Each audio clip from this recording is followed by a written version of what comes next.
Good morning everyone and welcome to the Cartodroma International Algarve here at Portimao. I'm Ken Walker. It's finals day. We're going to have 4 new champions in the Rotax Max Challenge, and we're going to have a Micromax Festival champion. It's these Micromax youngsters that are coming out first of all for their pre-final. We're not in a position to bring you a total commentary of the race. We will keep you fully informed throughout, but let me tell you that Oscar Palomo starts on pole position. Antonio Correa joins him on the front row. So Spain and Portugal on the front row. Sami Worship and Daniel Nogales row 2. Delbin Garcia and Andrea Pitts row 3, Axel Charpentier and Pablo Lazar row 4, and completing the top 10, Kirke Bordache and Ruben Silva on row 5. This will be a 9-lap race for the Micromax youngsters, coming up in less than a minute.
Once again, this is a 9-lap pre-final for the Micromax youngsters.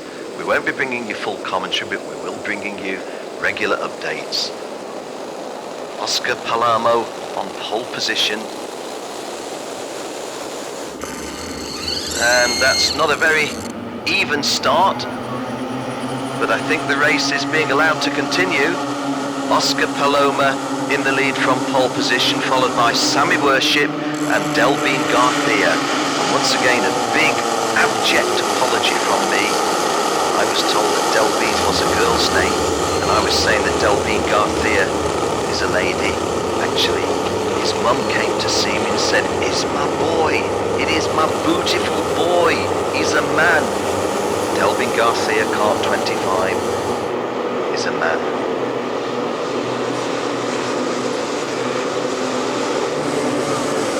Well, he's in 3rd place at the moment. Sami Worship in kart 43 is in 2nd place, and the race leader is Oscar Palomo.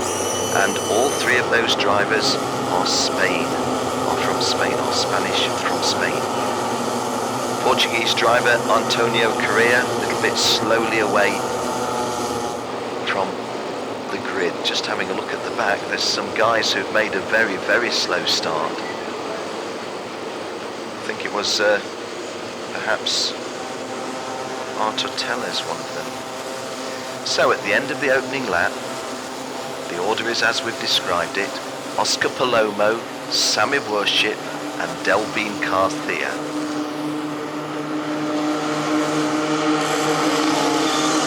Daniel Nogales is 4th, Kike Bordash 5th, Antoly Gonzalez 6th, Adrian Herando 7th, Andre Pitts, the first of the Portuguese, in 8th place. First 7 or Spanish. First Portuguese is Andre Pitts in 8th place. Santinho Mendes is 9th. He's also from Portugal, but it's another Spaniard who completes the top 10. Juan Carlos Rezoagli is in 10th place. Juan Carlos starting 22nd and has gone up to 10th in one lap. From 22nd to 10th in one lap.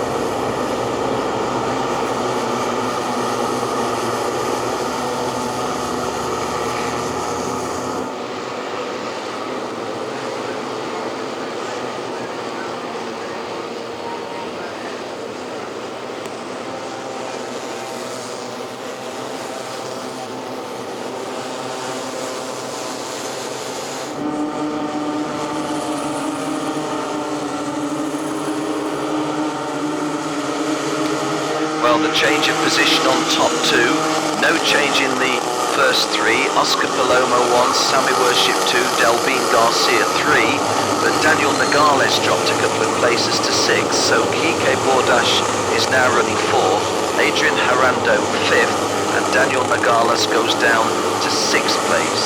7th, Antolin Gonzalez, 8th, Santino Mendes, and Axel Chapontier comes into the top 10 at 9. Juan Carlos Rezoagli remains in 10th place, but Andre Pitts drops out of the top 10 and he's running in 11th place. Ruben Silva 12th.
Well, we're at the half race distance then, this 9-lap race, and they've gone past 4.5 laps.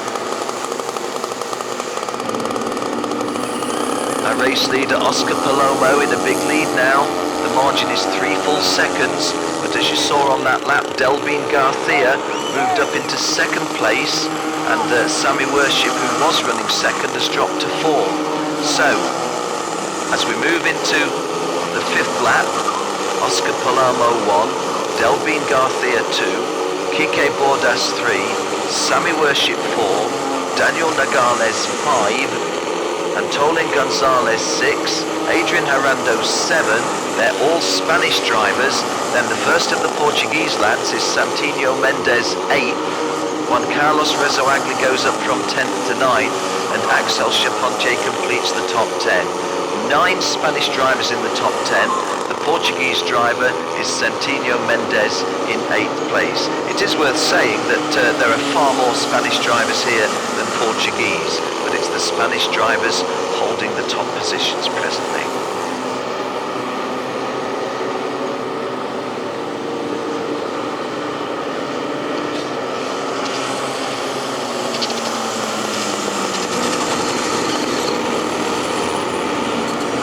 Oscar Palomo starts lap 6 and his lead is increased, well, hugely. It's virtually 5 seconds, 4.93. Sammy Worship, who was running second but fell down to 4, has now recovered to go back into second place. Adrian Arando is now third.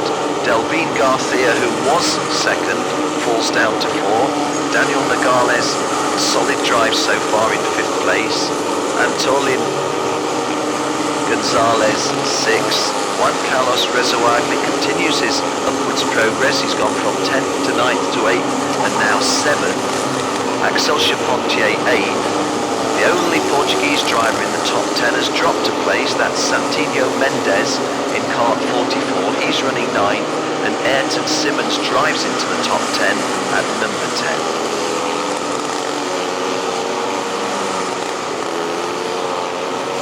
Race leader on his solitary circuit, not solitary circuit, but solitary drive of the circuit, because he's so far in front of the rest, coming round to complete lap 6, and Oscar Palomo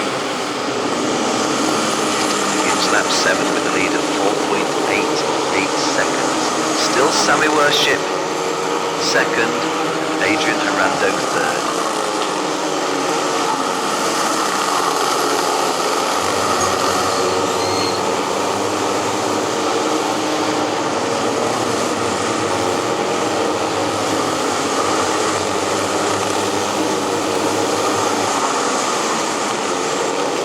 Well, everybody has gone through the 2/3 race distance of 6 laps, at least everybody in the top 30 who's still running. Oscar Palomo still leads, Sammy Worship still second, Adrian Arando is still third, and we have 2.5 laps remaining in the Micro Max pre-final. These youngsters 7, 8 and 9, 10-second penalty for a false start, being assessed on kart 32, which is Juan Carlos Rezoagli. So Juan Carlos Rezoagli, who sits in 6th place on the circuit, will be penalised 10 seconds for an infringement at the start.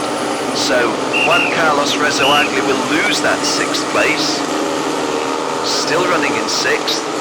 Axel Chapontier is 5th now. Delvin Garcia, who was 2nd at one time, is down to 7th. Ayrton Simmons 8th, and then the best of the Portuguese drivers, 2 of them in the top 10 now, Santinho Mendes running 9th and Andre Pitts running 10th. And those 2 Portuguese drivers will be elevated a place when the penalty on Juan Carlos Rezoagli is applied. The 3rd Portuguese driver is in 12th place, that's Gonçalo Coutinho. We're on lap 8 and the race leader has 1.5 at the most laps remaining.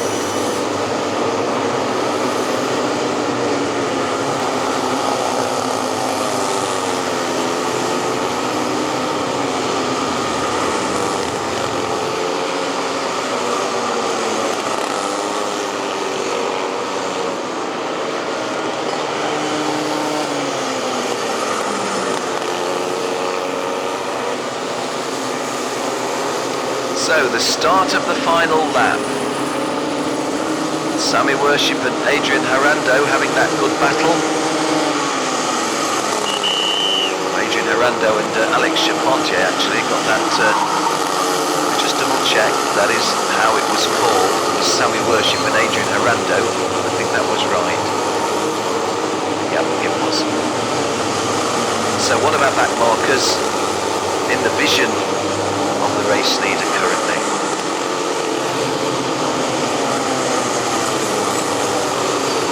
A 9-lap race for these racers of tomorrow, let's call it that. Here in Portugal at Viana do Castelo we have the first ever Grand Festival of Minimax and Micromax racing. Here this year, that was at Viana do Castelo in August of last year. Here at the Grand Finals at Portimao, we've got just the Micromax youngsters coming out, and the checkered flag is being made ready. This is your race winner in shot on screen. It's Oscar Palomo. He's got his hand in the air. Number 1 is telling us, well, it was number 1 in that race, that's for sure. close finish in second and third place, with Sammy Worship getting second from Adrian Arando. Or no, that was a back marker. That was a back marker who appeared to be finishing closely.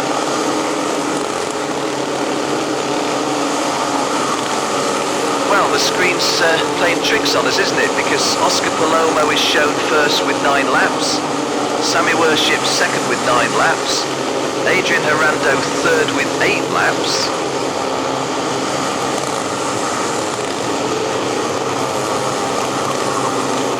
Well, that's a little anxiety, because if my screen's going to be a bit of a rogue affair, I shall struggle. I'm told Adrian Arando in kart 10 is classified third.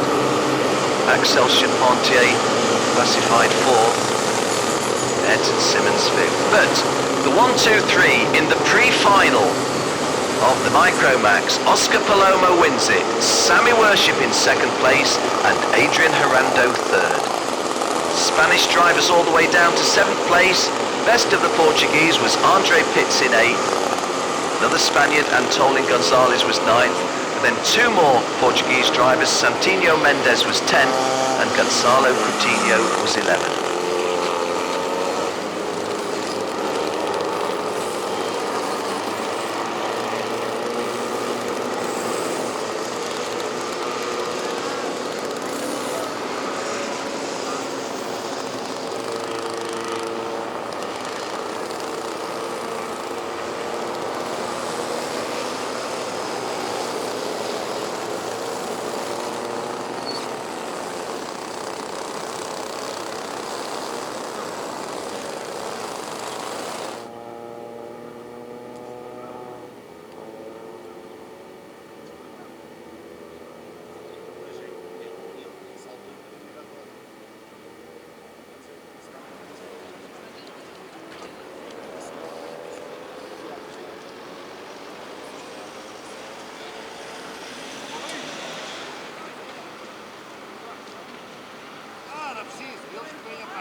Confirmation once again of that race result. Oscar Palomo wins it. Sammy Worship in second place. Adrian Arando third.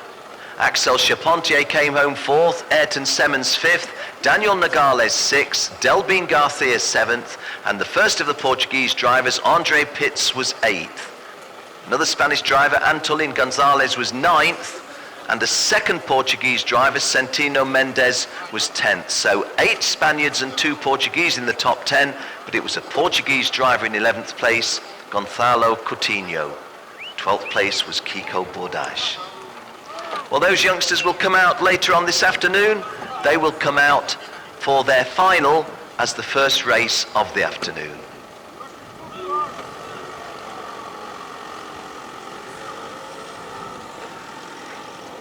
Jill's going to clip. Oh, you've got it. Okay. Okay. Okay. Yeah. Yeah, that'll do that.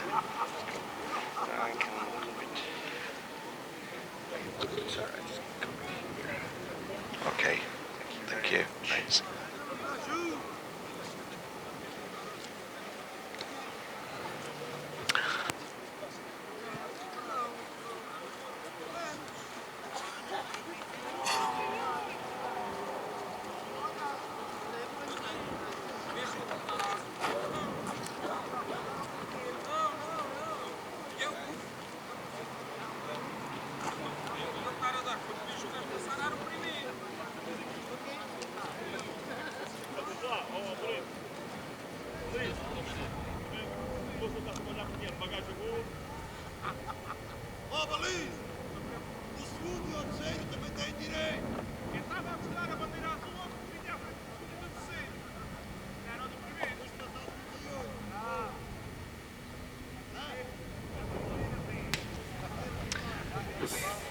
Well, there's something interesting to tell you about the first of our pre-finals. The junior pre-final. On pole position we have a Portuguese driver, Bruno Bolido.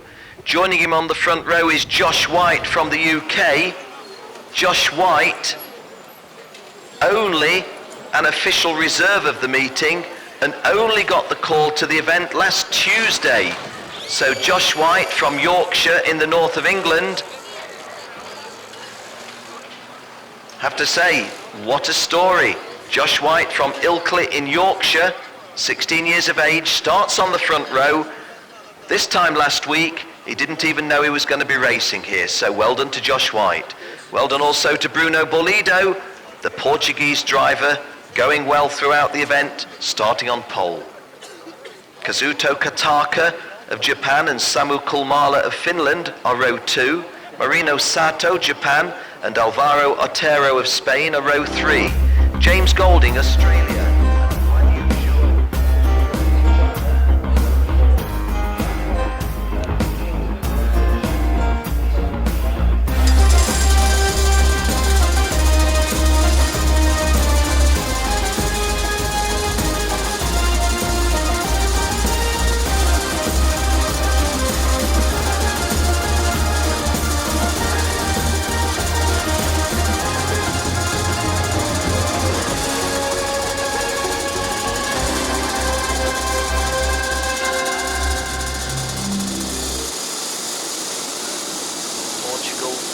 Parker Thompson of Canada. This will be an 11-lap race,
Bruno Bolido of Portugal is the guy we see on pole position to the right of our television screen.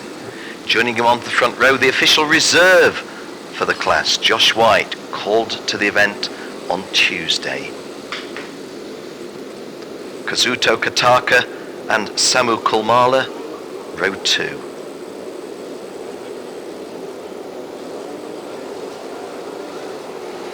So, an 11-lap race for the juniors, the pre-final. Here we go.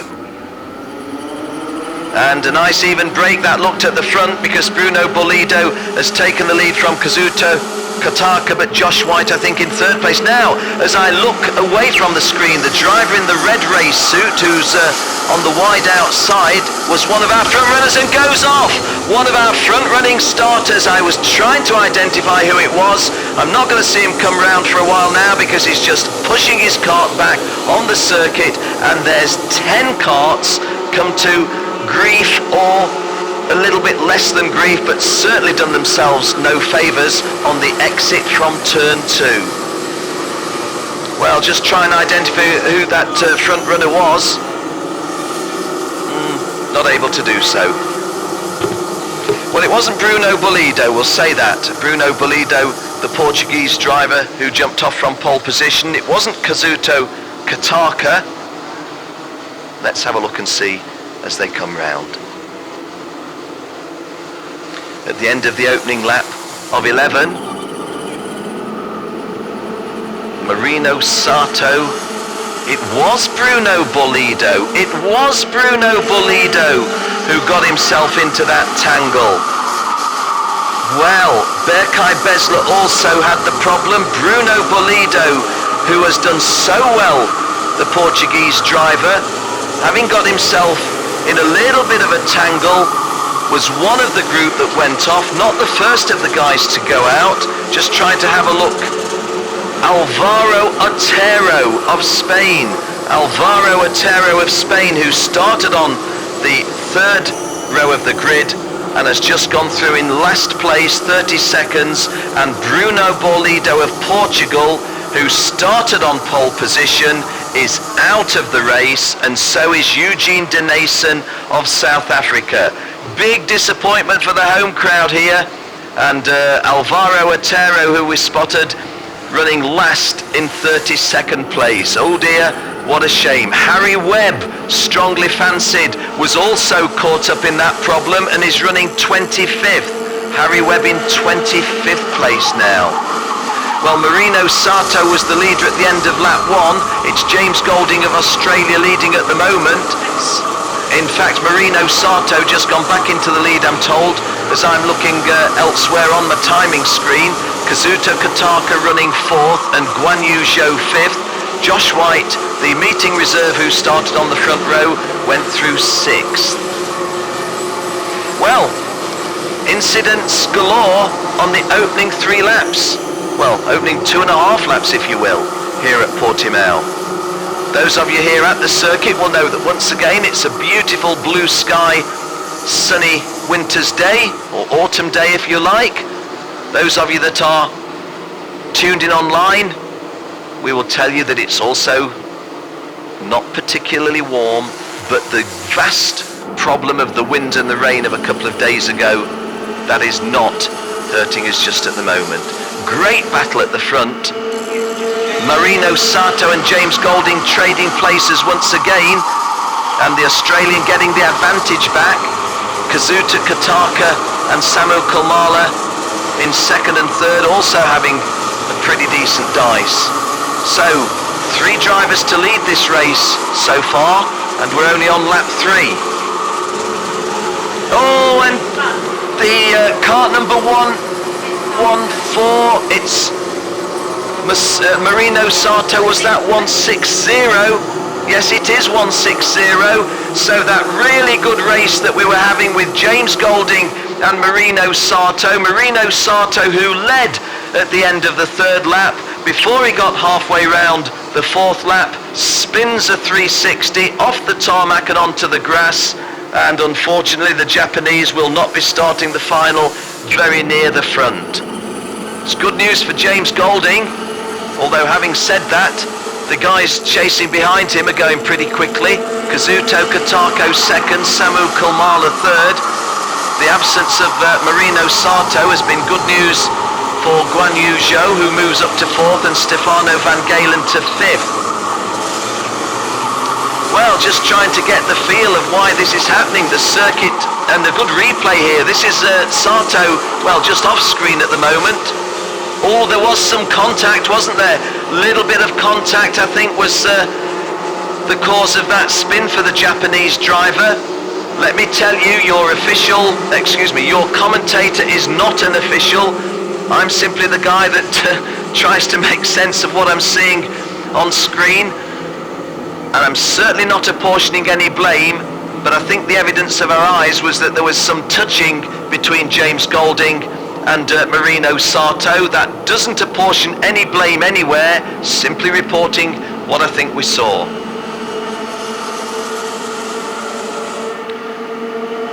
Well, taking my eye off the ball a little bit, I've lost the passing move for the new race leader, and if I'm reading it correctly off the screen, Zach Scaldo is an amazing piece of driving, if that is right.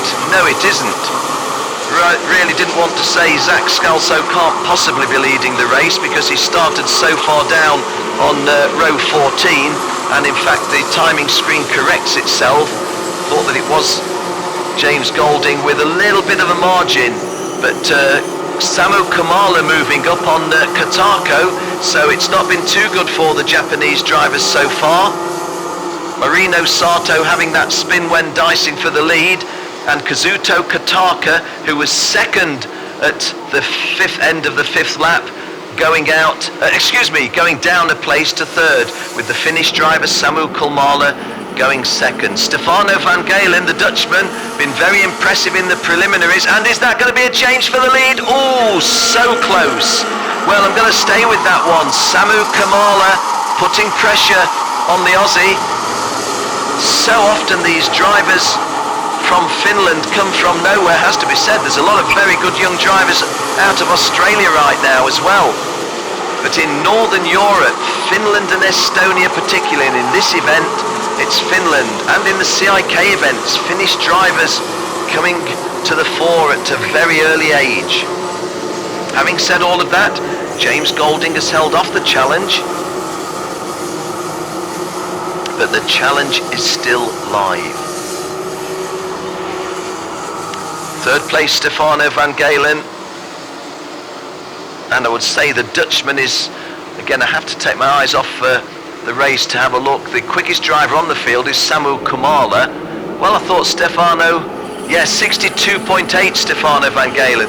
The evidence of my eyes is that van Galen was going quickly. Having said that, is he losing third place? Yes, no, he's regaining. He's regaining third place from Kazuto Kataka when he briefly lost it. So James Golding with this narrow advantage over Samu Kulmala. Third place Stefano van Galen. Fourth is Kazuto Kataka, and Ross Gunn from the United Kingdom goes past Guan Yu Zhou and gets himself up to fifth place. Guan Yu Zhou, sixth. Josh White, 7. John Del Valle Tour of Spain, 8. Thomas Preining of Austria, 9. And another Dutchman that we've come to know well, Janau Esmeyer, is in the top 10 at number 10.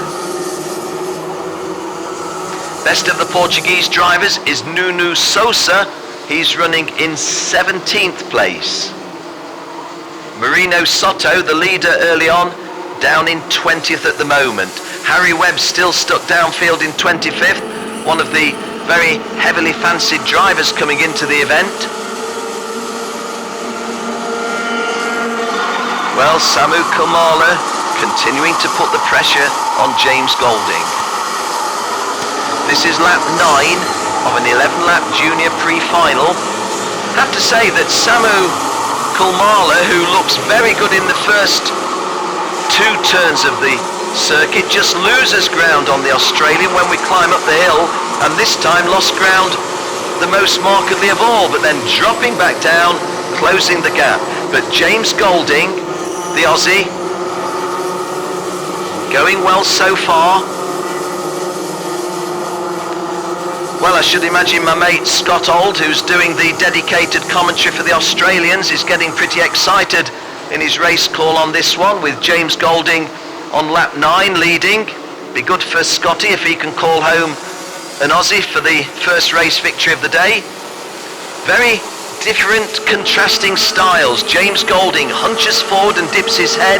Samu Kulmala leaning back to try to avoid the wind resistance. Kazuto Kataka and Stefano van Galen have traded places in 3rd and 4th again.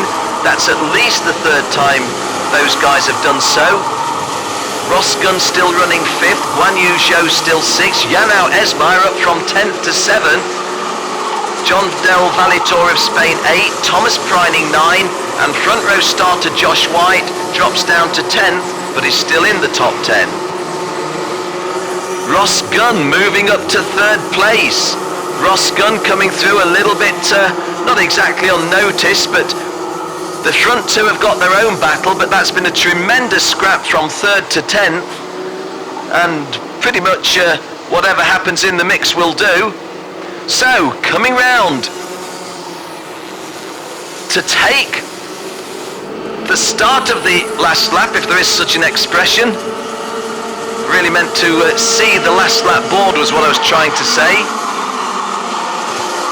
James Golding, Samu Kulmala 1 and 2. Ross Gunn in 3rd place. I wouldn't say safe in 3rd place, but given that there's only 3/4 of a lap remaining, Ross Gunn's couple of kart lengths between himself and Kazuto Kata may well be sufficient at this stage. Stefano van Galen still running 5th. Well, you know that I don't like, well, those of you that hear me a lot, and commiserations if you do hear me a lot, I often talk about the commentator's curse, things that I don't want to say just in case. But James Golding, with less than a quarter of a lap remaining, has the race to lose from here. It looks as if the Aussie's coming home first. Onto the home straight for the 11th and final time.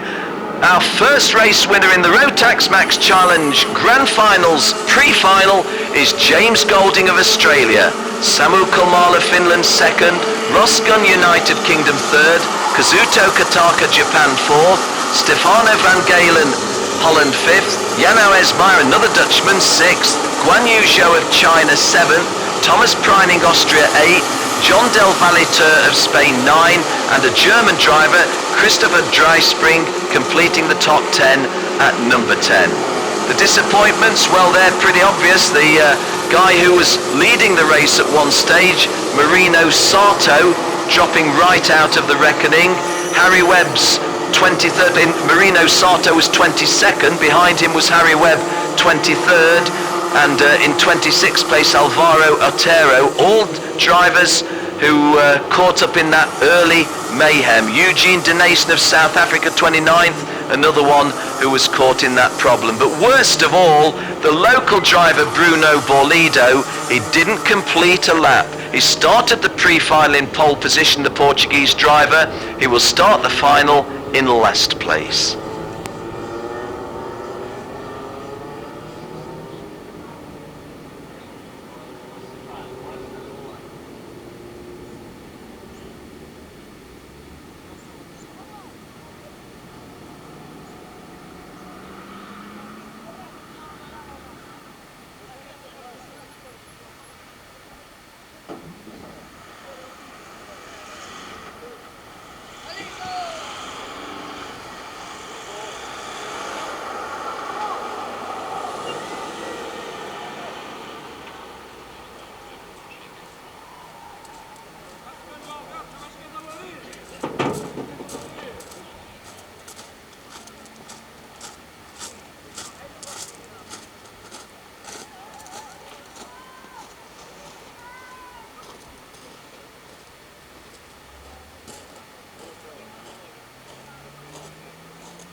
Well, let's give you the call-out of the grid for the next race, which is the DD2 Masters pre-final. Just before we do, going to say a happy birthday to my good friend Mick Chittenden in Kent in the United Kingdom. Happy birthday, Mick. And also Chris, his partner. Hope that you're holding on to good health, Chris. Happy birthday, Mick.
Jesus Santander Perez and Henry Martin complete the top 20 on row 10.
Well, apologies for the breaking commentary that we've had. We are now up and running, I think. DD2 Masters are on lap 5 of a 14-lap pre-final, and David Griffiths from the United Kingdom leads Scott Campbell and Cristiano Magado. They go through to start lap 6. Martin Pearce in 4th place, beginning to put a bit of pressure on Cristiano Magado, but likewise Mikko Sala of Finland putting pressure on Martin Pearce. Florent Lambert running 6 and Guy Pansard running 7. Coming up towards the infield hairpin adjacent to the start-finish line, David Griffiths' lead was 0.32 of a second. I have to say, David Griffiths, I've actually used this word to him, something of a revelation. I've seen David Griffiths' first race 7 or 8 years ago, and he's always been fairly useful, but for somebody to be out of kart racing and then racing with this quality of field as well as he's going presently, nothing short of a revelation. He leads as we come round to start lap 7. Martin Pearce, the driver, looking most likely to make a forward move in those top 4. The top 4 having broken away a little. Top 4 having broken away from 5th place driver Mikko Sala, 6th place Florent Lambert, but Martin Pearce in 4th place. Well, having said that Martin Pearce was getting close to Chris Magado, he's just dropped off a little, and Chris Magado now getting a lot closer to Scott Campbell. Nobody in a position to make a move at the moment. That front running 4 are about 10 metres in front of the next 4, which is Mikko Sala 5th, Florent Lambert 6th, Guy Pansard 7, and Gonzalo Gaivo 8. There's then another gap to Dennis Kroos running 9th and Igor Mukin completing the top 10.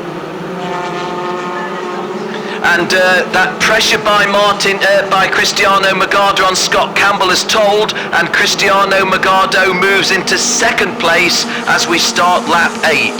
David Griffiths has half a second on the field, but he's now got Cristiano Magado chasing him down as we in the early stages of lap 8. So in a 14-lap pre-final, we've moved into the second half of the race. 7 laps gone, just under 7 remaining. A driving standards flag being shown, and that was to kart number 462. 462, who had a driving standards flag shown, was Carlos Medina of Mexico. He's down in 28th place, so without wanting to be disrespectful, it's not really making a lot of impact up the front. Mickey Irwin, the driver, who doesn't have the use of his legs, he's in 24th place of the 34 starters. Chris Adams failed to complete a lap, and so did Moritz Nopiez. Chris Adams, one of 4 drivers looking for a 3rd Rotax World Challenge title, but not gone so well there. David Griffiths having conceded the lead to Cristiano Magado as I was looking a little bit further down the screen. Apologies for that, simply a case of you can't see everything. I'm trying to look at the circuit, I'm trying to look at the television screen, trying to look at the timing screen to do my best for you, to bring you the information you need to know. And what you can see for your eyes presently is that Chris Magado has not just taken the lead off David Griffiths, but has pulled a couple of kart lengths clear of him. Again, as I regularly say in commentary, it always makes a very strong impression on me. Cristiano Magado has a very exaggerated head and upper body movement. See him at the turns. It's almost like a motorcycle sidecar passenger. At times when he inclines over to the left, inclines over to the right. Cristiano Magado's lead over David Griffiths is already up to 0.4 of a second. Martin Pearce in 3rd place is well clear of Scott Campbell 4th. Florent Lambert has gained a place up to 5th. He must have gone past Dennis... No, it wasn't Dennis Kroos. He's gone past Igor Mukin, was it? Certainly Scott Campbell 4th place, Florent Lambert 5th. We're on lap 10, and Cristiano Magado again demonstrating that exaggerated upper body movement. And there the head inclining way over to the right. Our television pictures picking that up. So Cristiano Magardo's lead, 0.4 of a second as I look out of the window. David Griffiths is just a little bit more detached from Chris Magardo, and Martin Pearce, who I suggested was relatively, shall we say, lonely in third place, is actually getting a bit closer to David Griffiths. Although having said that, Griffiths has suddenly found a surge of speed, makes an attempted pass on Chris Magardo, not able to execute it, but all of a sudden Cristiano Magardo's comfortable lead at the front of this one is a lead under threat, and it's under threat by the form, and as I speak, David Griffiths is a little bit slowly out of that hairpin, and there's suddenly 5 lengths between himself and Chris Magardo, and Martin Pearce in third place for Ireland, suddenly threatening to take David Griffiths second place. Well, such are the vagaries of kart racing. All of a sudden, David Griffiths looked a real likely challenge to regain his lead. Right now, his prime requisite is to hold off the pressure from Martin Pearce behind him in third place. This is lap 11, the end of. So lap 12 begins, 3 to go. Chris Magardo now looking very safe, but Martin Pearce looking very menacing. Martin Pearce looking very menacing in third place. David Griffiths under pressure, although I have to say, David Griffiths really not looking in any way ragged. I keep making the point that he's only an occasional racer these days. Chris Magardo, after winning his first Rotax World title, went on to race Formula Ford successfully, Formula 3. So, and a big wide sweep by David Griffiths there, lost him a lot of speed, loses space on Chris Magardo, and invites Martin Pearce to get a little bit closer.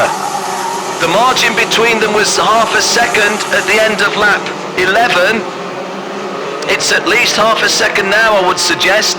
The good news for David Griffiths is that whilst Cristiano Magardo is well in front, Martin Pearce, who had been particularly close, has now dropped back something like about 10 kart lengths between all of them, 1, 2 and 3.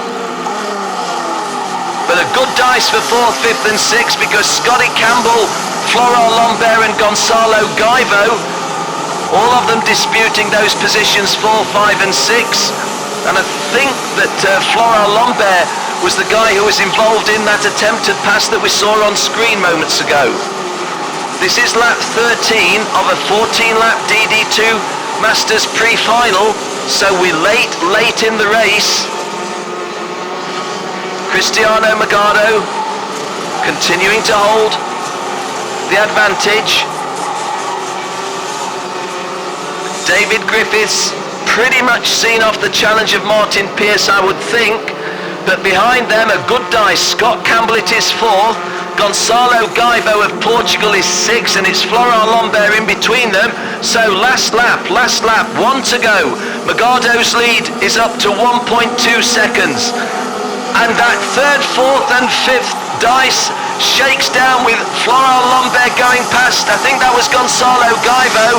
Scott Campbell getting back the advantage in that second group of 3. Well, the first group of 3 are not really a group, they're well spread out, but that second group of 3 definitely still dicing. There's less than about half a lap remaining. Scott Campbell 4th, Florent Lambert 5th, Gonzalo Gaivo 6th, putting pressure on the Brit.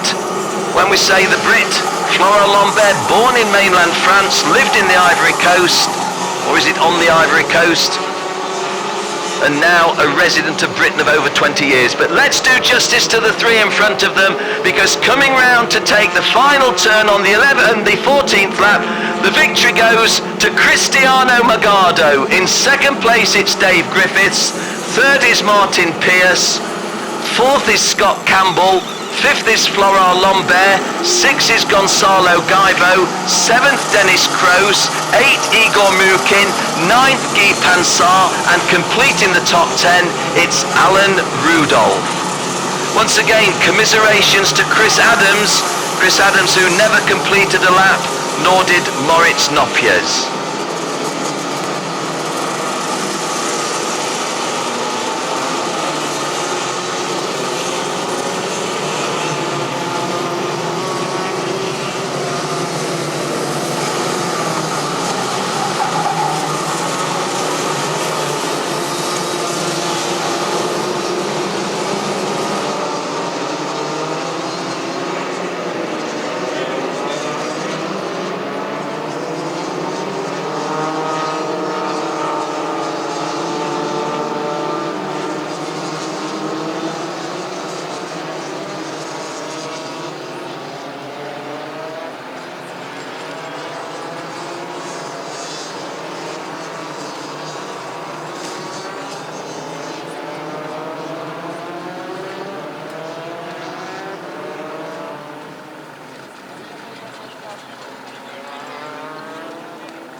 Lehane will start the senior pre-final on pole position, looking for an Australian double this morning following James Golding's race in juniors. Ferenc Kankshaw will join Pierce on the front row. Charlie Eastwood and Harrison Scott are row 2, Ukyo Sasahara and Ed Brand row 3, Ollie Hodgson and Jesse Lazar row 4, Philip Morin and Arvo Talvar complete the top 10 on row 5.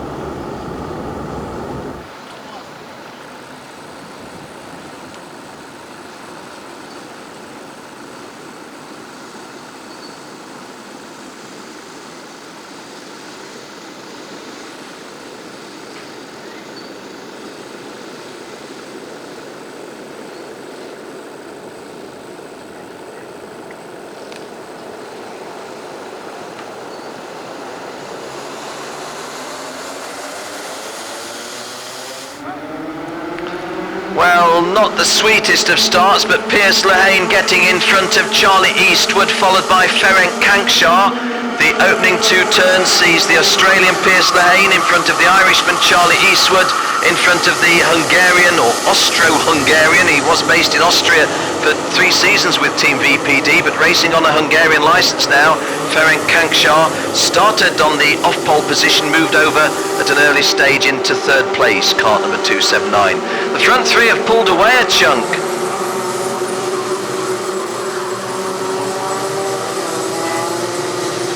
That looks like Harrison Scott in 4th place, but wouldn't say that with total certainty. Edward Brand just behind, Jesse Lazar also featuring there, so a decent start for those guys from the outside row. As we head round to the penultimate turn on the opening lap, Pierce Lehane holding the early advantage. Ukyo Sasahara had gone forward, which was a place change I hadn't spotted, and in fact he takes the lead. Ukyo Sasahara takes the lead early on the 2nd lap. Pierce Lehane having surrendered the lead after leading on the opening lap from pole position. Ukyo Sasahara, who earlier this morning I regarded,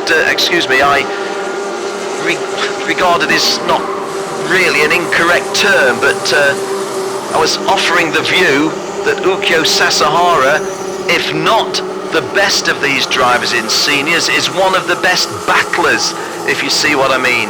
The difference being that Ukyo Sasahara, when the chips are down, can really dig deep. Climbing up the hill now on the long drag, up towards the penultimate turn once again. Sasahara put a couple of lengths, if not 3, between himself and Pierce Lehane. Third place, still Ferenc Kanksar, Charlie Eastwood in fourth place. And Piers Lehane has retaken the lead. Piers Lehane has regained the lead on the second turn of the third lap. So Piers Lehane, I was volunteering that Ukyo Sasahara has good battling qualities. Well, just about every Australian driver you ever see, the same can be said of, and it can certainly be said of Piers Lehane. But Sasahara, well, just backing off momentarily there as we came to the infield hairpin, but Sasahara applying the pressure once again. Just going briefly out of my view, looking at the television screen. Ukyo Sasahara still tracking race leader Piers Lehane, and Ferenc Kanksar taking closer order. And these three pulling a little bit clear now of Charlie Eastwood and Harrison Scott. This is the start of lap 4, and Piers Lehane still feeling the heat from second place driver Ukyo Sasahara.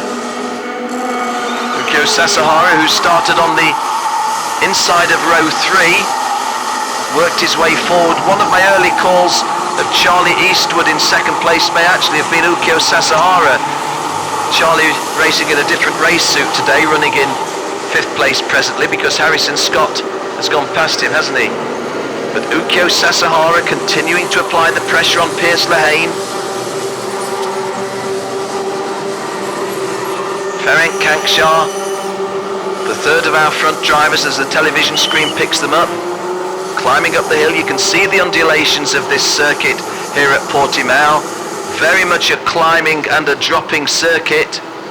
Piers Lehane to the right of your screen, leading as we swing round onto the home straight for the 4th time.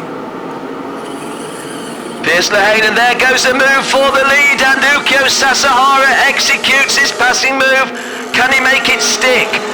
He can, but Piers Lehane coming strongly back. But Ukyo Sasahara at the start of lap 5 getting back in front.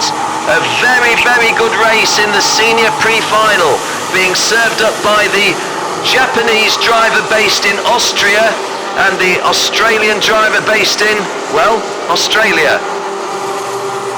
Third place Ferenc Kanksar, 4th place Harrison Scott, and 5th place Charlie Eastwood getting closer to these guys. What was a front-running 3 is now a front-running 5 on lap 5. Ukyo Sasahara leads, Piers Lehane is second, Ferenc Kanksar is third, Harrison Scott 4th, Charlie Eastwood 5th. And positioning himself for a move is Piers Lehane, and there's a little nod there. I think that Charlie Eastwood said to Piers Lehane, yes, you've got me, go through. And Piers Lehane knew then that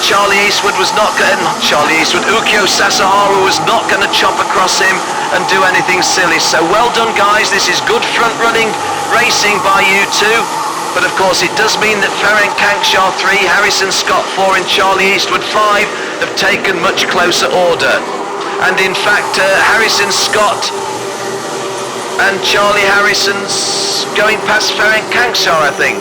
Looking a little bit further down, Ed Brand running 6, Ollie Hodgson 7, Peter Betzel 8, Francisco Mora 9 and Joseph Mawson completing the top 10. Just outside the top 10, Marco Di Leo of Canada and Daniel Formal, the USA champion. Alexandra Finkelstein, who had to negotiate the last chance race, running in 16th place at the moment. Sean Babington, who was last of the qualifiers at one stage, eventually he finished in 5th place of 6 up to 23rd place. We're on lap 7 of the senior pre-final.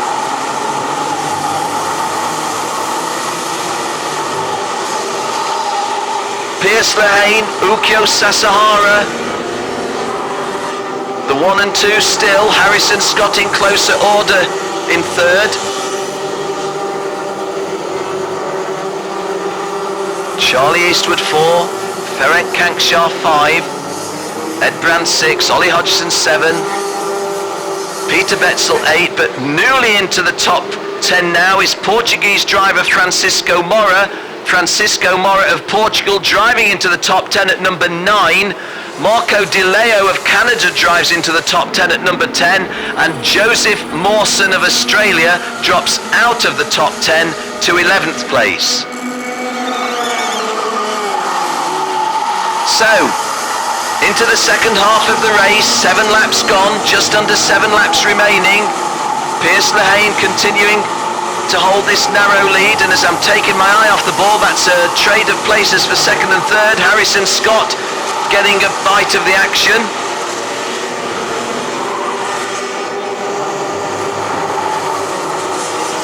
Piers Lehane just got a little bit of a cushion as they move down the hill, down one of the hills, and then begin the climb. This isn't the major climb, but we're into the really steep part of the long drag now. Sweeping round right to come back onto the home straight for the 8th time of 14, and the lead is probably as big as it's been at any stage. Piers Lehane 0.29 of a second in front of Harrison Scott 2 and Ukyo Sasahara 3.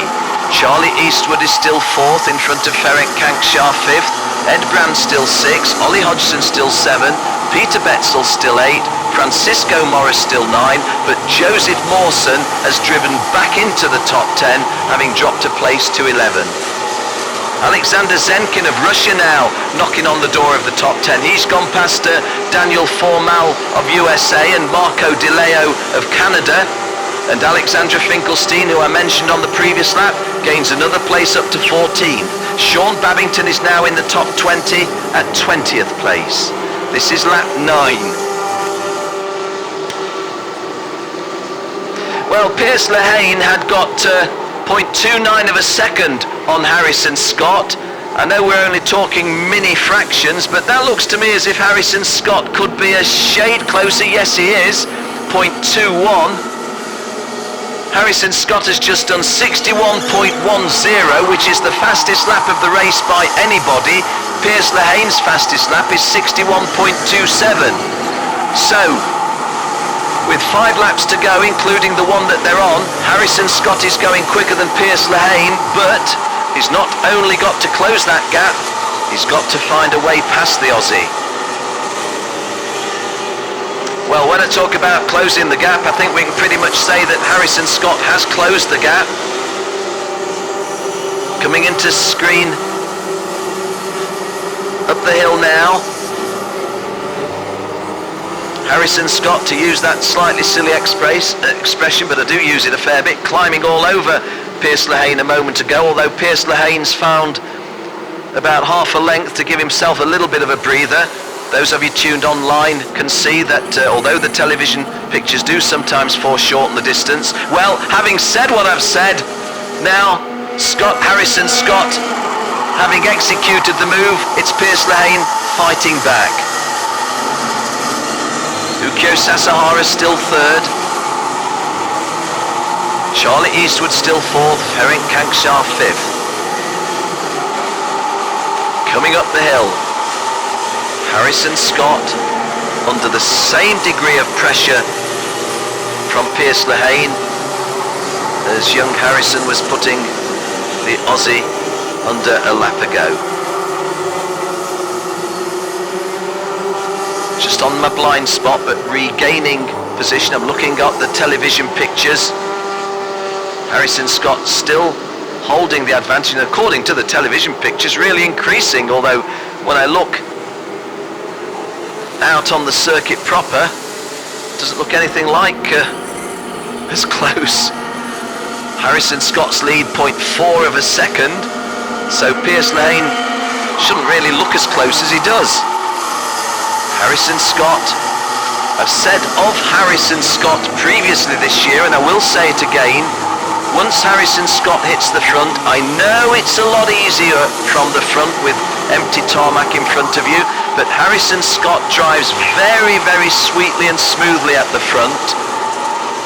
Maybe the one little flaw in his game, sometimes when it's a little bit hectic and, shall we say, Ukyo Sasahara style racing, Harrison is perhaps not quite as smooth then.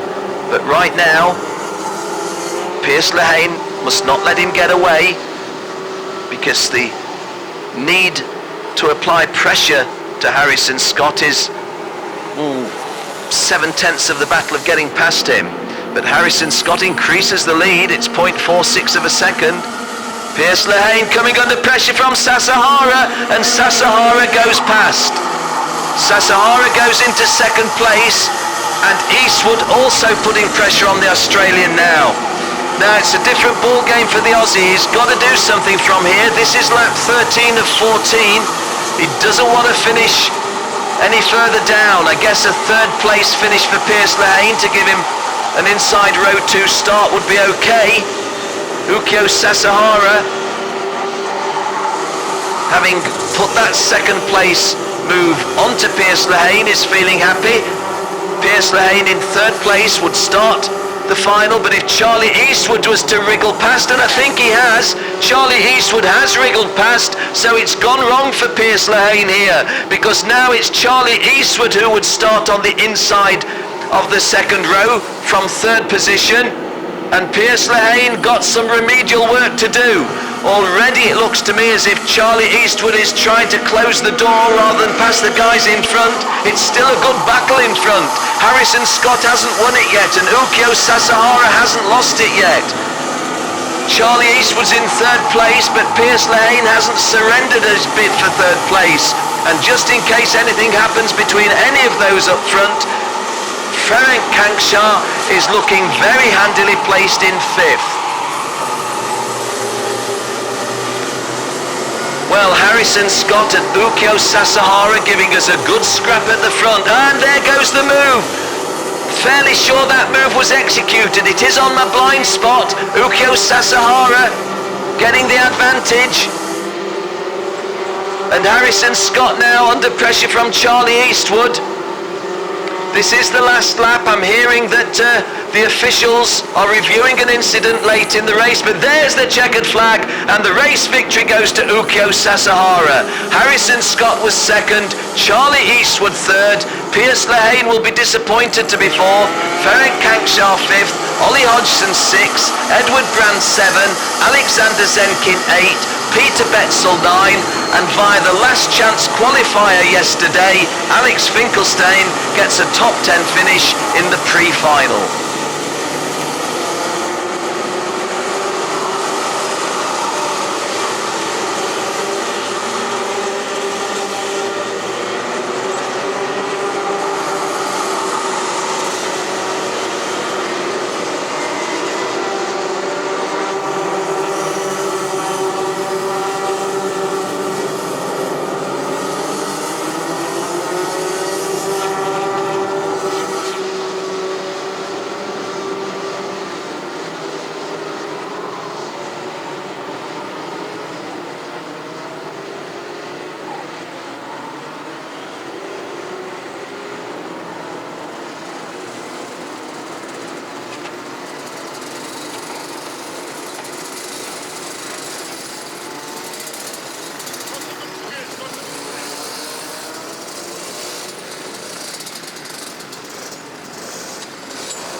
Confirmation of the race result of the senior pre-final. It's a victory for the Japanese former double Rotax champion Ukyo Sasahara from Japan.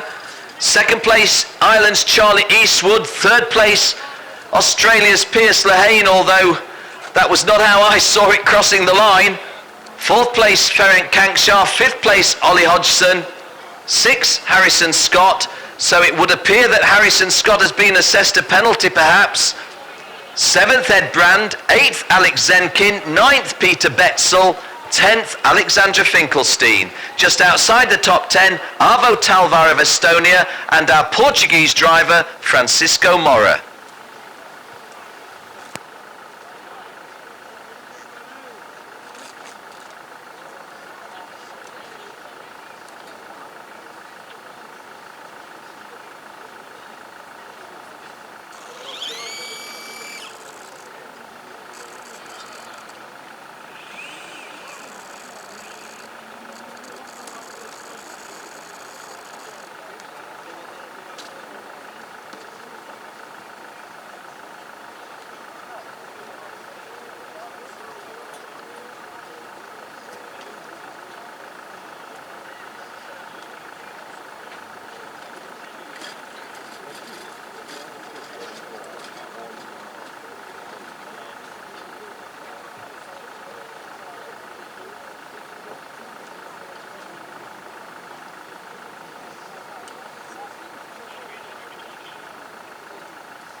Huber of Germany is on row 8 with Australian Kyle Ensby. Leon de Vischer of Netherlands shares row 9 with Kazim Vasilauskas of Lithuania, and the top 20 sees Lucas Orrick, United Kingdom, and Miika Laiho of Finland.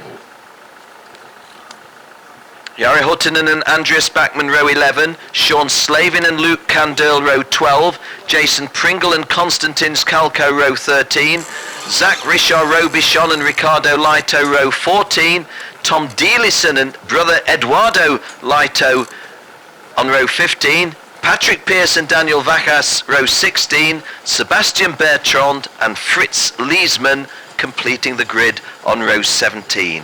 A 14-lap DD2 pre-final coming up next from here at Portimao. Hope you're enjoying yourselves here at Portimao. Those of you that have tuned in online, thank you for your interest.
Ben Cooper is on pole position and Simon Wagner joins him on the front row. Zendarua and Nick Latifi are row 2. Enrique Baptista and Kevin Ludi, row 3. The All-American row 4 is Cody Hodgson, the NASCAR driver, and Joey Wimsett. Harold Skokaklis and Matthias Dettige, row 5. Well, that's not a very even start, but it looks like a legitimate start, and Ben Cooper, no, it's an illegitimate start. It is a restart called, and there's contact at the back of the grid, isn't there? And 4 drivers at the back of the grid getting themselves in some form of contact, and a couple of them looking at damage on their carts. That is a big misfortune. The body language of that driver at the top of your screen says it all.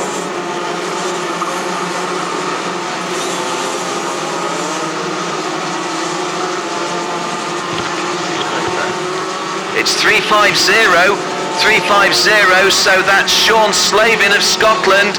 Well, the Scotsman has been very unlucky before today in this event, and how unlucky is that to get a collision before you reach the start line, and Sean Slavin will not make the restart, and when he starts the final, is going to be last. Very, very unlucky for the Scotsman. You can see him in the centre of the circuit just lying down, and you can only imagine what his thoughts are now.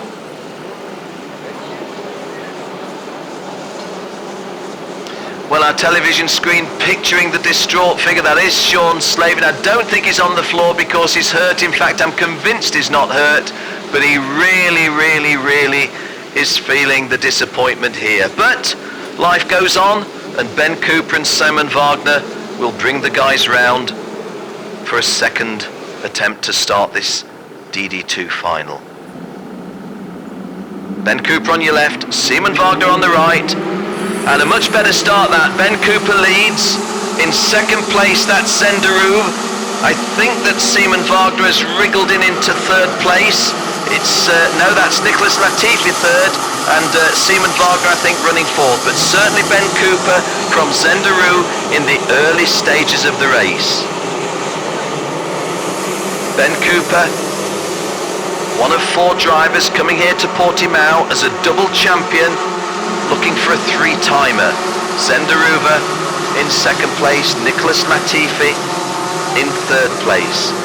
Nicholas Latifi, who I said in commentary yesterday, one of his most recent motorsport results, came second at Monza in a Formula 3 race.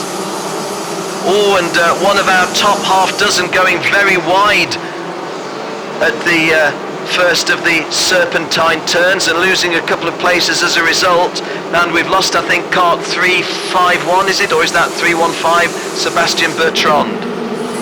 Ben Cooper, Zenderu, Nicholas Latifi, Simon Wagner were the order that I called the first 4. Cody Hodgson runs 5th, Kevin Ludi 6th, Joey Wimsett 7th, Enrique Baptista 8th, Matthias Detige 9th, and Roy Backer completing the top 10. And the drivers that we lost were Tom Dealison hasn't come round, and Daniel Vacas hasn't come round, and Sean Slavin didn't start.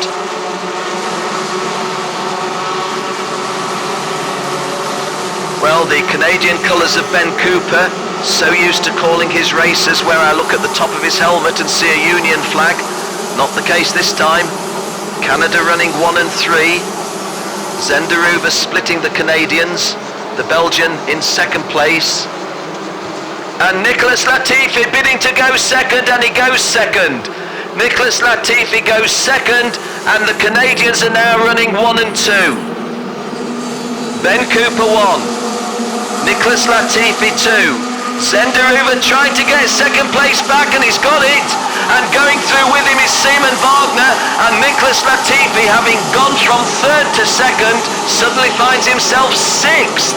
So Nick Latifi has had a very eventful 20 seconds, and the net gain and loss is, well, a biggish loss.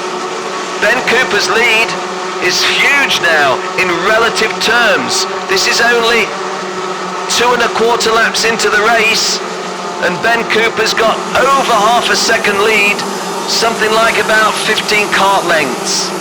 And Zenderu makes a mistake, and that's Simon Wagner going through into second. Zenderu a little bit caught in no man's land, and the gap that emerged, well, that's all Simon Wagner wanted. He drove through, he's now running second. Ben Cooper 1, Simon Wagner 2, Zenderu 3, Cody Hodgson 4. And that goes, I think that was Nick Latifi gaining another place. And Zenderu is back into second place. So Simon Wagner did what Nick Latifi did previously, gain a place and then lost more. Ben Cooper in the lead. Zenderu quite clearly in second place with a margin. Simon Wagner running third. Just looking a little bit further down, the Lightau brothers are running side by side. They're 21st and 22nd on the track. Well, not quite side by side anymore, but very close proximity. The big surprises and disappointments, Patrick Pearce right down in 28th place. Hasn't been going so well in this event. Tiago Ribeiro of Portugal in 30th place. That's a disappointment. But at the sharp end, Ben Cooper leading the race. The margin in favour of Ben Cooper, about 1.4 seconds. It is a big lead. Jill telling me that Cody Hodgson has gained a place, I think. And in fact, let's have a count that. 1, 2, 3, 4, 5. Yeah, that looks like Nicholas Latifi. Way down in 9th, 8th place. Lucas Oric driving up into the top 10 is a good drive. But I haven't been able to crack that one between Simon Wagner and Cody Hodgson. Let's wait until they come into a little bit more identifiable spot. To state the obvious, your race leader at the end of lap 5, Ben Cooper. In second place, Zenderu. In third place, Simon Wagner. Fourth, Kevin Ludi. It was a misread on Kevin Ludi and Matthias de Tige. Kevin Ludi of Switzerland fourth, Matthias de Tige fifth, and it was Cody Hodgson correctly called as dropping the place, having gone back to sixth. Roy Backer 7, Mika Laiho 8, Joey Wimsett makes it 2 Americans in the top 9, and Nicholas Latifi just on the edge of the top 10 at number 10.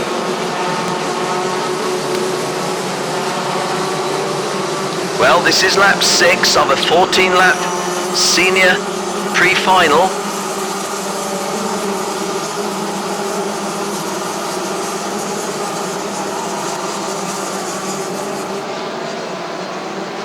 Ben Cooper not under any threat from Zenderu. Zenderu's lead over Simon Wagner in second place is much less, but he's not under any threat from Simon.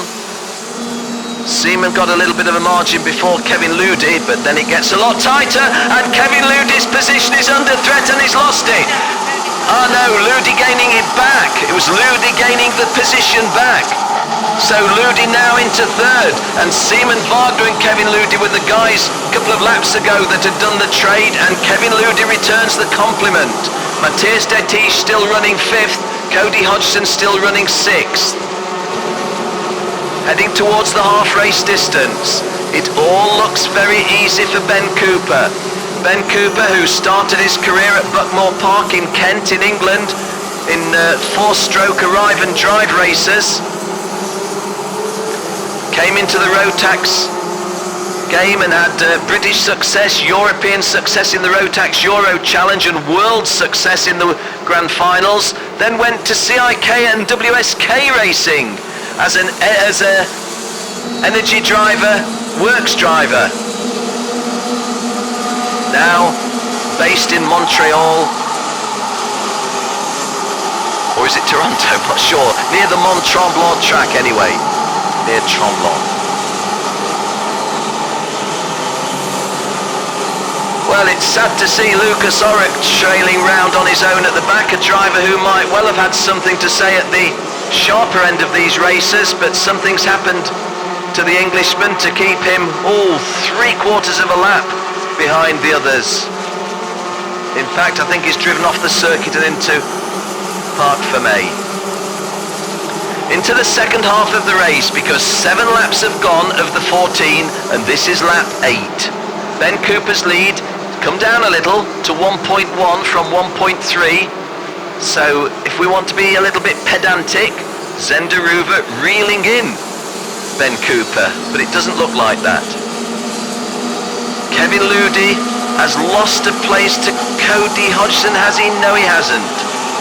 Kevin Ludi under pressure from Cody Hodgson. Wearing very similar race suits. I did think that was Cody Hodgson who'd moved up to third. But Jill, who's a lot sharper than myself on these things, telling me that Cody Hodgson is the guy immediately behind Kevin Ludi, and immediately behind him it's going to be Matthias de Tige of Belgium, making it 2 Belgians in the top 5. Good showing from Zenderuva. Matthias de Tige, incidentally, having a very, very heavy collision in non-qualifying practice. Hurt his leg really quite badly, damaged the cart badly. That was a collision with Tom Holland. Tom Holland never got himself sorted after that, but Matthias de Tige has fought back well. Ben Cooper dips his head and sets off on lap 10 with a lead of 0.9 of a second over Zenderuva. Well, Kevin Ludi, Cody Hodgson and Matthias de Tige are having a stunning drive for 3rd, 4th and 5th. Kevin Ludi still holding the advantage. Our television pictures show you here. This is Kevin Ludi, Cody Hodgson and Matthias de Tige. And congratulations to Andreas Holzmeimer, who's picking the best of the racing for you. Ben Cooper clear in front, Zenderuva getting closer, but 2 full seconds to this fabulous dice. There you see them again. It's still Kevin Ludi in the light race suit from Cody Hodgson in the light race suit, and Matthias de Tige in the darker race suit. And there's people close to them behind. Mika Laiho running 6, Kyle Ensby running 7. Simon Wagner down in 9th place. So the casualty from the front runners in the last few laps has been Simon Wagner. We're on lap 11. 4 laps remaining, including the one that they're on. This again on screen is the battle for 3rd, 4th and 5th. There is Ben Cooper, and you can see that Zenderuva is getting a lot closer to Ben Cooper. The good news for Zenderuva is he's getting closer every lap. The bad news is there's only 3 laps remaining after this one. Ben Cooper, Zenderuva and Kevin Ludi remain the 1, 2 and 3. Cody Hodgson from the United States of America still in 4th place. Matthias de Tige 5th now. Ben Cooper of Canada still in the lead, but Zenderuva of Belgium getting closer and closer. And Matthias de Tige trying to go past Cody Hodgson, can't. Cody Hodgson trying to get past Kevin Ludi and can't. And that just leaves the front 2 just further and further in front. But Zenderuva, if he's got any legs to catch Ben Cooper, he's got no anxiety behind him, because this fabulous race for 3rd, 4th and 5th and 6th for that matter is about 100 metres behind him. It's still Kevin Ludi holding on to that advantage, and it's still Ben Cooper holding off the challenge of Zenderuva. Well, if Ben Cooper was the hero of the first 7 or 8 laps of this race, and he was, Zenderuva's the hero of the most recent laps, coming up to the end of lap 12 of 14. Ben Cooper dips his head in that characteristic way, 0.2 of a second between himself, and there is a change at last. Kevin Ludi has been eased past by Cody Hodgson, and Matthias de Tige went with him, and Kevin Ludi, who worked so hard to hold on to that 3rd place, loses 2 places. Cody Hodgson from the west coast of the United States now running 3rd. Matthias de Tige from Belgium makes it 2 Belgian drivers in the top 4. I look back on track, I mustn't look at the timing screen for too long, because Zenderuva is closer still. It's 0.22 of a second when I called it last between Ben Cooper and Zenderuva. Well, can Zenderuva make a challenge? Oh, he was a little bit slower out of that turn there than Ben Cooper, and lost half a cart length as a result of it. So, last lap One to go, and I have to say, having built up this battle between Ben Cooper and Zenderuva, that small mistake by Zenderuva, I think has given Ben Cooper a sufficient cushion to make sure that he's not going to lose this pre-final. What's in a pre-final? Well, only starting positions in the final. But where would you rather start the final? On pole or on the outside of the front row? Zenderuva still closing on Ben Cooper, but there's less than half a lap. We'll stay with those two. I have to move to the television screen, which is just picking them up now. Ben Cooper holding off the challengers. We begin to climb the hill for the 14th and final time. The Belgian is getting closer to the Canadian, but I don't think he's going to find a way past. Just 2 turns remaining. This is onto the home straight. The checkered flag's in sight. And Ben Cooper wins it by 1.5 lengths from Zenderuva. Zenderuva sweeps past Ben Cooper on the first turn. But hey, Zen, it's 150 metres too late because Ben Cooper was in the lead at the end of the race when the checkered flag came. A great senior pre-final, won by Canada's Ben Cooper. Belgians Zenderuva second. Really good dice for those 3rd, 4th and 5th places. Cody Hodgson, a hard-worked 3rd place. Kyle Ensby of Australia was 4th. Mika Laiho of Finland 5th. Matthias Detis dropped a couple of places late on to 6th.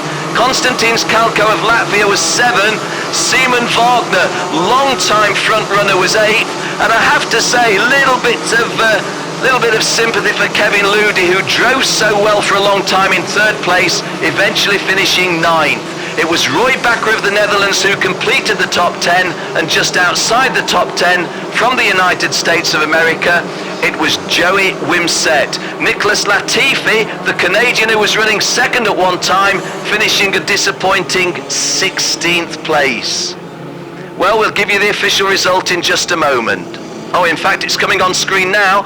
Confirmation then. You see the maple leaf, the red and white flag. Ben Cooper of Canada wins it. Zenderuva of Belgium 2nd. Cody Hodgson, the Stars and Stripes of the USA, in 3rd place. Australia's Kyle Ensby 4th. Mika Laiho of Finland 5th. Matthias Detis making it 2 Belgians in the top 6. Konstantin Skalko of Latvia 7. Simon Wagner of Austria 8. Kevin Ludi of Switzerland 9. And Roy Bakker of Netherlands 10. Joey Wimsett making it 2 American drivers in the top 11, and the first of the Portuguese brothers, Eduardo Laiho, finished in 12th place. 13th was Andreas Backman of Sweden, the brother and sister team of Andreas and Jessica Backman. Jessica having qualified this morning, or last night, from the last chance race, and so both brother and sister still running. Jessica in juniors.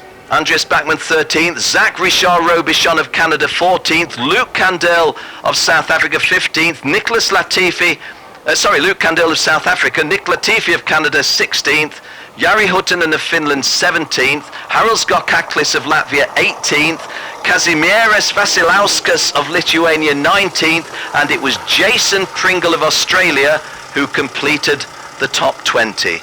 Wow, a great DD2 pre-final. Congratulations to Ben Cooper.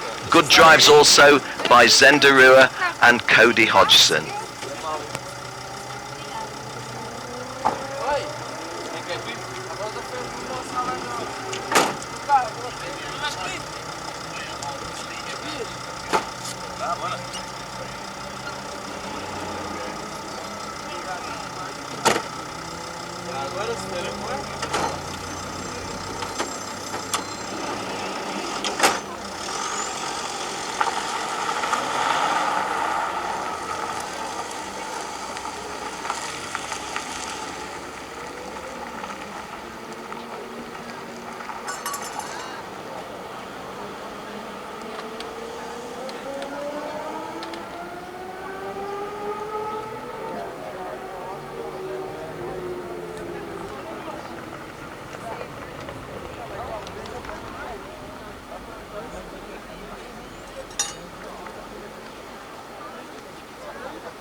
Ik wil mee, ik ben er waarschijnlijk wel een beetje.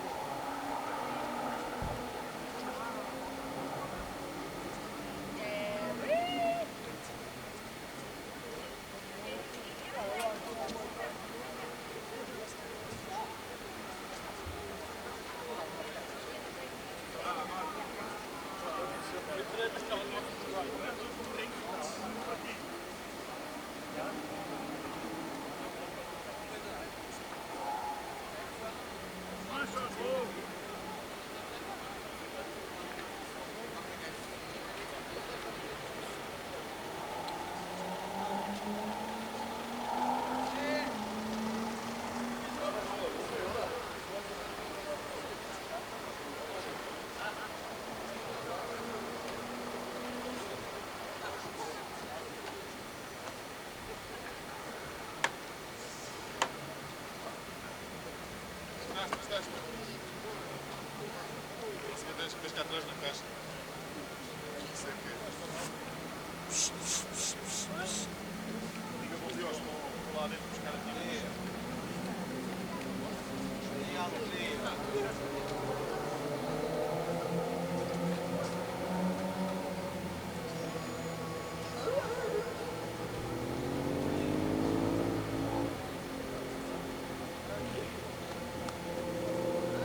Hey!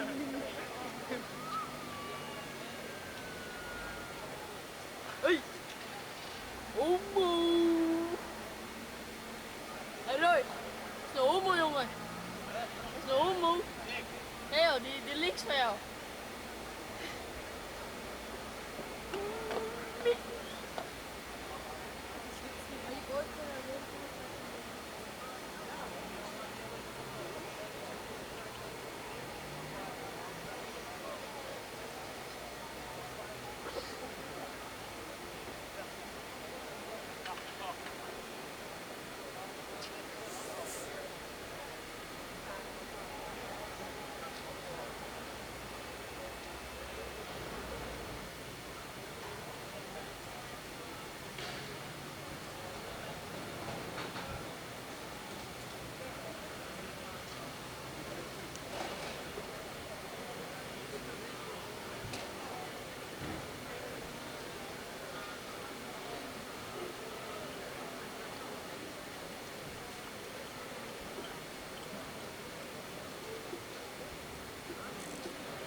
Queira dessa maneira, se você manda tudo que você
Well, to those of you here at Portimao, to those of you tuned in online, one of the most colourful features of all Rotax Max Challenge Grand Finals is the driver presentation parade.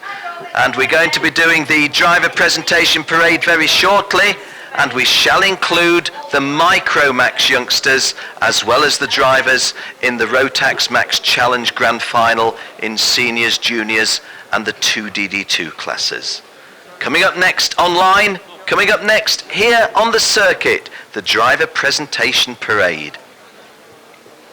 Well, my name's Ken Walker. It's always been a privilege to be with you for each of the last 10 years at the Grand Finals.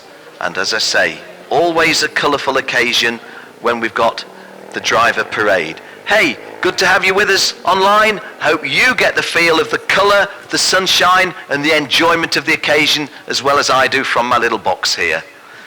Coming up next, driver parade.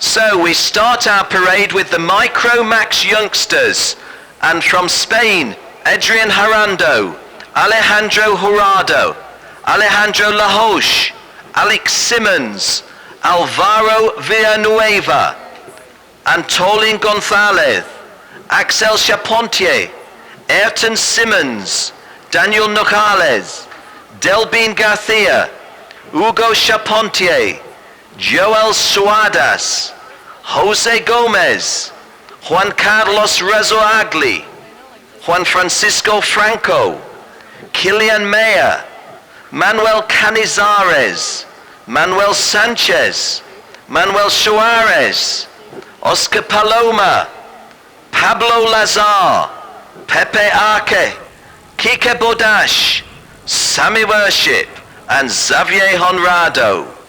From Portugal, Andre Marquez, Andre Quaresma, Andre Pitts, Antonio Correa, Orta Teles, Federico Peters, Gonzalo Coutinho, Guilherme Guzmão, Ruben Silva, Santino Mendes, and Teddy Varlo. Well, the 40 youngsters or so from the Micro Max taking their place at the front.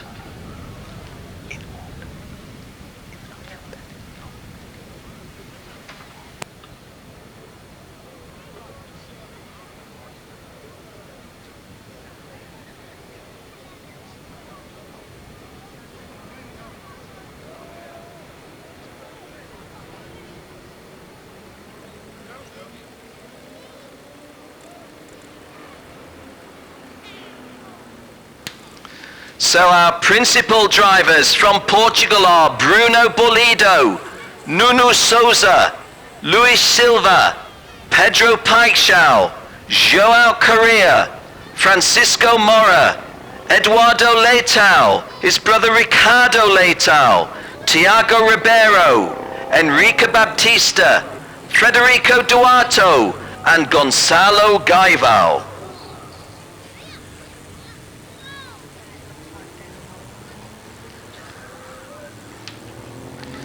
Behind them we have drivers from Denmark, Jan Jonk, Nikolai Nielsen, Mike Hansen, and Jesper Christensen.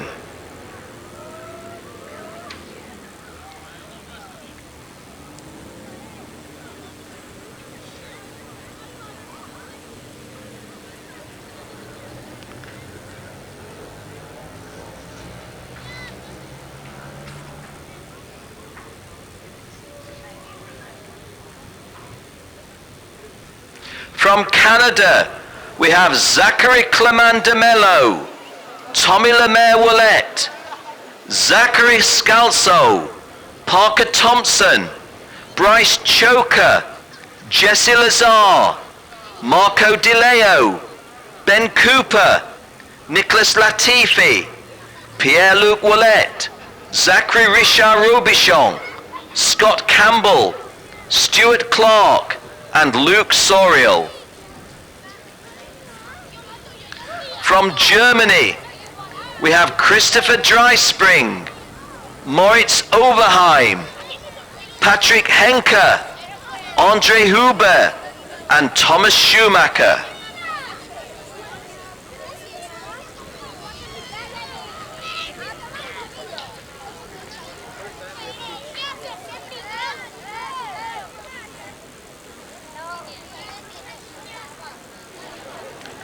From Sweden, we have the first of our three girls, Jessica Backman. We have Jesper Magnusson, Philip Morin, Andreas Backman, and Martin Victorson.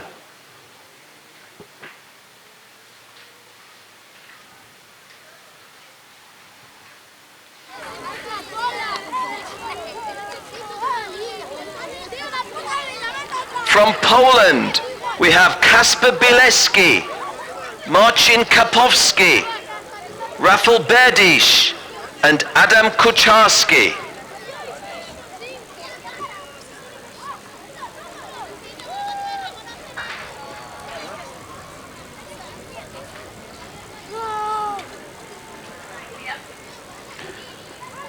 From Romania, we have Daniel Constant Vonica.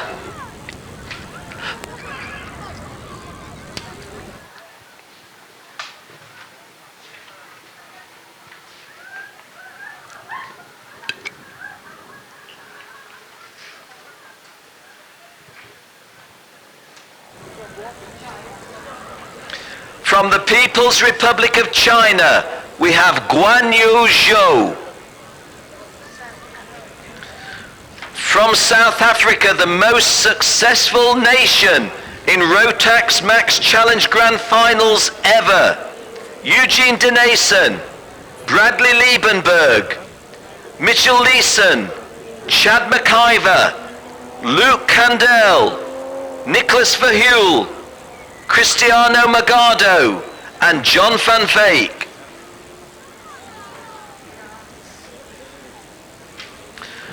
From France, Tomo Laurent, Alex Finkelstein, Xavier Pozzoli, Sébastien Bertrand, Antoine Lepecoeur, Guillaume Berthaud, and the cousins Charlie Hip and Morgan Hip, and Guy Pansard.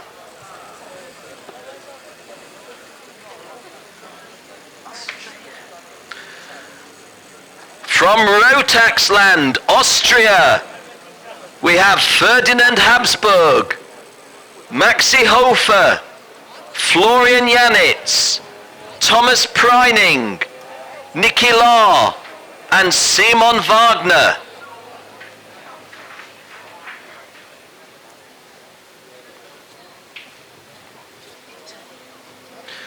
From Italy, we have Alessandro Trombelli and Claudio Pagliarani, and joining up with his Italian neighbors from the Republic of San Marino, Mirko Rossi.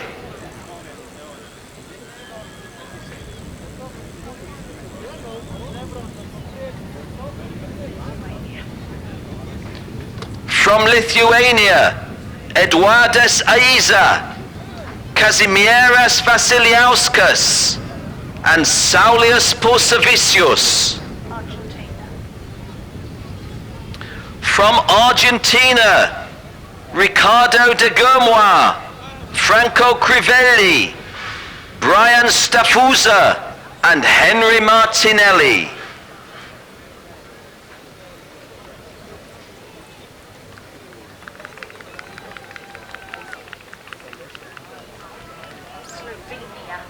From Slovenia, we have Robert Kastelic, Doman Horvat, and Vid Pasiad.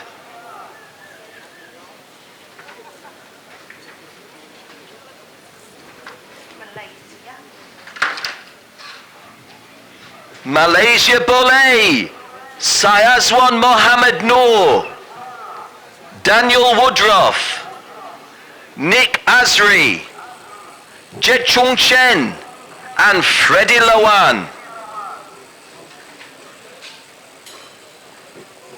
Australia. From a land down under, Australia, Joseph Burton Harris, James Golding, Thomas Randall, Pierce Lehane, Joseph Mawson, Daniel Rochford, Kyle Ensby, Jason Pringle, Troy Woolston, Brent Coughlin, Hamish Layton, and Jose Ruiz. Norway. From Norway, we have Thomas Brinterson and Thomas Jurgensen. Spain. From nearby Spain, we have John del Valdetor, Ricardo Garcia, Alvaro Otero, Daniel Salvador, Alexis Araujo, Stephen Ballering, Daniel Vacaz, Ivan Velasco, and Jesus Perez Santander.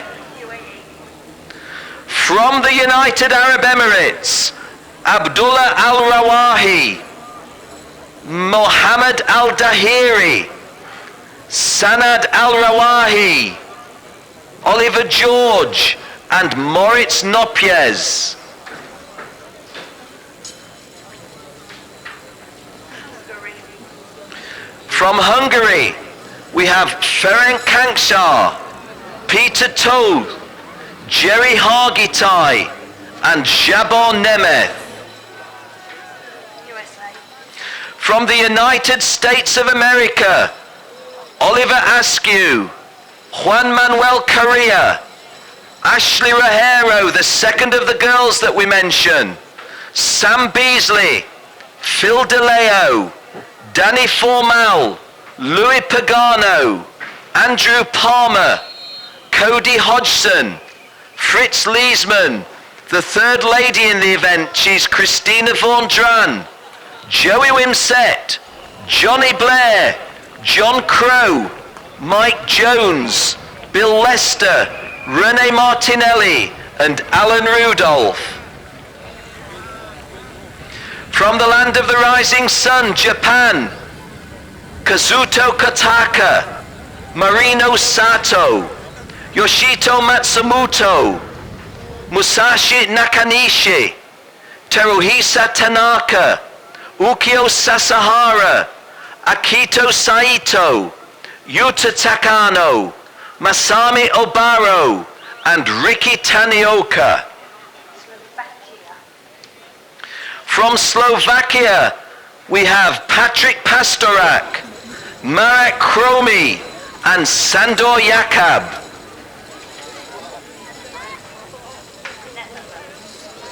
From the Netherlands, Pepijn Stayman, Lars Lamborel, Stefano van Galen, Janau Esmeyer, Sam Schippers, Jordi van Moorsel, Berry Torrenvliet, Willem Jan de Loos, Roy Bakker, Leon de Vischer, Tom Dealison, and Dennis Kroes.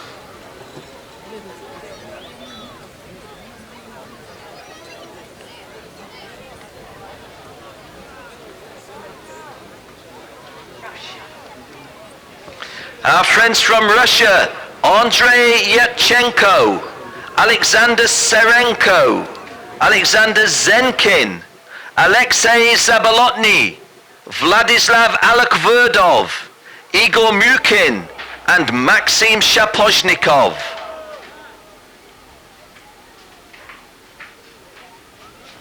Finland.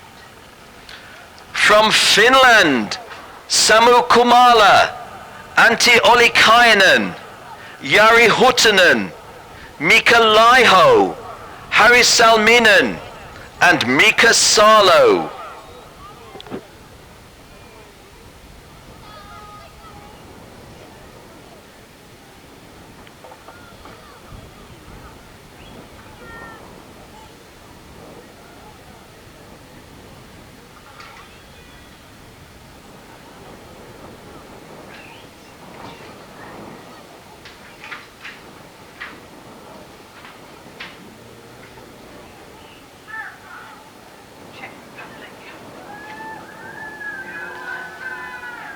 From the Czech Republic, we have Thomas Salva and Peter Betzel.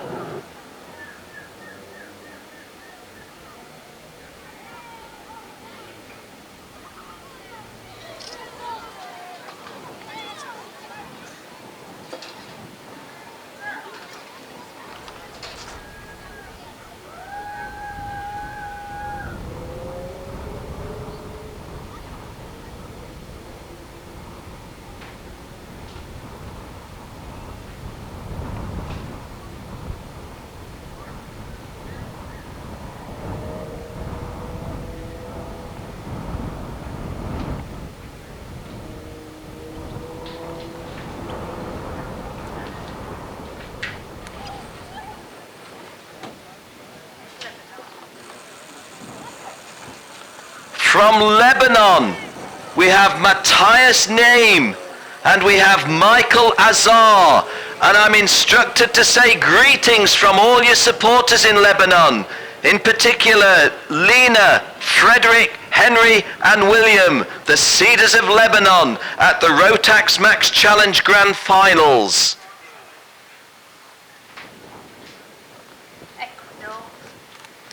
We go to South America, to Ecuador, and the boxer, yes, when he's not racing a kart, he's a boxer, Christian Taleb and Mateo Fernandez.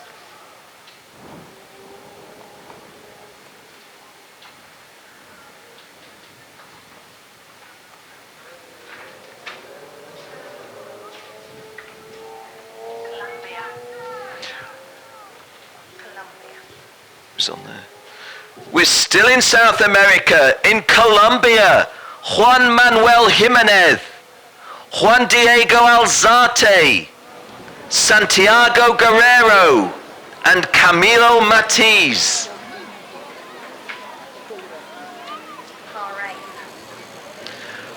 From the Kingdom of Bahrain, we don't have Isa Abdullah Al Khalifa, but we do have Paul Stanley.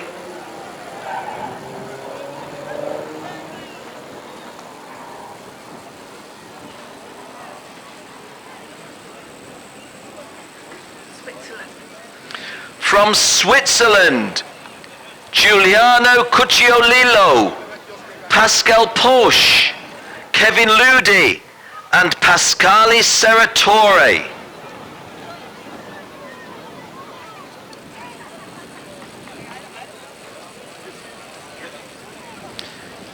Indonesia Boleh, Felix Lintang, Azahir Ali, Silvano Christian, Sena Noor, and Lukadi Gunawan.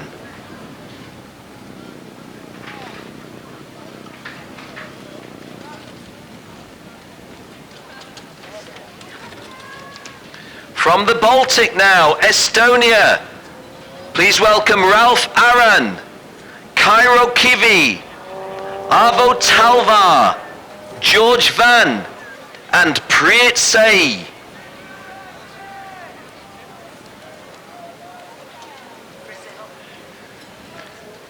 From South America, Brazil, Pedro Cardoso, Yuri Alves, Nelson Stanishi, Fernando Cavallo, Marco Diaz, and Fernando Guzzi.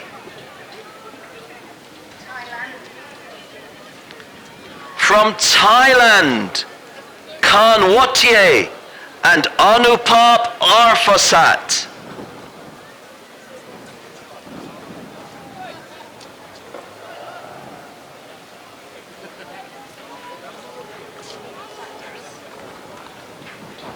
From the island of Cyprus, Savas Chrysochou and Antonis Peros.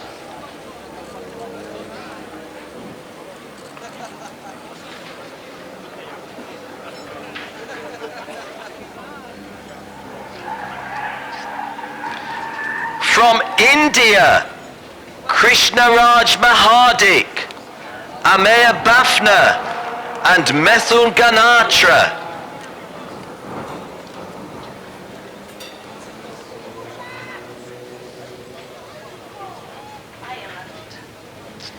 From Ireland, Gary Donnelly, Shane Daly, Charlie Eastwood and Martin Pierce.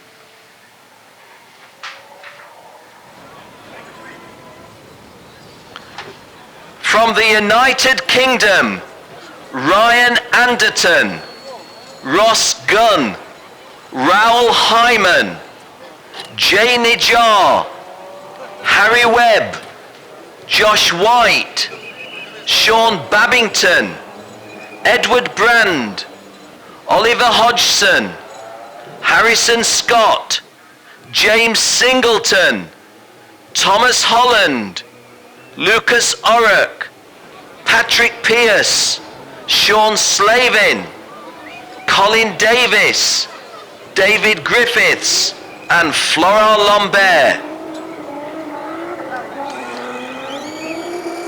From Belarus, we have Sava Shaidak and Dmitry Kitayev.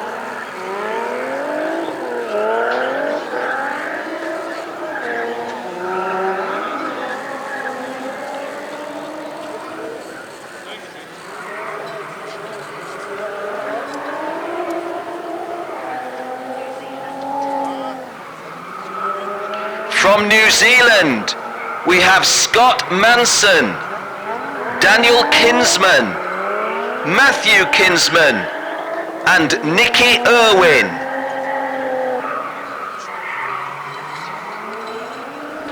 From Belgium, we have Michael Cool, Zendarua, Matthias de Tige, and Christoph Adams.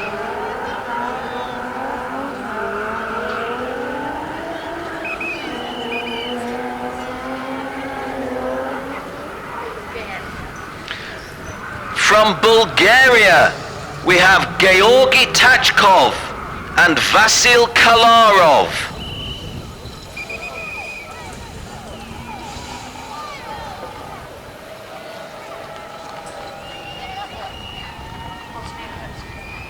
From Bosnia-Herzegovina, we have Sandro Lukovic.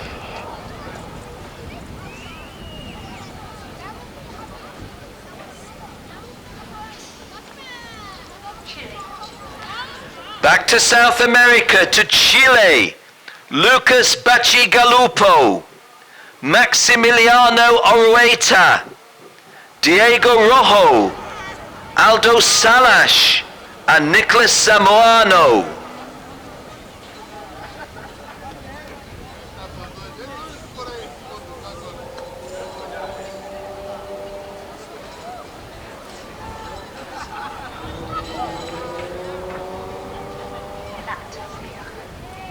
Back to the Baltic, to Latvia, Konstantins Kalko, Martin Steinertz, Martins Lapins, Harold Gokaklis, Norman Stanovics, and Heinrich Lembergs.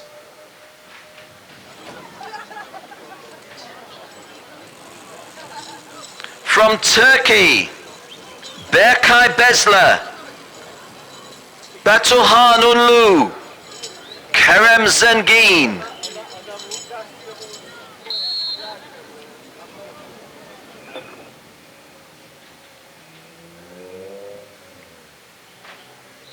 Can't see the Korea flag. From Korea, Jae-hyun Kim. Jae-hyun Kim of Korea, a one-man team, but good to have the Koreans with us. Mexico. From Central America, from Mexico, Francois Antoine Quevedo, Diego Naranjo, Alfredo Zavalza, Eugenio Montemayor, Luis Martinez, Carlos Maduba, and Salvador Bottoni. From South America, from Venezuela, we have Fabrizio Famolaro, Rafael Blanco, and Johannes Rodriguez.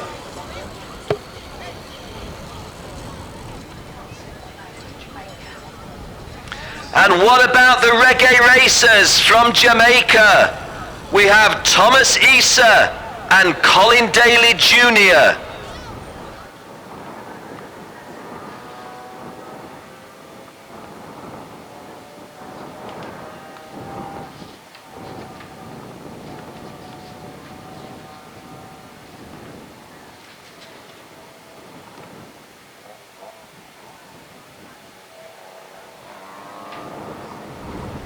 Well, ladies and gentlemen, we have had 277 drivers in juniors, seniors, DD2 and DD2 masters. We've had 36 drivers in the Micro Max. So well over 300 drivers in this session, in this event.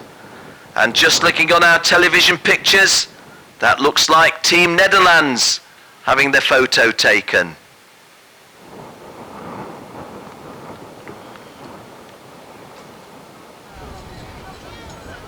Those of you tuned in online, you see the nice breeze of those flags making it very, very colourful. 57 countries, 277 drivers in the main event, 35 drivers, may have been 36, it is, 36 drivers in the Micro Max event. So over 300 drivers and just under 60 countries represented. We could have it over 60 if we said that the United Kingdom is England, Scotland, Wales and Northern Ireland, because we have drivers from England, Scotland, Wales and Northern Ireland, and Italy is counted as one country to include San Marino. If we included San Marino on its own right, there would be 60 countries represented in the 313 drivers here. Well, those of you here at Portimao, I'm sure you've enjoyed this colourful occasion. Those of you tuned in online, the bus that you see at the top left of your screen is the Team USA bus, organised by Mr. George Oriana. We hope that those of you that have tuned in online have got a bit of the feel of the colour of the occasion here. The 13th edition of the Rotax Max Challenge Grand Finals 2012. I'm Ken Walker, and it's been my 10th anniversary calling the racers at the Rotax Max Challenge Grand Finals.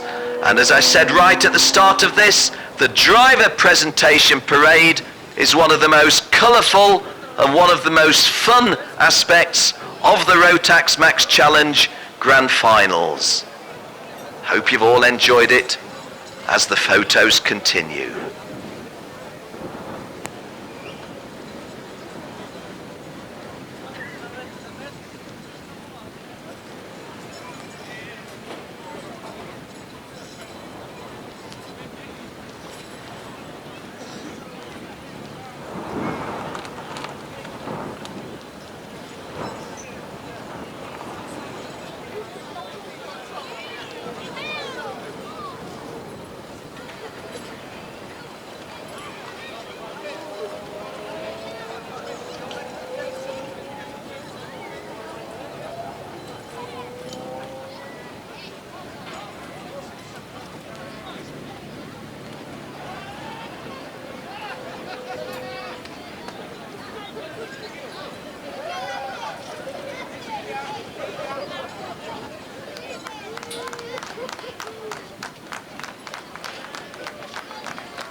Well, those of you tuned in online, you saw on the previous shot our paddock studio where our evening program has been brought to you from.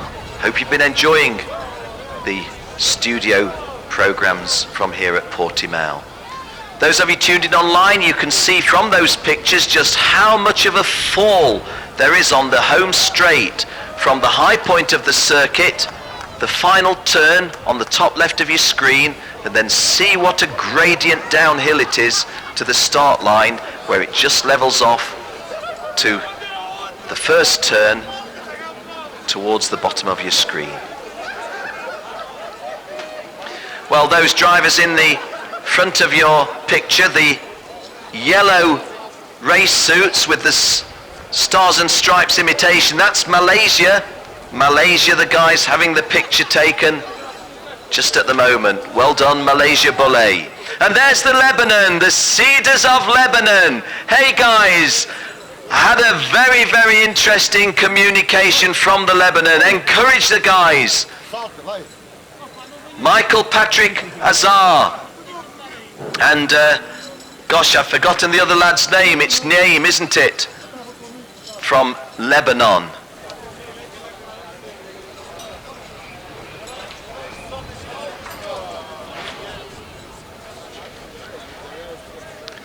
It was Matthias Naim, the second driver from Lebanon.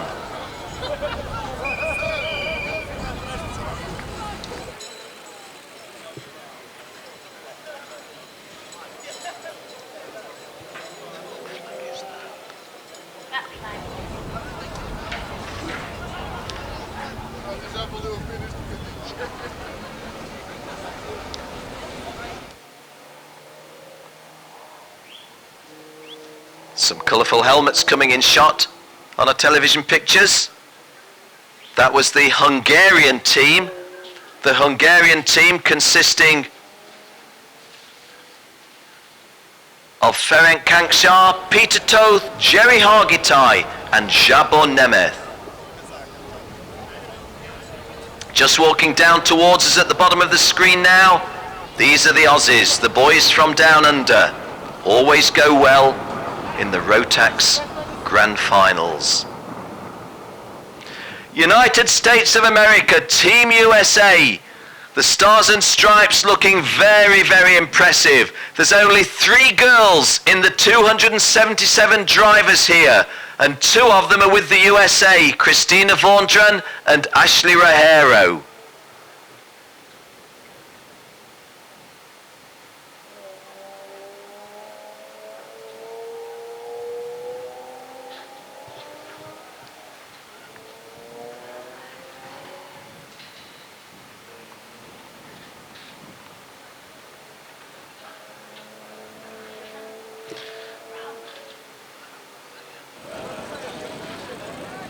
The Japanese flag very identifiable, isn't it? All white with the rising sun.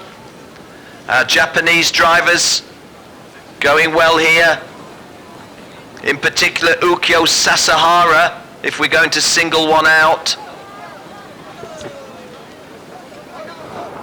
There is the rising sun and the full Japanese team in the center of your picture. To the right, that is the Slovakian flag. The Slovakian flag, part of the former Yugoslavia. They are Patrick Pastorak, Merek Kromi and Sandor Jakab. At the top left of your screen, that's the United Arab Emirates. They just move away. United Arab Emirates. The Emirates of Dubai, Abu Dhabi and Sharjah. I don't know the tiny Emirates to name them accurately. Of course, the Emirate of Abu Dhabi has staged 2 Rotax Max Challenge Grand Finals at the Al Ain Raceway.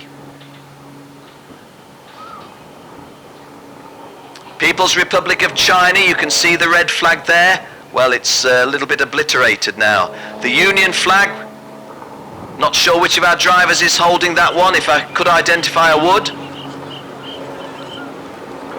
Korea. Good to see Jae-hyun Kim of Korea holding the flag. A one-man team from Korea. You're always very, very welcome, guys. as the plane flies over. What are the guys looking over the shoulder? The plane carrying the Rotax banner. Rotax BRP is what they're looking at in the sky here at Portimao.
Well, welcome back from the lunch break, everyone. We're getting ready for the finals this afternoon.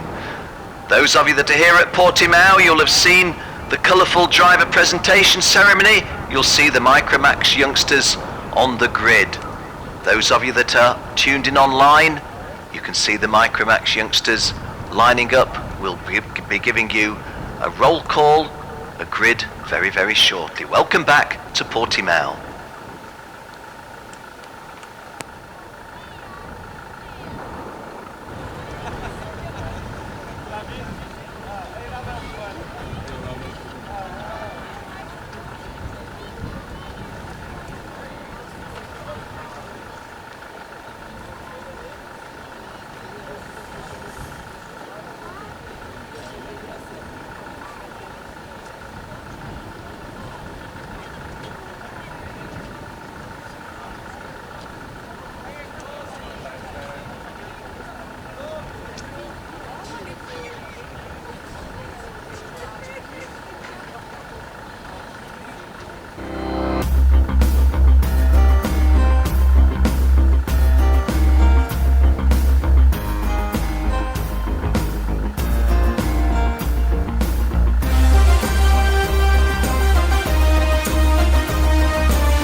Well, yes, welcome back again to Portimao. Those of you tuned in online, the first of the track action on finals afternoon is going to be a 15-lap final for these Micromax youngsters. Most of them from Spain, some from Portugal, a couple from Great Britain. Oscar Palomo and Sammy Worship are the front row. Adrian Harando and Axel Charpentier, row 2. Ayrton Simmons, racers from Spain but originally from Great Britain, or his folks were. Daniel Nogales, row 3. Delbin Garcia and Andrea Pitts, row 4, and Andrea Pitts, the first of our Portuguese drivers. Antolin Gonzalez and Santino Mendes complete the top 10 on row 5. Santino Mendes also from Portugal, as is Gonzalo Coutinho on row 6. Quique Bordes of Spain joining him on row 6. Row 7, Juan Carlos Rezoagli and Juan Francisco Franco of Spain. Row 8, Pablo Lazar of Spain and Antonio Correa of Portugal. Row 9, 2 more Spaniards, Alejandro Lahoz and Hugo Charpentier. Row 10, Andre Marquez and Pepe Arque complete the top 20. Manuel Sanchez and Ruben Silva, row 11. Kilian Mayer and Federico Peters, row 12. Xavier Honrado and Jose Gomez, row 13. Alejandro Jurada and Alvaro Villanueva are row 14. And the top 30 is completed by Alex Simmons, brother of Ayrton. Folks are from Great Britain. Racing out of Spain, he lines up with Portugal's Guilherme Guzmão to complete the top 30. Joel Suados of Spain and Teddy Vallo of Portugal are row 16. Artur Teles of Portugal and Manuel Canizares are row 17. And our grid is completed by Andre Quaresma and Manuel Soares. It's going to be a 15-lap final for these youngsters from Spain and Portugal, a couple of them with British backgrounds, Alex Simmons and Ayrton Simmons. Well, I'm pleased to tell you, those of you tuned in online, the rain of the last week has gone. The heavy winds have gone. It is a little bit breezy here, but it's okay, it's fine. It's not raining and it's not gusting gales. The sun is shining, a lot of blue sky, Should be a great afternoon's racing for all of these finals. The Micromax scheduled away at 13:30. The junior final scheduled to start at 13:55. DD2 Masters at 14:25. The seniors at 14:55. And we close the 2012 Rotax Max Challenge Grand Finals with the DD2 Open category at 15:25. That won't be the last of our coverage though. We shall be giving you live coverage of the prize giving ceremony at the podium at about 16:30. We'll keep you posted on that. Cart number 36 that you see there is Manuel Sanchez of Spain. Behind him, cart number 34, Kilian Mayer. In the foreground, 26, is Frederico Peters of Portugal. Well, they're only young, these guys, 7 and 8, 9 I think is the oldest, but they do get the pretty grid girls, so that's something for them to look forward to in their future in motorsport, isn't it? The Rotax girls from here in Portugal.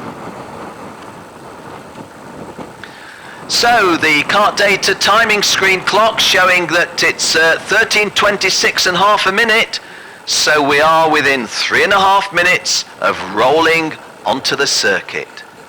We're at Portimao, the Cartodromo International Algarve in the south of Portugal. Those of you here at the circuit, you will have seen good pictures, the real thing rather, of the aircraft. Rotax, of course, not just involved BRP in kart racing, also doing aero engines, and we saw that plane towing the Rotax banner. Those of you tuned in online at the lunchtime, you'll be aware that that Rotax banner made a good impression. Now, the grid girls with those brollies, well, one or two of them getting a little bit blown inside out, so when I say it's not as gusty as it was, it is not as gusty as it was. But it's more than a gentle breeze. Sitting in my commentary box, I can hear the howl outside of the window, so it's definitely a little bit of a factor. But no rain, and nowhere on the tarmac is there any wet.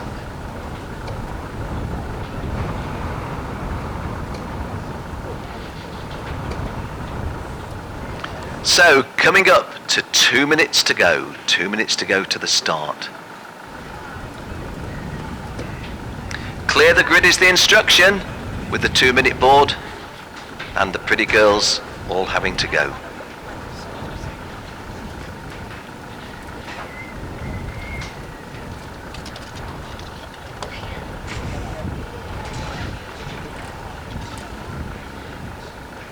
Oscar Paloma on pole position and Sammy Worship on the front row.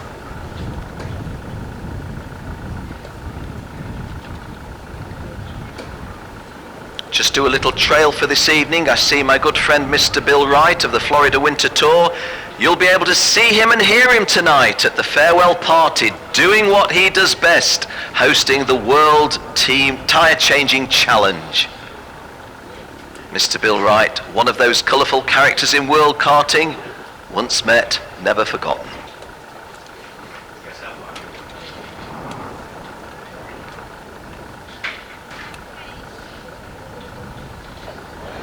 Well, we're not able to bring you full commentary of the race, but we will bring you very regular updates of the changes of position over the 15 laps. We don't quite have the full complement of our technical capabilities for the Micromax as we do over junior, senior, DD2 and DD2 Masters. But myself, Ken Walker, as always, I shall do my best to help you interpret what you're seeing, whether you're seeing it live here at Portimao or whether you're seeing it online. And those of you that are tuned in online, give you a wave. Thank you for joining us. Thank you.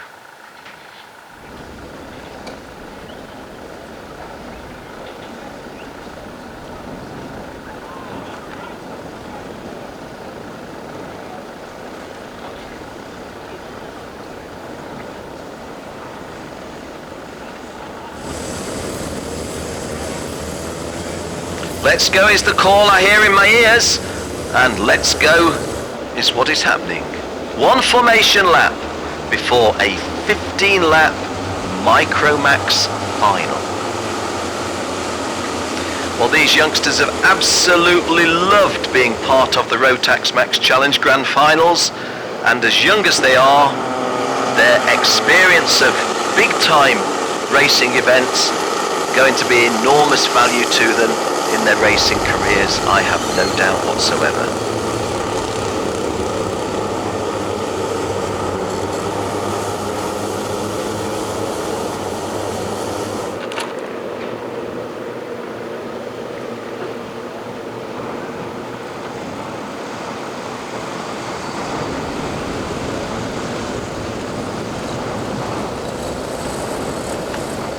It's very clear on the television pictures that these are all identical carts, all Praga carts, in just the same way that all four of our classes in the Max Challenge Grand Finals are provided. Birel, Sodi Kart, Mach 1 and Haas in the main events, and the Praga carts for these Micromax youngsters. The level playing field, it really is as close as you can get. Nobody is driving their own kart. All of the karts, including these here in Micromax, have been allocated by random ballot. So it's pretty much as level a playing field as you can get. These youngsters approaching the penultimate turn to their right. One turn afterwards brings them onto the home straightaway.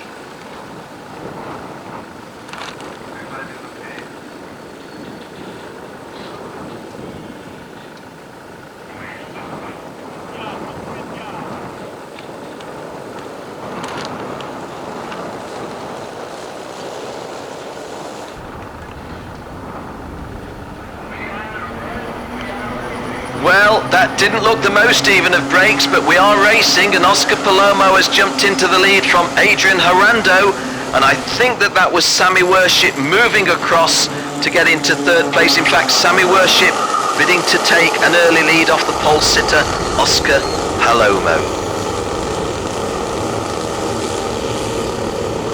The Micromax youngsters all safely through turns 1, 2 and 3 on the opening lap of 15.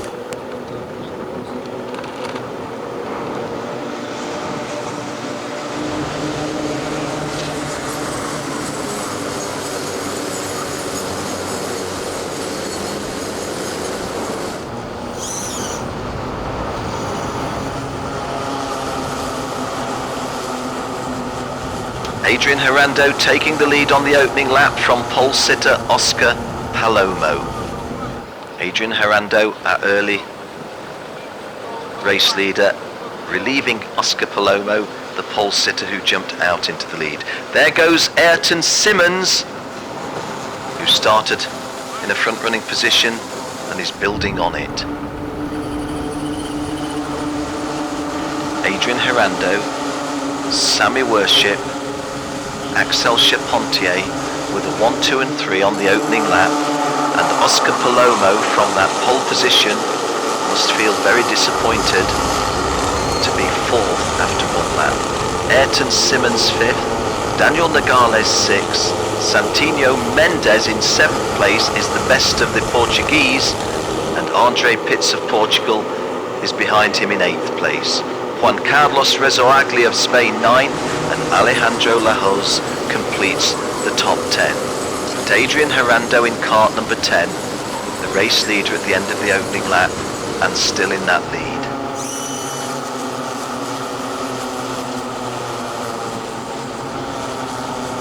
Well, Sammy Worship has never been out of the top runners, either in the races, the pre-final this morning or this one, nor in the non-qualifying practice sessions, nor in qualifying practice. Oscar Palomo was frequently the fastest in the sessions, but just had that disappointing opening lap, didn't he? Ooh, a little bit of a nudge there. I think that was Santino Mendes receiving a little push from behind. Santino Mendes in 3rd place is the highest placed Portuguese driver. The 2 Spaniards in front of him, Adrian Harando and Sammy Worship. Really not sure if I'm saying Worship as the correct way Sammy would say it in Spain, but as an Englishman, that's how I'd say it. Santino Mendes of Portugal the third place driver.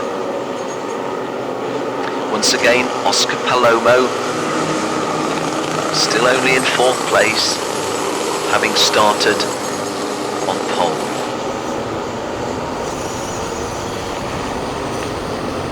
Well, you know, guys, for these little kids here, this is as serious as it gets. Racing for a grand final title.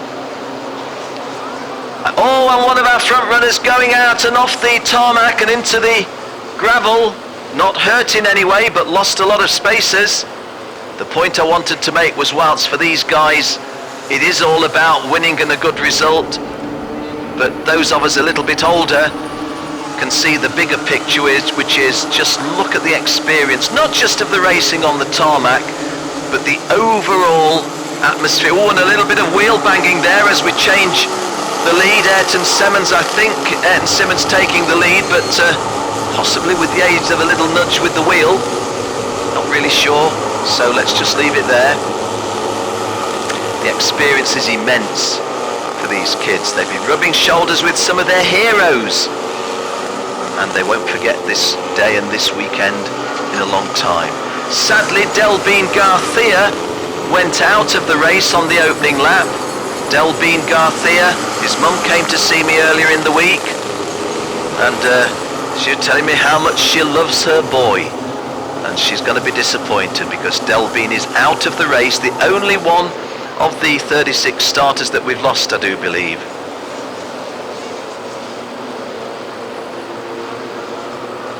Oh, and a driving standards flag. So one of the youngsters has been learning something a little bit naughty. Great dice for the lead.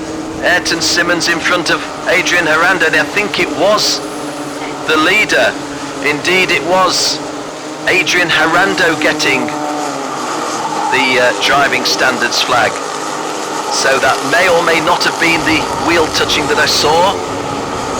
It's all part of the learning experience for these youngsters from the Iberian Peninsula of Spain and Portugal. 3-second penalty for a false start for carts 18, 22 and 24. 18, 22 and 24. 18 is Andy Pitts, 22 is Axel Charpentier, and 24 is Daniel Nogales. So again, those guys are not going to be happy with that, but they will have learned something. Be a little bit more careful at the start. 18, 22 and 24 being penalised for an infringement at the start. 18 is Andy Pritz, 22 is Axel Charpentier, and 24 is Daniel Nogales. The front two have gone through. Ayrton Simmons just beginning to, well, I said just beginning to pull away a little bit from Adrian Herrando, and he was, but right now Adrian Herrando looks as if he's more or less glued to the rear bumper of the race leader. We're on lap 6 of a 15-lap Micromax final. I've watched a fair little bit of Micromax racing, not least here in Portugal last year at Viana de Castela, when we had Micromax running separately and Minimax joining them in a grand festival of youth Rotax racing. Also seen quite a little bit of Micromax racing in the United States of America. Of course, the Micromax champions and Minimax champions of the USA don't come to the grand finals. We don't run anything more junior than our junior class. Ayrton Simmons has done a fast lap of 1:11.8 and nobody else has done better than 1:12.00. That's Adrian Herrando in second place, who's second fastest. Oscar Palomo, who dropped to fourth early on, back up to third, and Juan Carlos Rezoagli running fourth. They're all Spaniards, although Ayrton Simmons has British background. Santinho Mendes of Portugal is 5th, Axel Charpentier 6th, and Daniel Nogales 7 are Spanish. Andrea Pitts of Portugal is 8th. Sammy Worship, who I'm afraid I may have put the commentator's curse on. I've been rather pleased with how the commentator's curse has not been working. But I mentioned that Sammy Worship has been running at the front the whole of the weekend. He's only running 9th at the moment, just inside the top 10. The last place in the top 10 held by Kike Bordache. Heading round towards the half race distance.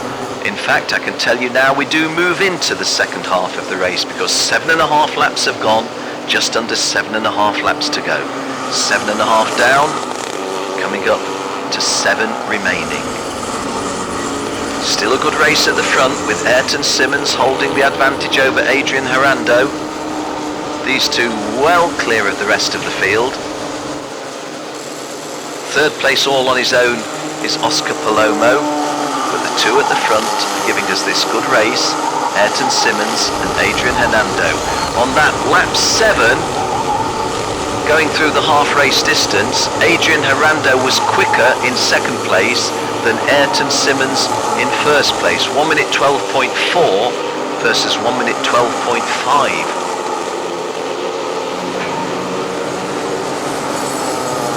Ayrton Simmons very smooth through the tight hairpin, although possibly Adrian Hernando a little bit quicker because he did catch up a matter of inches there.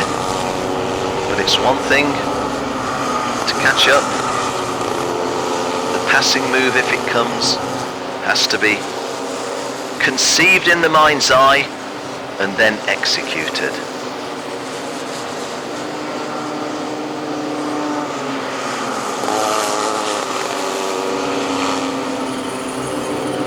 Well, I'm just looking down to my right. The juniors coming out next for their final are getting ready in the assembly area.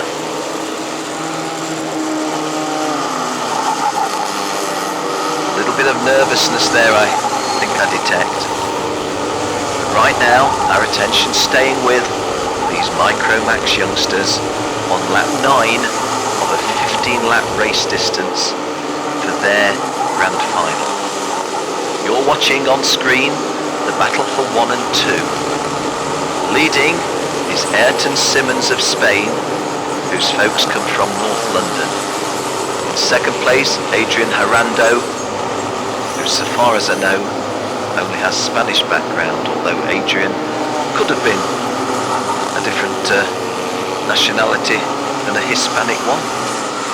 Oscar Palomo still running in third place, but running rather on his own in third place. Bit of a lonely drive for the pole sitter. Juan Carlos Rezoagli is still fourth, and the first of the Portuguese drivers is Santino Mendes in kart 44, running fifth. And in fact, he hasn't run fifth, he's lost a couple of places, because it's Andre Pitts of Portugal in fifth place. Andre Pitts of Portugal fifth, Axel Chapontier of Spain sixth, and Santino Mendes, who I've just called, actually falling from fifth to seventh on lap 9.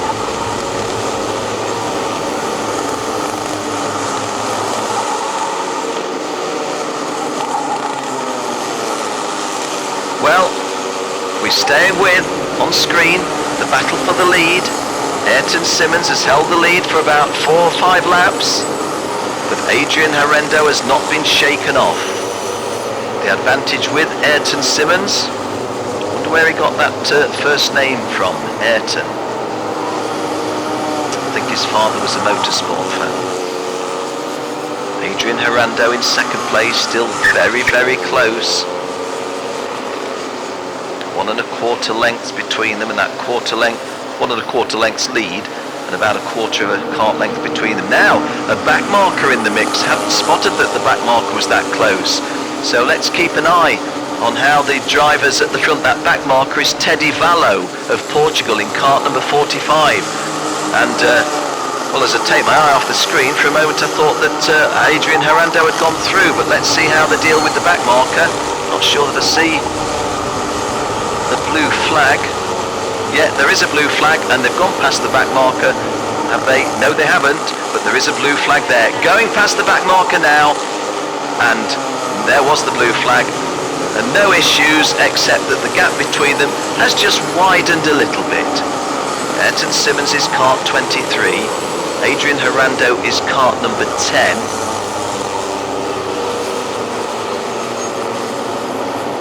And once again, the timing screen just giving me a little bit of anxiety because Oscar Palomo in third place on my screen would appear to have only done 9 laps when everyone's done 10, but I don't think that's the case. I think that Oscar Palomo is there.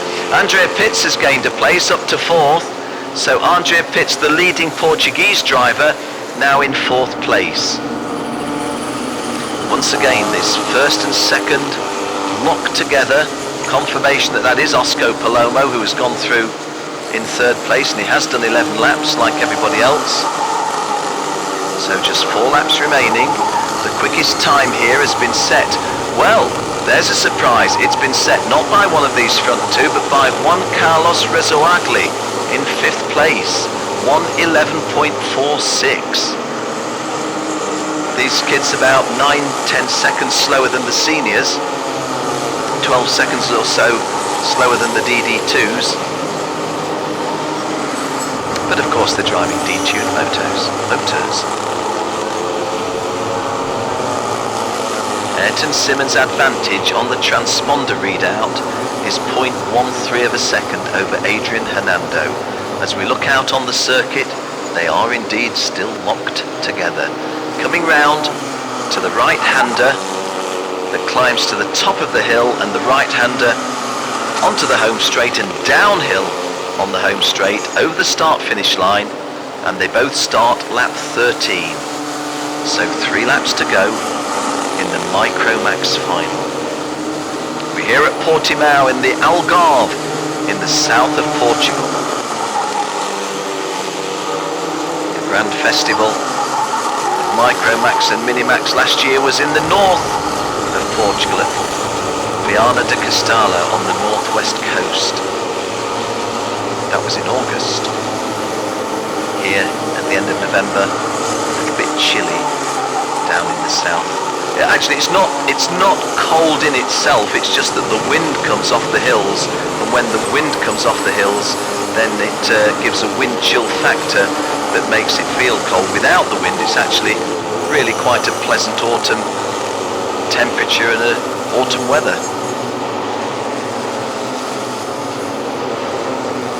Well, there's action in the 3rd, 4th, 5th place, isn't there? Because Andre Pitts has lost that 4th place to Axel Charpentier. I think Oscar Paloma been having a difficulty holding on, and as our television director moves to that battle now, you see in Micromax how easy it is to suddenly lose 3 places there. The guy's going over the start-finish line now.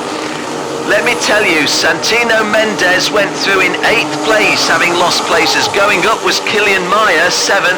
Andre Pitts having dropped to 6th. Oscar Palomo to 5th. Axel Charpentier remains 4th, but Juan Carlos Rezoagli, he was the winner in that exchange. He's gone up to 3rd. They're still all 4.5 seconds behind the front-running 2. Ayrton Simmons, the leader, and Adrian Hernando in 2nd place. But just look at now, we often talk about wheel-to-wheel racing, side-by-side racing, we commentators, but that looks like side-by-side racing to me. The 2nd and 3rd of the guys on the right of your screen coming back into shot. And once again, make the slightest error in your entry into a turn or exit from the turn, and you can lose 5 or 6 places in Micromax. It can happen in the senior classes, but it's particularly the case in Micromax and Minimax. So race leaders, Ayrton Simmons and Adrian Hernando, closer than ever at the end of that lap, 0.07. And is that a move for the lead? Yes, it is. Has he executed it? Well, he did execute it momentarily, but the next left-hand turn came to the advantage of Ayrton Simmons. So Ayrton Simmons holds on to the lead, but if I say a narrow lead, well, it's as narrow as the word narrow can mean. But now, Adrian Hernando cranking up the pressure, but he got his angles wrong there. He got his angles wrong, and instead of being a couple of inches behind Ayrton Simmons, is now a cart length behind. So maybe a little rush of blood by Adrian Hernando. Has got to do something though, because it is the last lap, and he's got past him. He's got past him. Adrian Hernando just, and Ayrton Simmons goes off the circuit, but gets back into the circuit. Well, Ayrton Simmons now can only finish second, but he'll want the stewards to have a look at that. But here's the checkered flag, and the victory on track goes to Adrian Herrando. Adrian Herrando wins. Ayrton Simmons is in second place. This really good scrap for third. Fourth, fifth and sixth goes to Juan Carlos Rezoagli in third. Spanish drivers 1, 2 and 3. Andre Pitts of Portugal 4. Santino Mendes of Portugal 5. Then 5 more Spaniards complete the top 10. Pole sitter Oscar Palomo was 5th. Now there's been a change on my screen. Kilian Meyer 6th. Kike Bordache 7. Andre Pitts is dropped to 8th. Ah yes, Andre Pitts was kart number 18 who was assessed a 3 second penalty at the start. So Andre Pitts drops to 8th. Axel Charpentier, of which the same applies, drops to 9th, and Sammy Worship completes the top 10.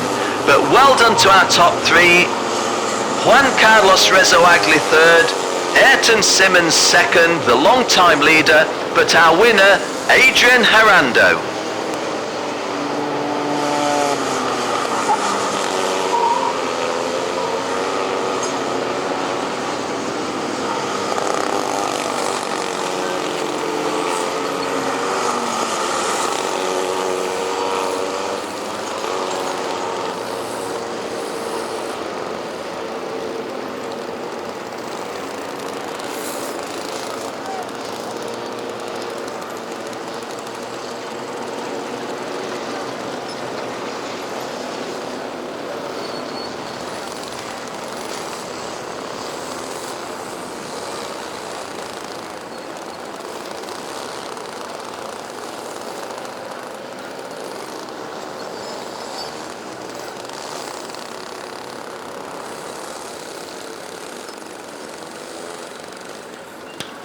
Well, confirmation of the 1, 2 and 3. Victory for Adrian Herrando of Spain. In second place, the long-time leader Ayrton Simmons. And in third place, Juan Carlos Rezoagli.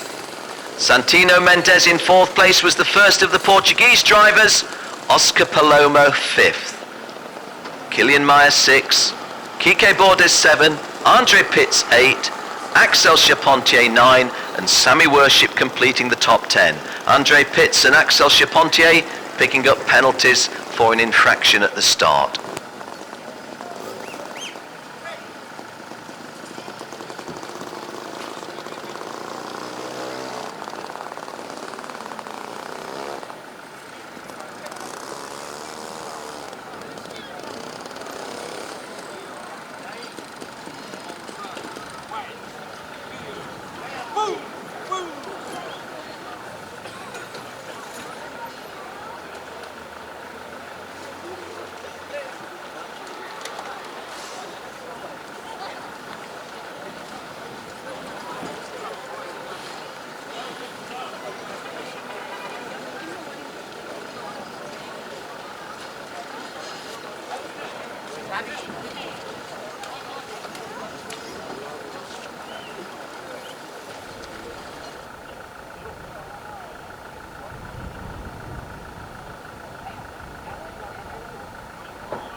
Well, you're looking at the grid, the assembly area, or the dummy grid for all of our finals will be on the starting grid proper, and from there they'll move away to the formation lap. James Golding of Australia is on pole position, joined by Samu Kolmala of Finland on the front row. Ross Gunn of the United Kingdom and Kazuto Kataka of Japan are row 2. Row 3 is Janau Esmeyer and Stefano van Galen for an all-Netherlands row 3. Guan Yu Zhou from the People's Republic of China is on row 4 with Austria's Thomas Preining. Top 10 completed on row 5 by Spaniard John Del Valle Tour and German Christopher Dreispring. Row 6, Josh White, United Kingdom, and Joseph Burton Harris of Australia. Row 7 sees Dutchman Lars Lamberel alongside United States driver Juan Manuel Correa. Nuno Sosa of Portugal is on row 8 with Berkay Besler of Turkey. Andrei Yatchenko of Russia shares row 9 with Parker Thompson of Canada, and behind them Oliver Askew of the USA and Patrick Pastorak of Slovakia. Row 11, Marino Sato of Japan and Harry Webb of the United Kingdom. Zachary Clement de Mello of Canada and Ryan Anderton of Great Britain, row 12. Scott Manson of New Zealand and Alvaro Otero are row 13. Jan Jonk of Denmark and Scandinavian colleague Jessica Backman of Sweden are row 14. Jessica Backman, the only girl left in the competition. Eugene Denason of South Africa and Kasper Bileski of Poland complete the top 30 on row 15. Zachary Jalko of Canada and Giuliano Cucciolillo of Switzerland are row 16. And the grid completed by Raul Hyman of Great Britain and the very unlucky Bruno Bolido of Portugal. Why is he unlucky? Well, he won all of his heats, started the pre-final on pole position and went out on the opening lap. So Bruno Bolido, the very good Portuguese driver, starts stone last. Can he get through? He's got 18 laps to do it in, but he's got some very good drivers that he needs to get past. See how it goes. We're scheduled away at 13:55 and we're just over that time, so I'm anticipating any time real soon the green flag being shown. Welcome to Portimao. To all of you here in person, welcome to Portimao. To those of you tuned in, back home, in your car, wherever. And a quick ciggy from a couple of the marshals. Have to say I've been massively impressed with the marshals this weekend. They've worked in some horrible weather.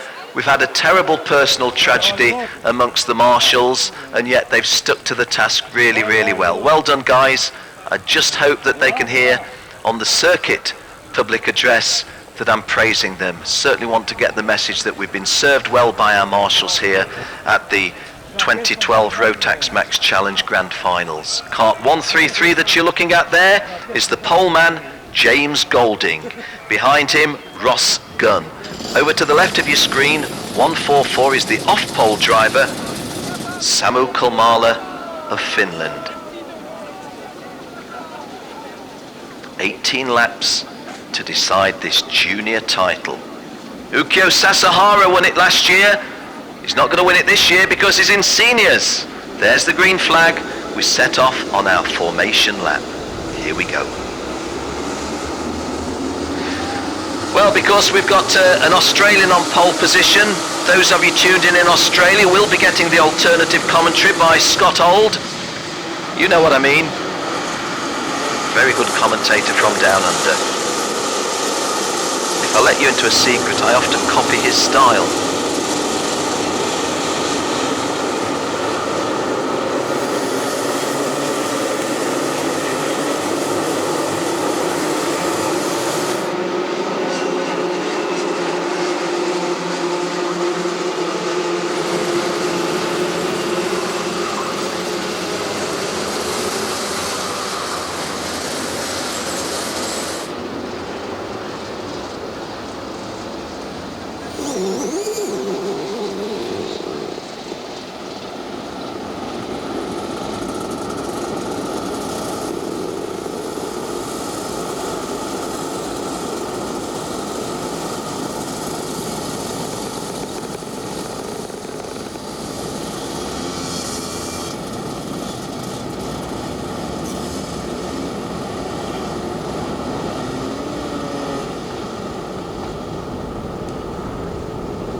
Well, I'm getting a little bit nervous for these lads.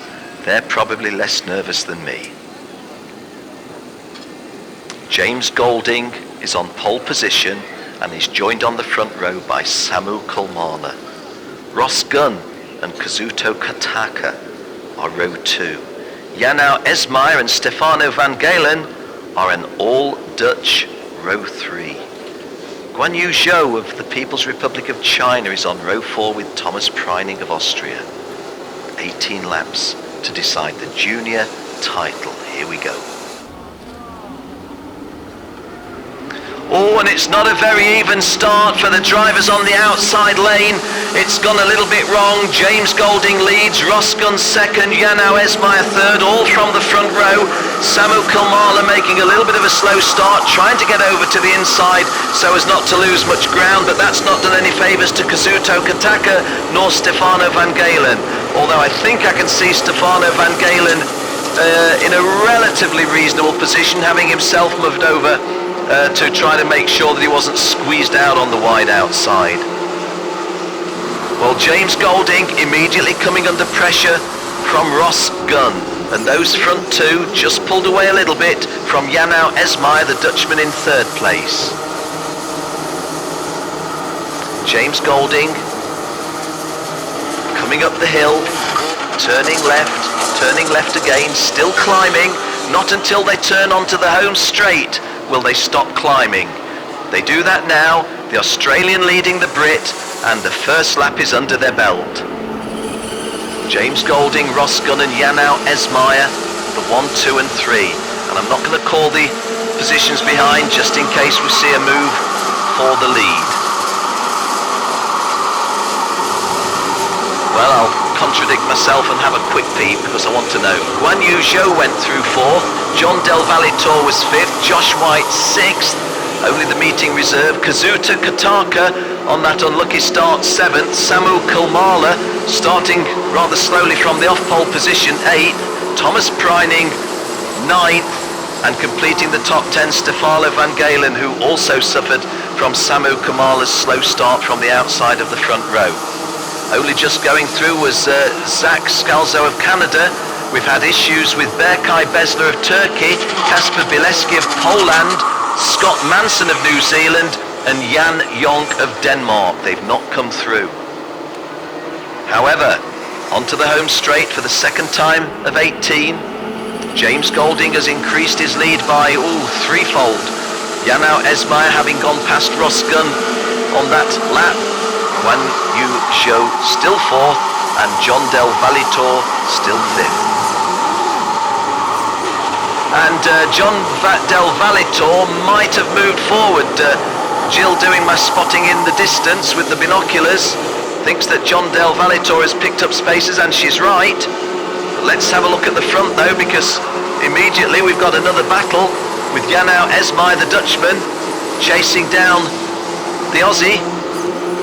Have to say this about Australia, they've not, I'm sure my friends in Australia won't mind me saying this, they've not excelled in the preliminaries, but hey, it's finals day today, and guess what? They're going good today. Good on you guys. James Golding holding the advantage over Janau Esmeyer. Ross Gunn, who made a good start, just trailing a little bit in third place, and that is Guan Yu Zhou in third place, and Ross Gunn in fourth place, just trying to hang on. Although as I speak, Ross Gunn is fighting back against Guan Yu Zhou, giving Guan Yu Zhou his real name, Guan Yu Zhou from China. Spent a lot of time this year in England, and everybody calls him Joe. When in commentary I say Guan Yu Zhou, they come up to me and they say, "Hey Ken, why don't you call him Joe? Everybody else does. Call him Chinese Joe."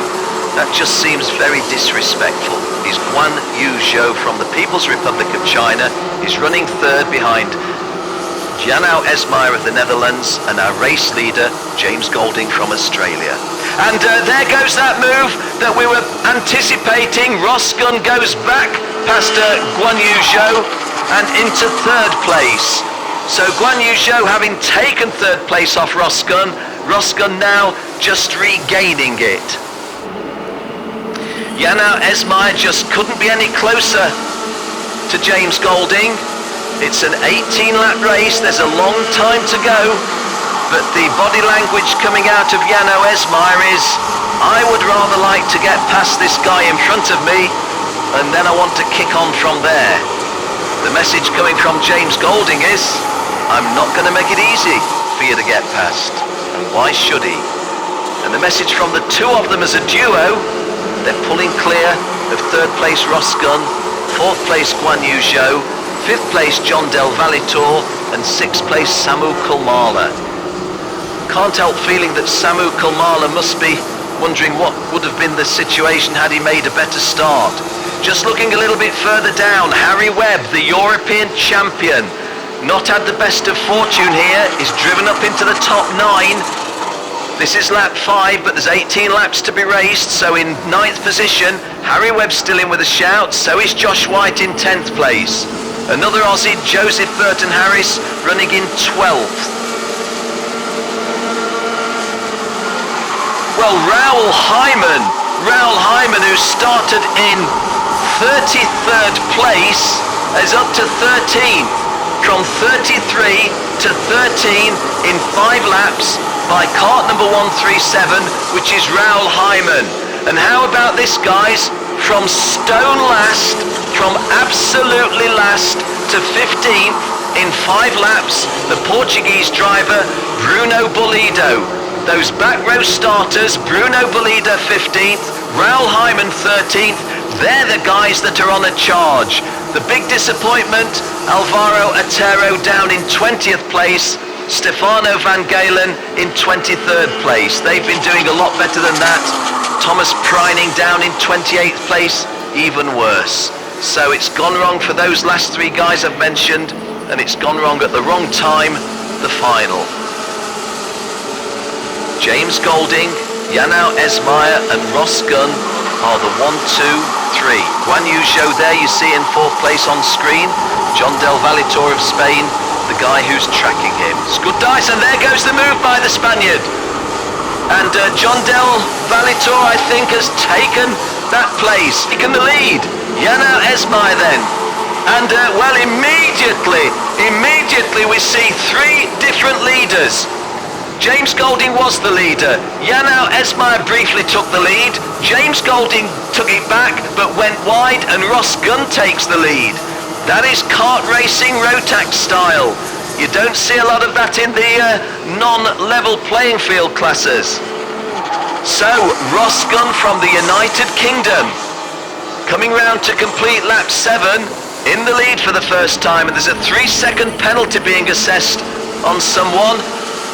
Hope it's not one of our front runners. Not that I'm favouring anybody, but it would be pretty sad. Golding, right? Oh, sorry. I'm getting the messages from Jill James Golding, thinking that she was telling me that it was he that got the 3-second penalty. I couldn't have believed it was. His pole position start looked pretty satisfactory. Back in the lead, so we've now had 5 changes of lead in 7 laps in the junior final, albeit that 2 of those changes of lead were very, very short-lived. Harry Webb is the climber up to 7th, Raoul Hyman up to 12th, and Bruno Bollido, who started last, is up to 13th. Incidentally, the only girl left racing here in finals day, Jessica Backman, she's running 22nd in kart 115, the Swedish lady from the far, far north of Sweden, where it really, really is coming on cold. And a change of lead, is there? No. Oh, it's side-by-side stuff, but yes, I think Ross Gunn has gone back in front. Ross Gunn retakes the lead. And on the exit from that turn, James Golding was not able to get the hammer down quickly, so Ross Gunn gets a tiny bit, well, not a tiny bit of a cushion, a 6 or 7 length cushion. Second place remaining with the Aussie, third place with Jano Esmair.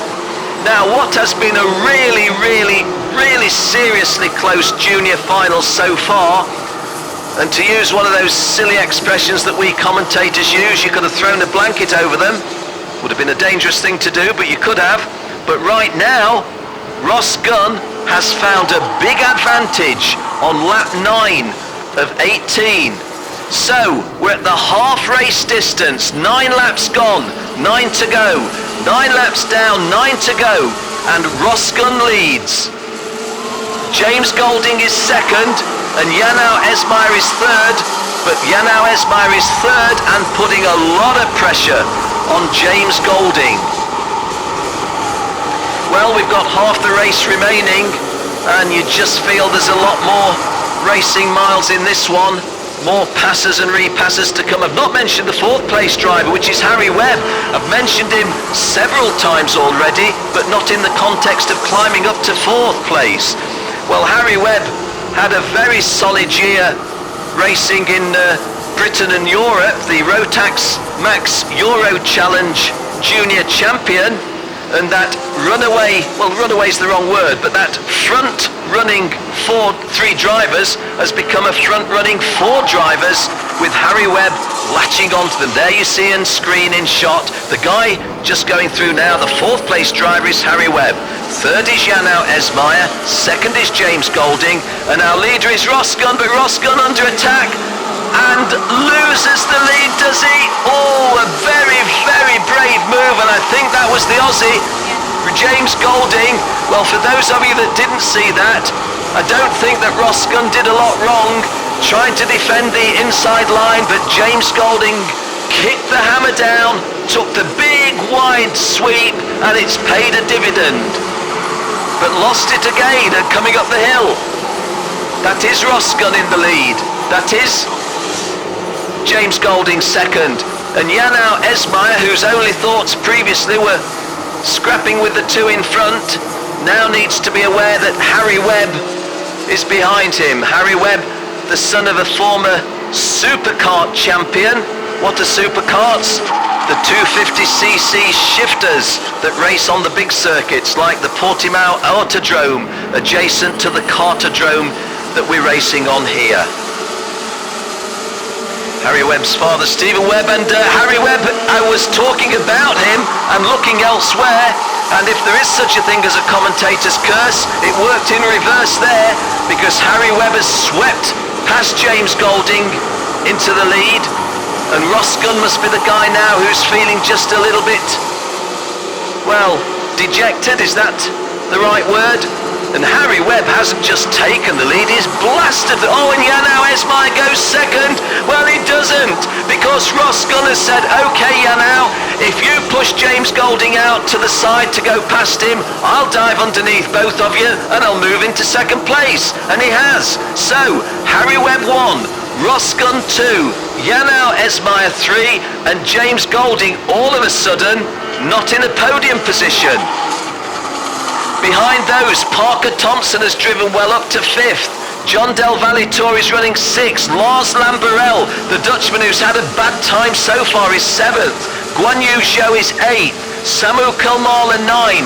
Kazuto Kataka 10. And Raul Hyman, starting off the back row, is 11th. Bruno Bolido, starting stone last, is 13. Jessica Backman, the only girl in the competition, dropped 3 places. She's now running 26th. This is lap 13 of an 18-lap junior final, and all of a sudden a very, very close race is looking just a little bit different, with Harry Webb over a second in front. Harry Webb, a very level-headed young man, takes his off-track duties very seriously, as well as his on-track craft, if you will. Dips his head very low. Janau Esmayer trying to wind up the elastic band to get past Rosgun. I don't think he's going to be able to prize an opening from there. Behind those 2, it's James Golding 4th and Parker Thompson 5th. Gives a measure of the nature of this event, doesn't it, when James Golding of Australia is being pursued by Parker Thompson of Canada. I wonder how many thousand kilometres there are between the home of James Golding in Australia and the home of Parker Thompson up there in the north in Canada. James Golding getting a place back there, was he? Maybe not. Harry Webb continuing in the lead. No, James is definitely fourth. The scrap there is the dice between Rosgun cart 134 and Janau Esmeyer cart 177.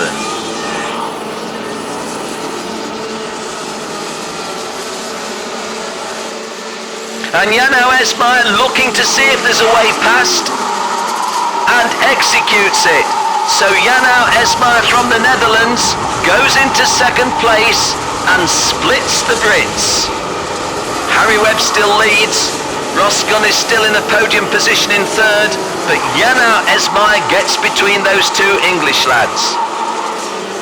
Fourth place, and the Aussie has lost a place because Parker Thompson has gone up to fourth, and James Golding is down to fifth, and the pole sitter from Australia at this stage of the race, lap 15 of 18, will be feeling that a wonderful opportunity to win a title is just slipping beyond his grasp. Oh, and he loses another place. John Del Valitor of Spain goes past James Golding, and I think that may well be James' last throw of the dice. This is the start of lap 16, so 3 to go. Harry Webb leads, Janau Esmeyer second, Rosgun third, Parker Thompson fourth, John Del Valitor fifth, and the pole sitter James Golding down to sixth. Lars Lamberel running seventh, the Dutchman going well in comparison with what he's done previously. Guan Yu Zhou in 8th place. Joseph Burton Harris makes it another Australian in the top 10, and Samu Kulmala completing the top 10 at number 10. The last starter of everybody, Bruno Bolido, knocking on the door of the top 10 in 11th place. 2.5 laps remaining in the junior final.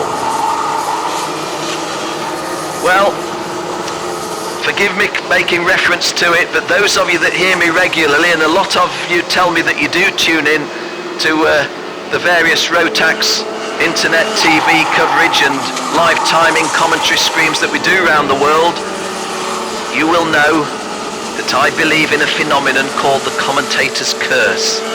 Say something good about somebody and it goes wrong. Parker Thompson has just gone past Ross Gunn to get a foothold on that final podium position. I don't want to put the commentator's curse anywhere, but what do you say about Harry Webb, who leads by over 2 seconds with only 2 laps remaining in the race, including the one that they're on? Janau Esmeyer, and Parker Thompson, having done so well to get past Ross Gunn, went a little bit wide on the hairpin and is let that place go. Parker Thompson back into 4th place. If he wants a place on the podium, he's got to work his way past Ross Gunn for a second time. Just over 1 lap remaining. Harry Webb dips his head. He's a long, long way clear. Janau Esmeyer in 2nd place. Ordinarily ought to be safe. Oh, and Parker Thompson having a brave go again, and again getting past Ross Gunn. So Parker Thompson once again gets himself into a podium place in 3rd. He can't kick on from here because Janau Esmeyer is pretty much right in front of him. Harry Webb is way out in front. Not going to say home and dry because of the commentator's curse, but Parker Thompson's got to be circumspect here. And Janau Esmeyer slows them down. Oh, and touches, and Parker Thompson has touched Janau Esmeyer, and Janau Esmeyer might now have lost 2 places. He has. Well, that's a little bit unfortunate for the Dutchman. Maybe he should have driven a little bit more boldly. And he, oh my, and he does drive a little bit more boldly and gets back to 2nd. Well, let's pay tribute to this worthy winner. The European champion is the world champion at this level. Harry Webb wins it. Harry Webb wins it. In 2nd place, Janau Esmeyer. 3rd is Parker Thompson. Ross Gunn 4th. John Del Valitor 5th. Lars Lamberel 6th. James Golding 7. Guan Yu Zhou 8.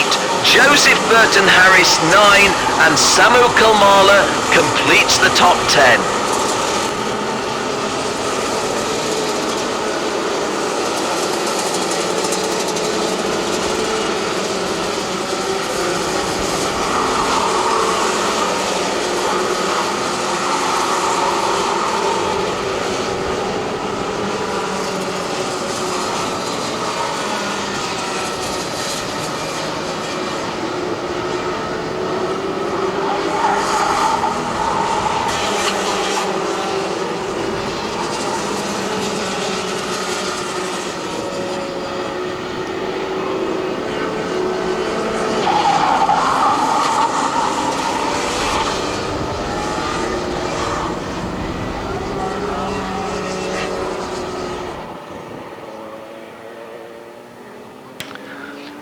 there's a still of Harry Webb winning this one, and confirmation of the junior final result. It's a victory for Harry Webb of England. Netherlands' Jannou Esmeyer really hard worked for second place, and Parker Thompson of Canada a tenacious battle for the final podium place.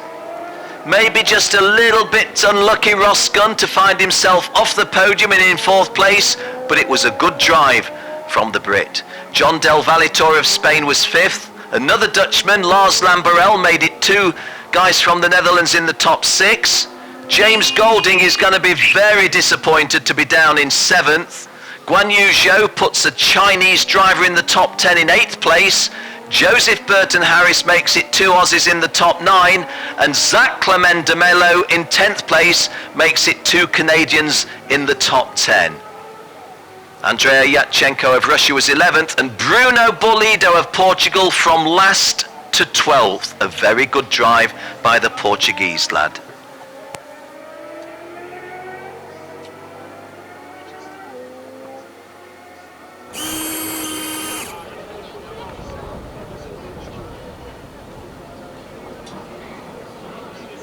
Well, that was a really superb drive by Harry Webb. The Rotax Euro Challenge champion is now the world number 1 and is talking to Jenny Wade.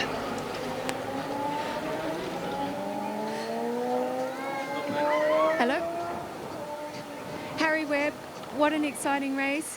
From P22, did you think you'd win the Junior Max final? Well, I knew we had a chance, obviously, from pre-final, was fastest, and I just couldn't really give up from it and sort of kept going and sort of picked them off one by one. You just pulled away there at the end. Did you know you had such a gap? Well, a little bit, yeah. And how do you feel? World number 1 now, Junior Max 2012. Speechless, really, but I'd just like to thank everyone who supported us this year, and Strawberry Racing and Mum and Dad and everyone. They're all there cheering, so we'll let you go. Congratulations. Thank you. Thank you.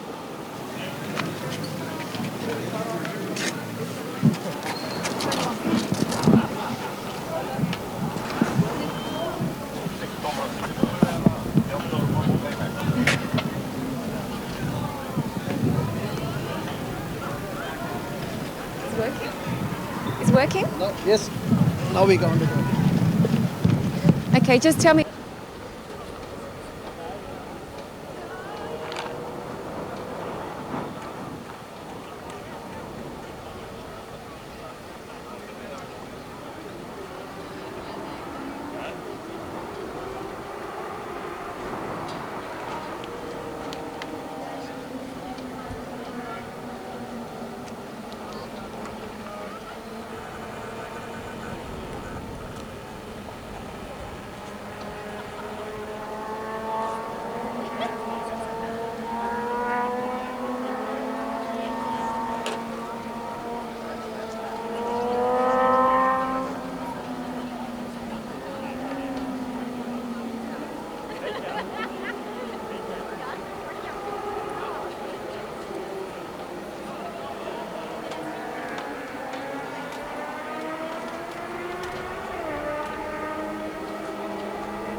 Okay, well, our next event is the DD2 Masters Final. They're on the starting grid. Let's go down to Jenny Wade. She's got one or two guys to talk with.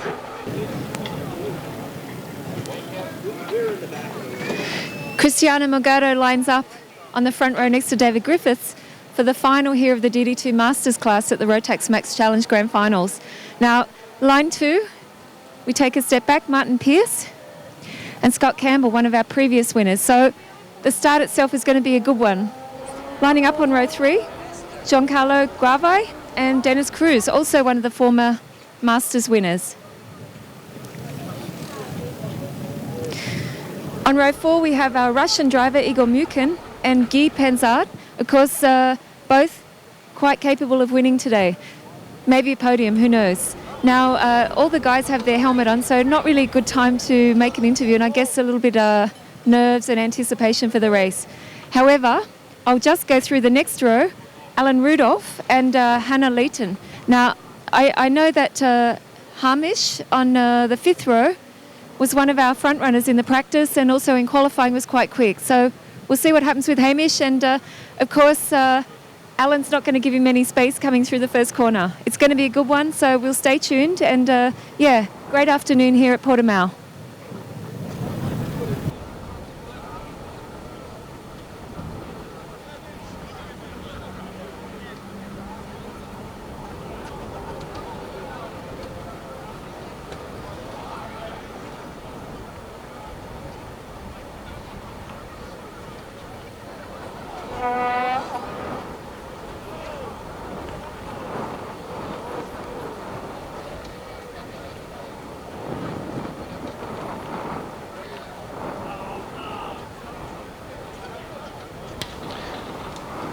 Well, something of a mini tragedy, I think, here, because Dennis Kroos of Holland is scheduled to start this one on the 3rd row, a former world champion, and I don't see Dennis's cart there. Dennis Kroos scheduled to start on the 3rd row, but there's a gap where he should be.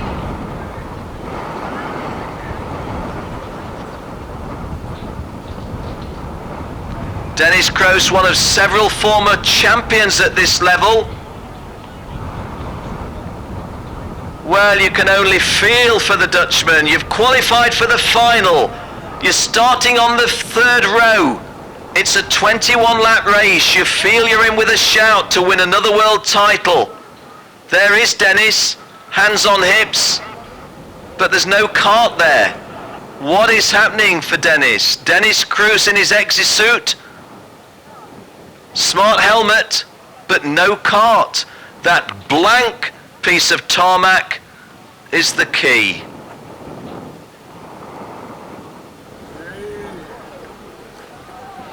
I don't know if he's in a position where the cart can be brought, or if it's all ready to... 446, Dennis Kroos.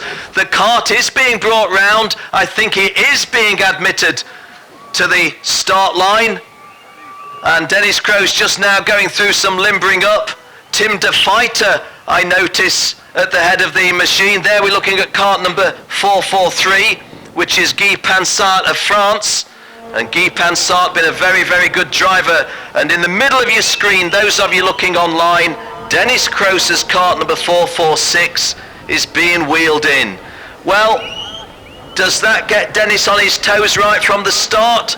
Or has that taken a lot of nervous energy from him before he even sets off on this 21-lap journey?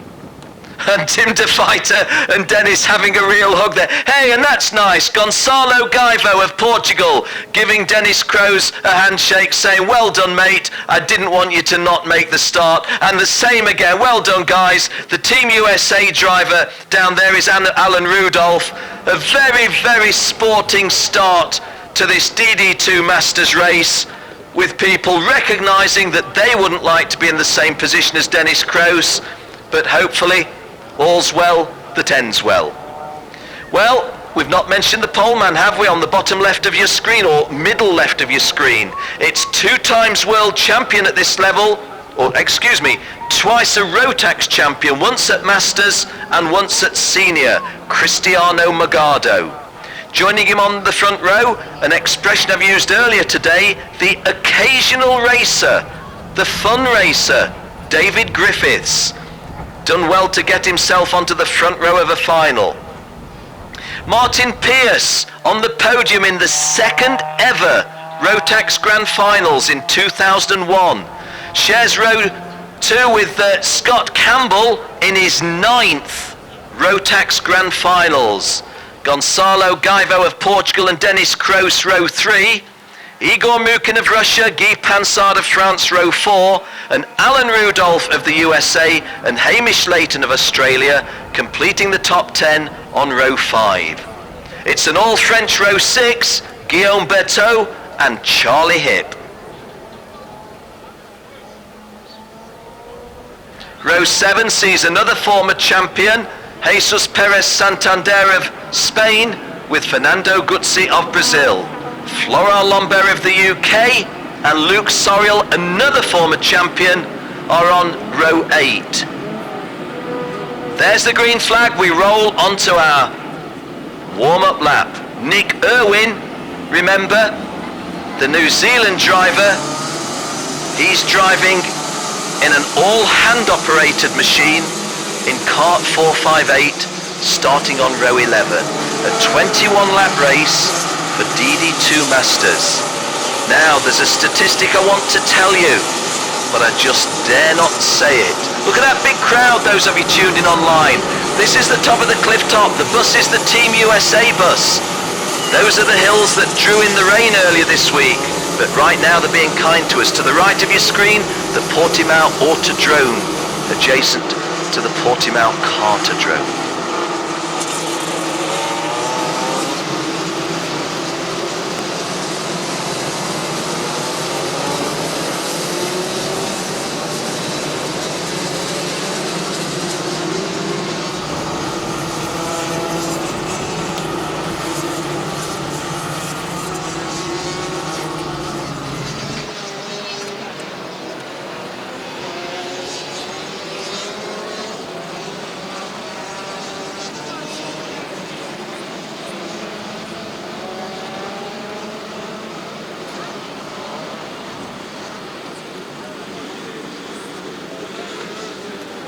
Cristiano Magado is on pole position and David Griffiths is alongside him on the front row.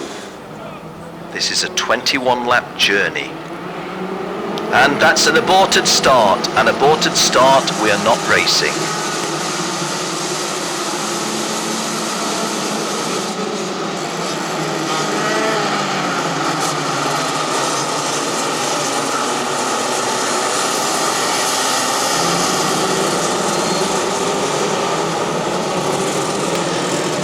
Well, we go on another formation lap. All of these Haas chassis. It's the Haas company, Jorn Haas, the only person to win a world championship in karting as a driver and as a chassis manufacturer. Jorn Haas. The only person to do it in Formula 1, Jack Brabham. The only person to do it in karting, Jorn Haas.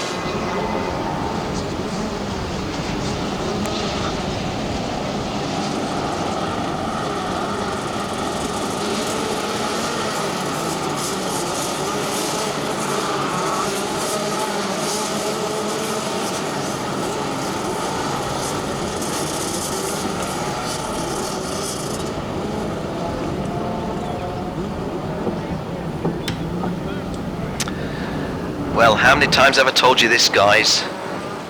My hands are getting a little bit clammy. My throat's a bit dry. Well, maybe it would be anyway. But I'm nervous. And so many of these guys down there, they tell me they don't have any nerves. Not sure I always believe them. Chris Magado, David Griffiths, leading the field round. Oh, that's a good clean break, and David Griffiths has outgunned Cristiano Magado, and David Griffiths leads. Cristiano Magado is second, but he's got a nudge and loses another place, I think. Cristiano Magado back into third place. I think that's Scott Campbell in second place. My read of this is David Griffiths 1, Scott Campbell 2, Cristiano Magado 3, and I think I'll pretty much stand with that until they come round and prove otherwise. David Griffiths clearly in the lead. Scott Campbell in his 9th Rotax Grand Final second.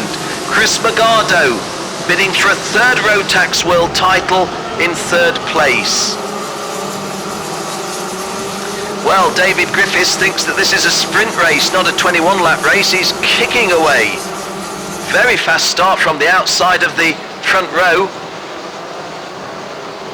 Really fast starts from the outside of the front row that are clean and legitimate, or a little bit rare. Didn't look to me as if it jump-started. Chris Magado now putting pressure on Scott Campbell.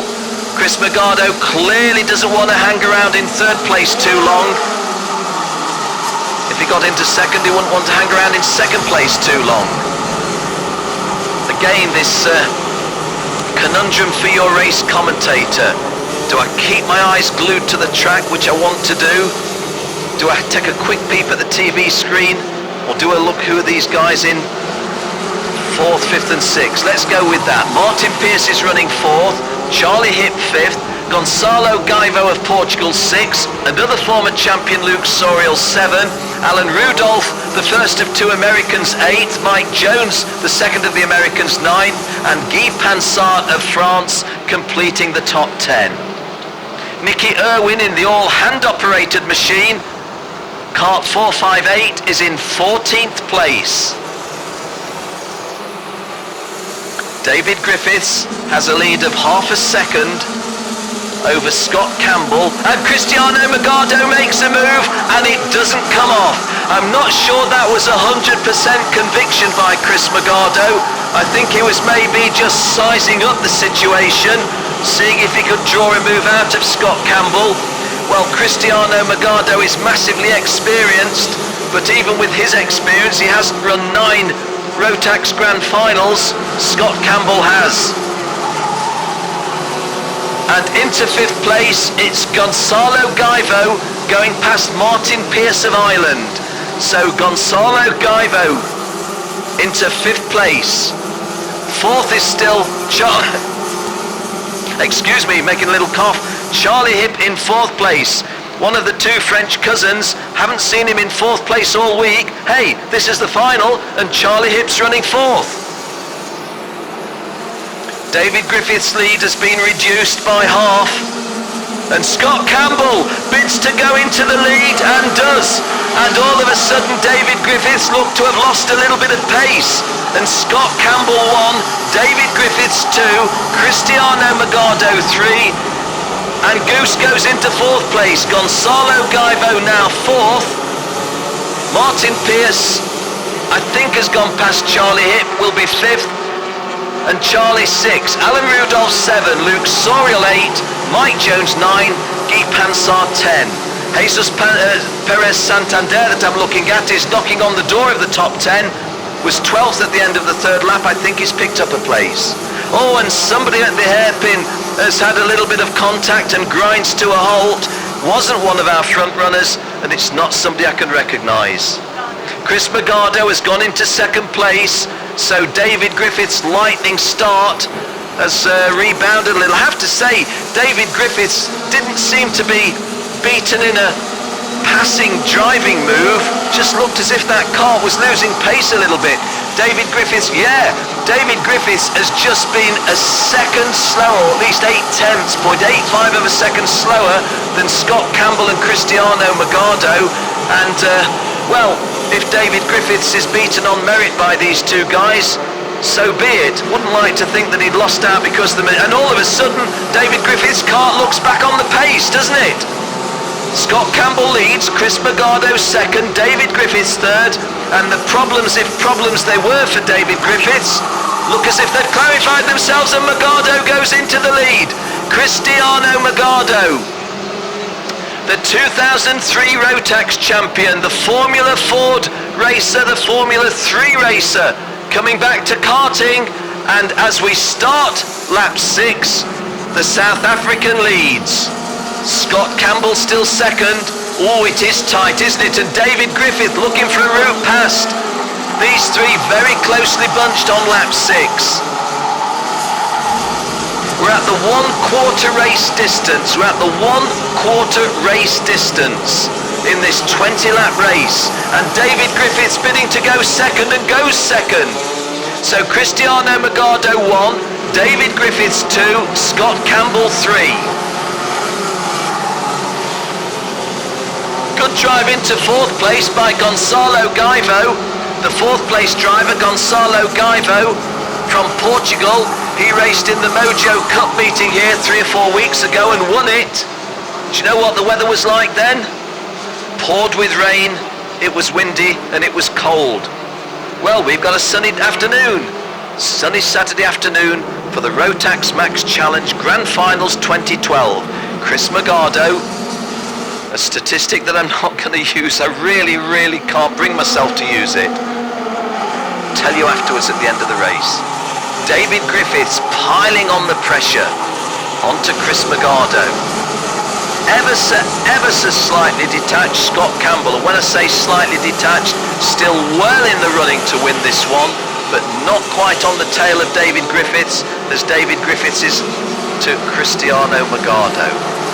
Cristiano Magado, born in South Africa, of parents of a Portuguese background.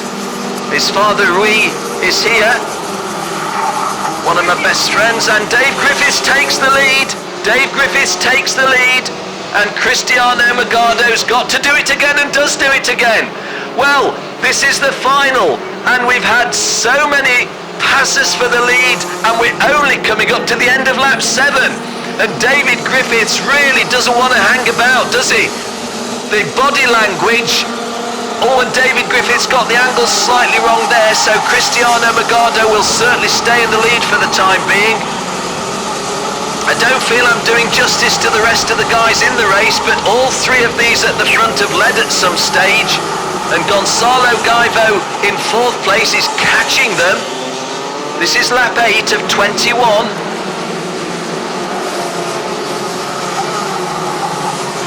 At the 1/3 race distance.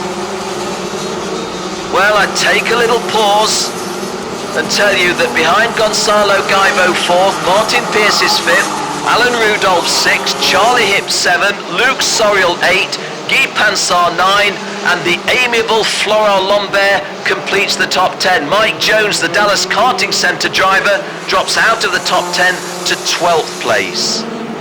Dennis Kroos, who had that heartache at the start, is not in the top 20, is running in 21st place. Former champions Chris Adams, only 27th, and Colin Davis, only 28th. Hamish Layton, out of it, in 32nd place. And David Griffiths retakes the lead. David Griffiths once again into the lead. This is lap 9 of 21, and Scott Campbell looking seriously at Cristiano Magado. Well guys, let me tell you something, and it's relevant to what you're watching. My first ever Rotax commentary, Rotax World Grand Finals, was at Sharm el Sheikh, Egypt, and Cristiano won. But at the start of the last lap he was 3rd. But then Adrian Astasi, who led, was passed right by Ricardo van der Ende. Oh, and a little nudge there from Scott Campbell to say to Chris Magado, hurry up. Chris Magado then passed Adrian Astasi and then passed Ricardo van der Ende, and all of that was on a 1200 metre lap of the Sharm el Sheikh Ghibli Raceway circuit. Are we going to go down to a 21st and final lap shakedown? And you know guys, I'm talking of this as a 3-lap race. Look where Gonçalo Gaivo is. The dark horse, or the dark goose if you will, in 4th place, latching on to the front runners. David Griffiths has got a little bit of a margin. Cristiano Magado fairly close, but having to keep an eye out for Scott Campbell. And then just 3 more kart lengths, and Goose Gaivo 4th. Martin Pierce running 5th, Alan Rudolph completing the top 6. And Chris Magado has a peep to see if there's a way through, and goes for it. Well, that looked like selling a dummy. Cristiano Magado goes through, and so does Scott Campbell. And Dave Griffiths all of a sudden is defending 3rd place against Gonçalo Gaivo. Cristiano Magado moved out as if to say, I'm coming through, dipped back in behind David Griffiths to say no, it won't work, but then shot out and took the lead again. Scott Campbell 2nd, David Griffiths 3rd, Gonçalo Gaivo 4th. This is lap 11 of 21. We're at the half race distance. 10.5 laps gone, 10.5 laps to go. So into the second half of the race, Cristiano Magado's lead is 1.5 lengths over Scott Campbell, the 9 times grand finalist. But Scott Campbell closes that 1.5 lengths to about 1.5 inches, and Gonzalo Gaivo made a dive there at David Griffiths, which Griffiths was obliged to defend. It's a great race, these four. They're racing for a world Rotax title and for a place on the podium. One of these unlucky guys is not going to make it onto the podium, and yet all four of them would make a worthy champion. This is lap 12 of 21.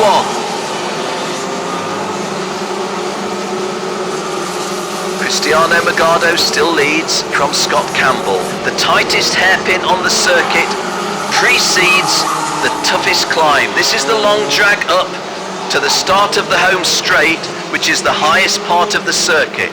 They're climbing up there now, and now the downhill run to the start line.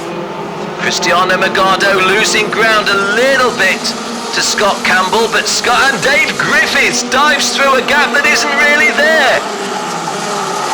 Wow, a really good race. People will ask me later on today, which were the good races? Guys, I put it to you, how good a race is this for a Rotax Grand Final title?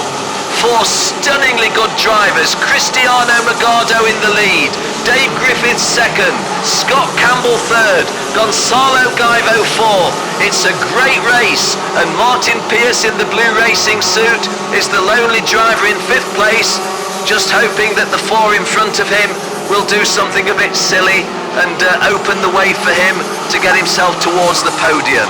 But Martin Pierce a long way back at the moment, just in front of Guy Pansar. We've lost the American drivers, haven't we? Where is Alan Rudolph? Alan Rudolph I don't see on my screen, and I don't see him on the circuit. He's 19th. So Alan Rudolph, who was running 6th at one time, has dropped to 19. Gonzalo Gaivo putting pressure on Scott Campbell. David Griffiths not wanting to let Cristiano Magado get too far away.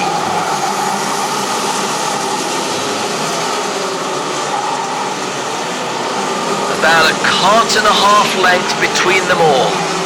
At least there are when they close in at the hairpin. Cristiano Magado 1, David Griffiths 2, Scott Campbell 3, Gonzalo Gaivo 4, and they're not quite as close, well, they're not clearly not as close together as they were. Again, that exaggerated head movement and upper torso movement by Cristiano Magado. Sweeping down to the 2/3 race distance. 14 laps gone, 7 to go. 14 laps down, 7 to go.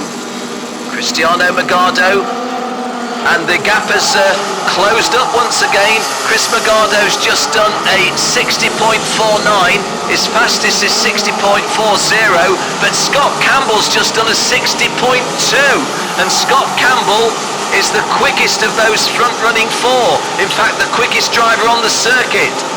But he needs a way past David Griffiths before he can make that extra speed count. Chris Magado not going for speed through the hairpin, getting his positioning right. Chris Magado, Dave Griffiths, Scott Campbell and Goose Gaivo for 1, 2, 3, 4. Behind them, Martin Pierce having a lonely drive in 5th place. Lonely? Well, he's about 18 lengths behind the guys in front and about 30, 35, 40 lengths in front of the guy in 6th place, which is, well, a guy. Guy Pansar, Guy Pansar, and there goes Gonzalo Gaivo, and Scott Campbell closes the door on him. So Gonzalo Gaivo looking at a dive on the inside, Scott Campbell, the wily Canadian, saying, not this time, mate. Maybe you won the Mojo Cup 3 or 4 weeks ago, but one of the reasons you won that was that I wasn't there. And if I had have been, I wouldn't have let you past, and he didn't then. Well, David Griffiths getting a little bit closer to Cristiano Magado. Like I say, Chris Magado won his first world title on a last lap dash when he started the last lap in 3rd place, and there were 4 pieces of overtaking in 1 lap that led to Chris Magado gaining his first Rotax title. Is it going to go that far down in 2012? Dave Griffiths still very close to Cristiano Magado. Not only is Dave Griffiths only an occasional racer, I'm sorry to tell you as an Englishman that DD2s have virtually never raced in Great Britain. Tiffany Chittenden was the last DD2 British champion, but we just don't have a British Championship anymore. Why not? The promoters tell us there's not enough interest. Well, Dave Griffiths could provide some interest. Lucas Orrock racing in this race, Patrick Pearce racing in this race, Tamsin Germain in the Rotax Euro Challenge. All of them good exponents of DD2, and right now Dave Griffiths on a very serious bid for a Rotax World title. Cristiano Magado coming round to complete lap 17. And Goose Guyvo getting closer again to Scott Campbell, and to some degree Scott Campbell has been forced into the move by Goose, but he doesn't get past Dave Griffiths. One of the best Rotax finals we've had, on the basis that there's 4 drivers going for victory, and they've kept this going for 15-16 laps. Martin Pearce still running 5th, Guy Pansar 6, Charlie Hipp 7, Luke Sorial 8, Florent Lambert 9, and Dennis Kroos, after that disaster and having been outside of the top 20, is running 10th. A great drive by the former champion, the Dutchman. Well, I pause. Where do we go from here? Cristiano Magado has a slightly bigger lead than he's had at any previous stage. We've had somebody in difficulty from mid-grid at the interior hairpin. Scott Campbell telling David Griffiths that he's going to threaten a big wide outside sweep, and he does, and it comes off, and Scott Campbell drives on the big wide outside sweep past David Griffiths. So the Englishman is now relegated to 3rd, and as much as David Griffiths will want to pass the guy in front of him, if he loses one more place, he's off the podium in a race that he led, in a final that he led. Chris Magado, as happens when there's a change in 2nd and 3rd place, is one of the beneficiaries, and this is the biggest lead that we've had in any stage in the race. And it's not a bad time to establish a decent lead, because Cristiano Magado is coming round towards the end of the 19th lap in a 21-lap DD2 Masters final. There's a lot on this. Goose Guyvo looking for that podium place, but Dave Griffiths getting really close to Scott Campbell. The race at the moment, and I'm not taking anything for granted, Chris Magado hasn't won this yet, but 2nd, 3rd and 4th now is the really tight battleground, because Chris Magado has got a cushion. Scott Campbell's 2nd, David Griffiths 3rd, Gonzalo Guyvo 4th, Martin Pearce in 5th place is getting closer to them, but this is lap 20 of 21. So with just 1 2/3 laps remaining, you can't see the Irishman getting any closer. Well, you can see him getting closer, but not getting himself to a podium place.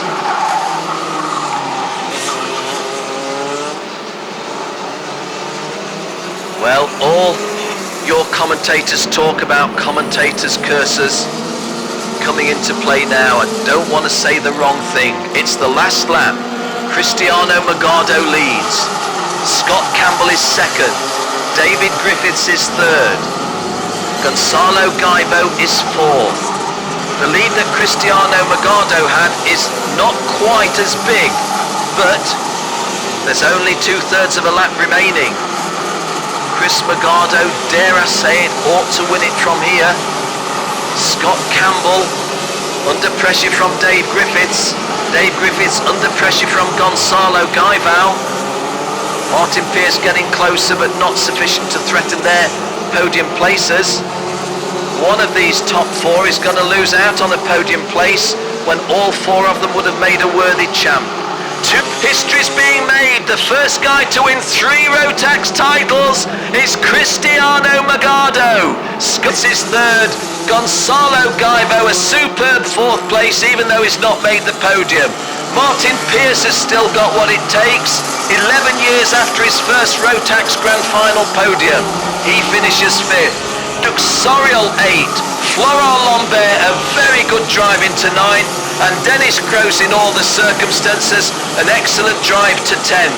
Christoph Adam, very good drive by the double champion Chris Adam. That one, if you didn't enjoy watching that race, well, what do you want to see?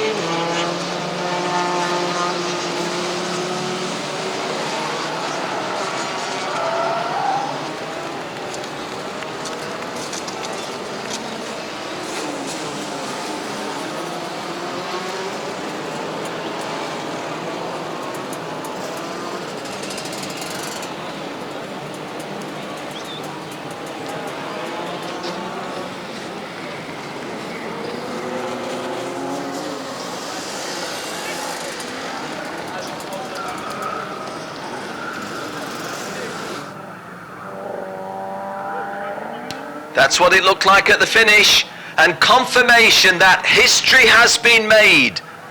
3 times a Rotax Grand Final champion, Cristiano Magado. Did it in 2003, did it last year, and has just done it here in Portugal. Portuguese name, Portuguese ethnic background, Cristiano Magado wins. A great drive into 2nd place by the most experienced guy in a Rotax Grand Finals. His 9th final, and he's on the podium again, Scott Campbell. David Griffiths, only a very occasional driver, a stunningly good drive onto the podium in 3rd place. Gaivo Gonçalo of Portugal, so unlucky not to make the podium. A great drive by Goose. Portugal's number 1 came home 4th. Martin Pearce of Ireland 5th. Guy Pansart and Charlie Hip from France were 6th and 7th. Luke Soriol, a former champion in Canada, a Canadian former world number 1 at this level, 8th. Florent Lambert 9th. And Dennis Kroos, another former champion, completing the top 10.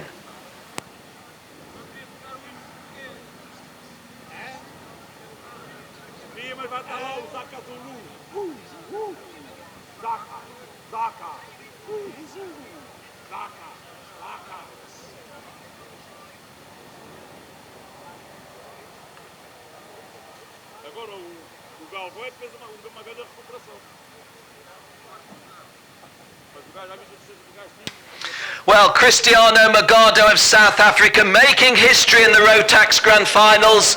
He must be a happy soul indeed. He's talking to Jenny Wade now. Cristiano Magado, our first triple World Finals winner.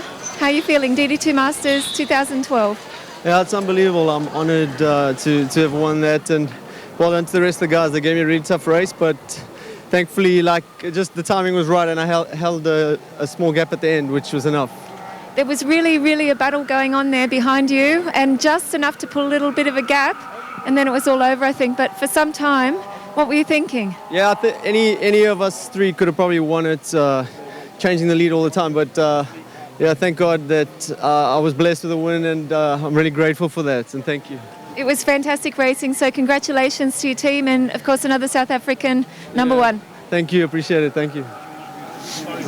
Sure. Well, Chris Magado, clearly a very happy guy, and why not? 3 times a Rotax champion.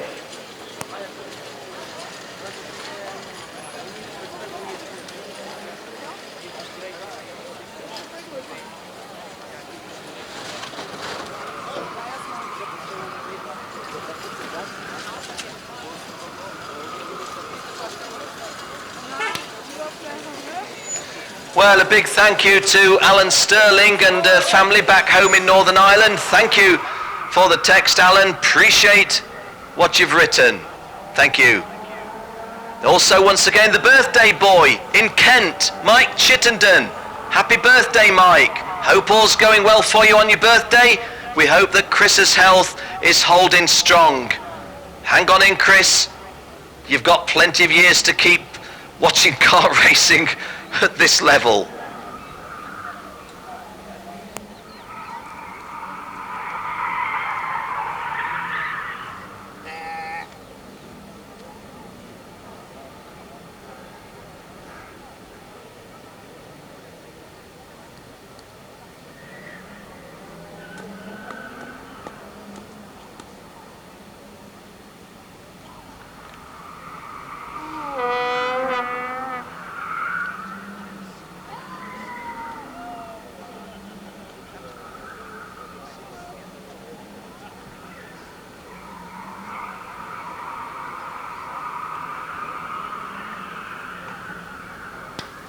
Okay, well, Jenny Wade is down there on the grid at the start of the senior final. Let's go down to Jenny, see who she can talk with.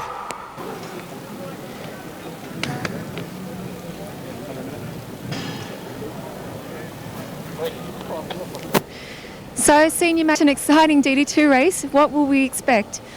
On the front row, last year's junior winner, Ukiyo Sasahara, lining up next to Ireland's Charlie Eastwood. So, really a very, very experienced front row. On row 2, Piers Lahane, who was our pole sitter, next to Frank Hanshaw, who also, as a senior, has been on the podium at La Conca. On row 3, we have Oliver Hodgson of the United Kingdom with another UK driver, Harrison Scott. And on row 4, of course, Ed Brand, who we've seen many times on the grid here at the Rotax Max Challenge Grand Finals. Lining up next to him on P8, Alexander Zenkin of Russia. Just about to get underway. If we can get through the crowd.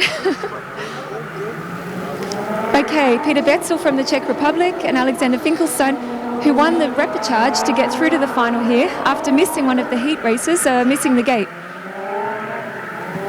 So, star-studded lineup here on the Senior Max grid, and it's going to be another 21 exciting laps, I'm sure. So stay tuned and keep watching, and we'll see who's going to take the top step of the podium.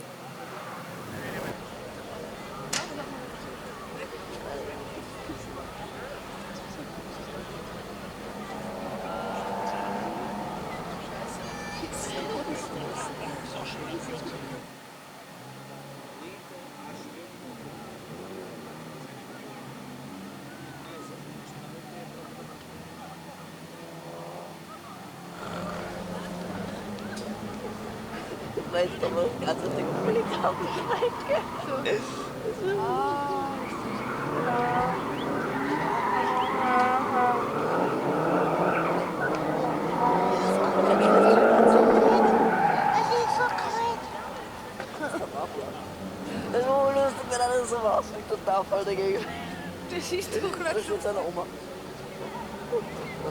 Ist der dann schade so? Das ist ja einfach so.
To those of you tuned in online, thank you for tuning in online. There's over 10,000 of you. The senior final coming up next with Ukyo Sasahara on pole position, joined on the front row by Charlie Eastwood.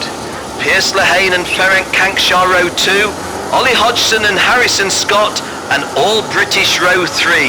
It's a 21 lap race.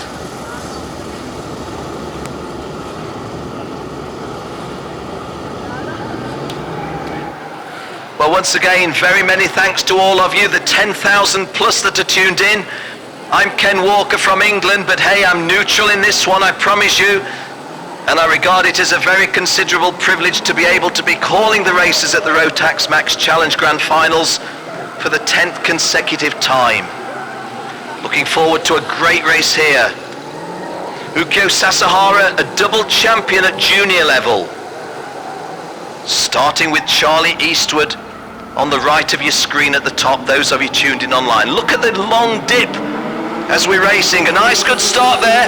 Ukyo Sasahara getting away strongly, Piers Lehane getting away strongly, and immediately putting pressure on Ukyo Sasahara. Charlie Eastwood also getting a decent start, but there's somebody from the front who's gone out on turn 1. Well, one of our drivers from pretty near the front going to be reflecting on the disaster that was turn 2 on the opening lap of the senior final.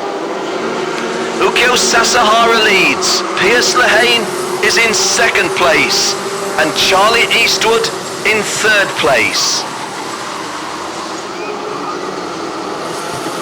Well, not able to identify. Oh, and some other guys have gone out on the opening lap at the hairpin, but they get going again. All of the guys that have left the tarmac are circulating again, but their chance of glory would appear to have gone.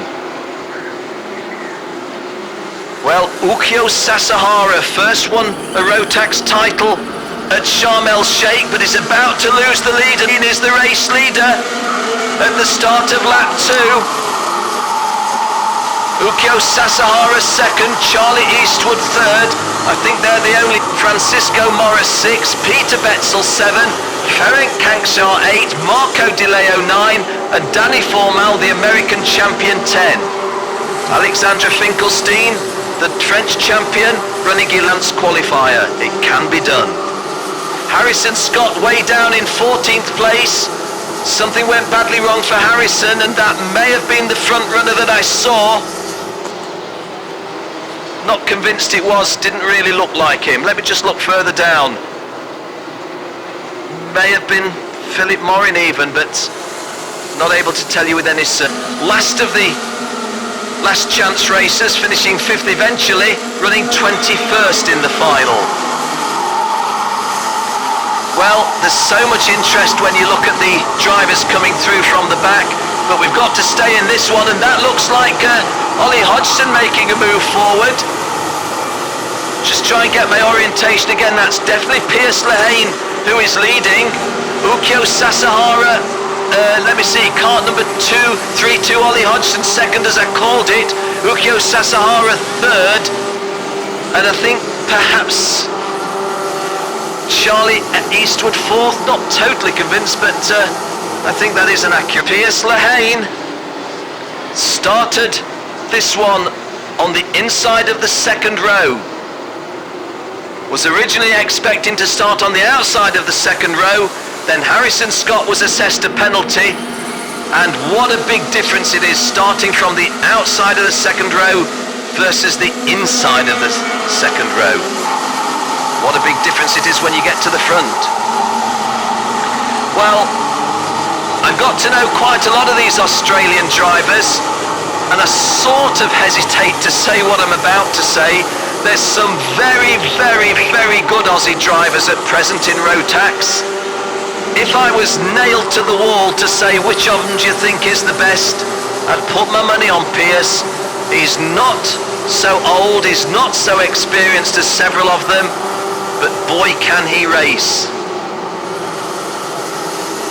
That doesn't mean he's won this one, doesn't mean he's on the podium, doesn't mean he finishes in the top 10, but he is leading the final at the 1 quarter. Hodgson from the United Kingdom, a driver who I've rarely seen race incidentally, although I live in England.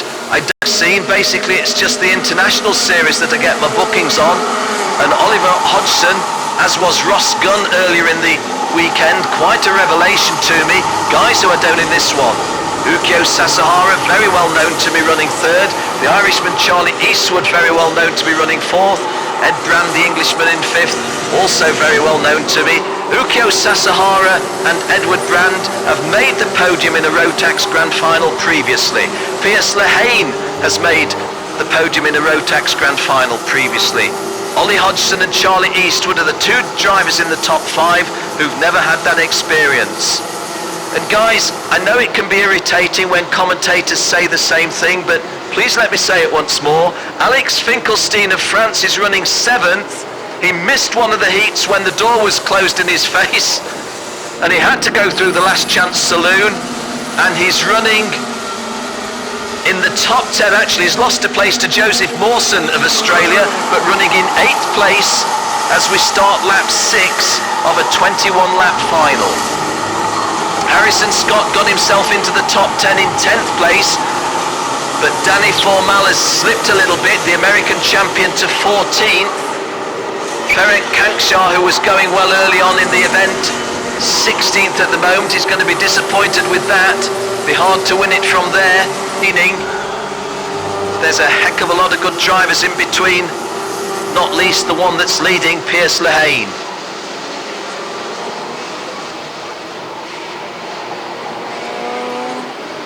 Well, Piers Lehane, in my opinion, lead. It was 0.32 of a second at the end of lap. It's 0.35 of a second. So we're talking splitting hairs, aren't we? Let's simply say that these front-running four are very, very close. Piers Lehane 1, Ollie Hodgson 2, Ukyo Sasahara 3, Charlie Eastwood 4. Charlie Eastwood, if you want that, his dad runs a kart circuit and a very, very in Northern Ireland.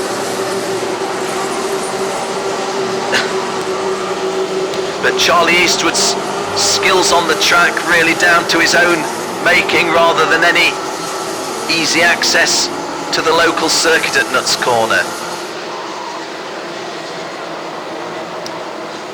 Well, the commentator's curse, I don't want to say it, but it's the evidence of my eyes, and it's the evidence. These guys a little bit, and there goes a move with Ukyo Sasahara and Ollie Hodgson. Has that been consummated? Yes, it has. And Charlie Eastwood has gone third.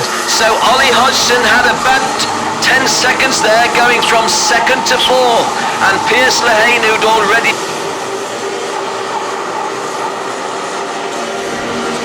I don't want to count any chickens, but hey, if you were driving in this senior final on lap 8, you'd pretty much not change place with anybody else other than Piers Lehane. And the Aussie living up to his billing.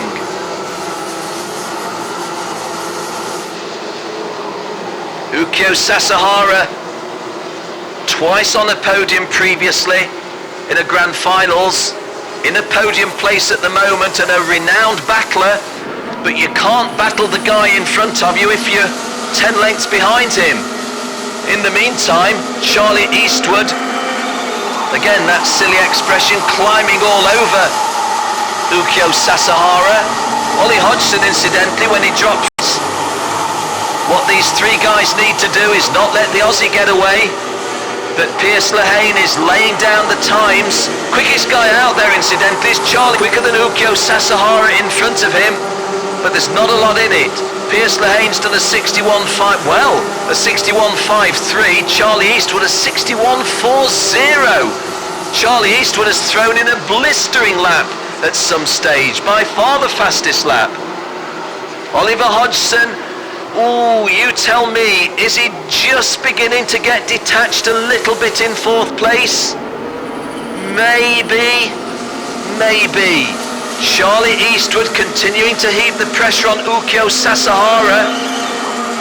And Piers Lehane has suddenly had a little bit of a slow moment, and Ukyo Sasahara has taken the lead from him.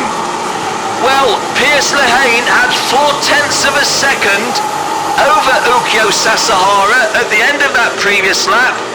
Oh guys, come on, don't let's bang wheels. Ukyo Sasahara 1, Charlie Eastwood 2, Ollie Hodgson 3, and Piers Lehane 4.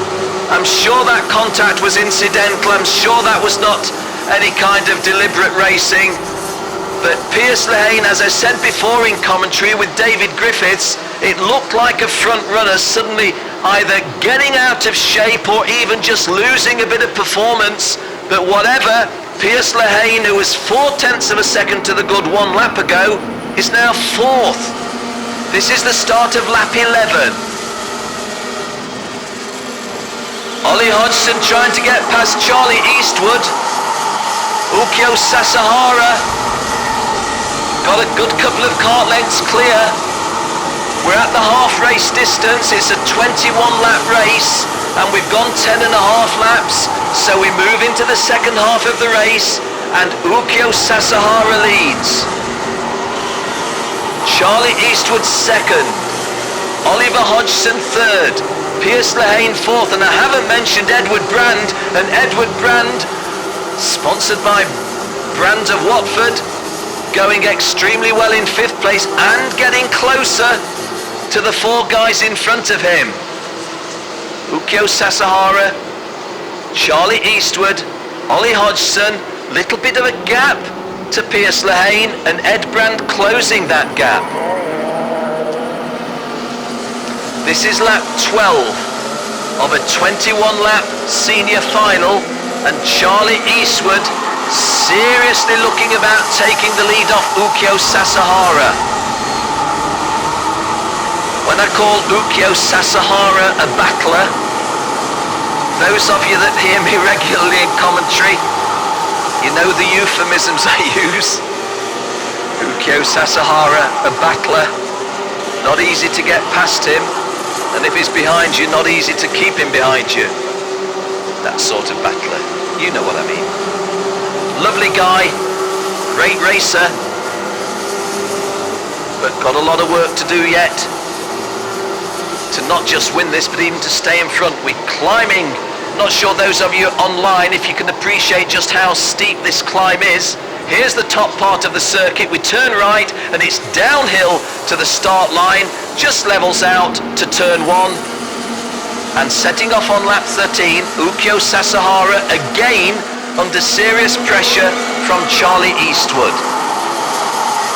Charlie Eastwood, who was bitterly disappointed not to be able to get to the World Finals last year, living in Northern Ireland. There's no qualification route from Northern Ireland as a Northern Irelander or as a Northern Irish racer, but qualifying this year has an Irish passport, Republic of Ireland passport, an Irish racing licence, and qualifying through the Republic of Ireland. Ukyo Sasahara's lead is a tenuous one. Charlie Eastwood in 2nd place is threatening strongly. Ollie Hodgson in 3rd place, very well placed. Now Piers Lehane, who I wondered if was getting detached a little bit in 4th place, is most certainly not, well, I was going to say not detached, but it is just a little. And Ed Brand looking to drive on the wide outside past Piers Lehane, and Ed Brand goes 4th, and Piers Lehane has got himself into a little bit of a box now. The Australian, who started on pole position and led this race by 0.3 of a second, got himself now back in 5th place, and a lot of work to do for the Aussie.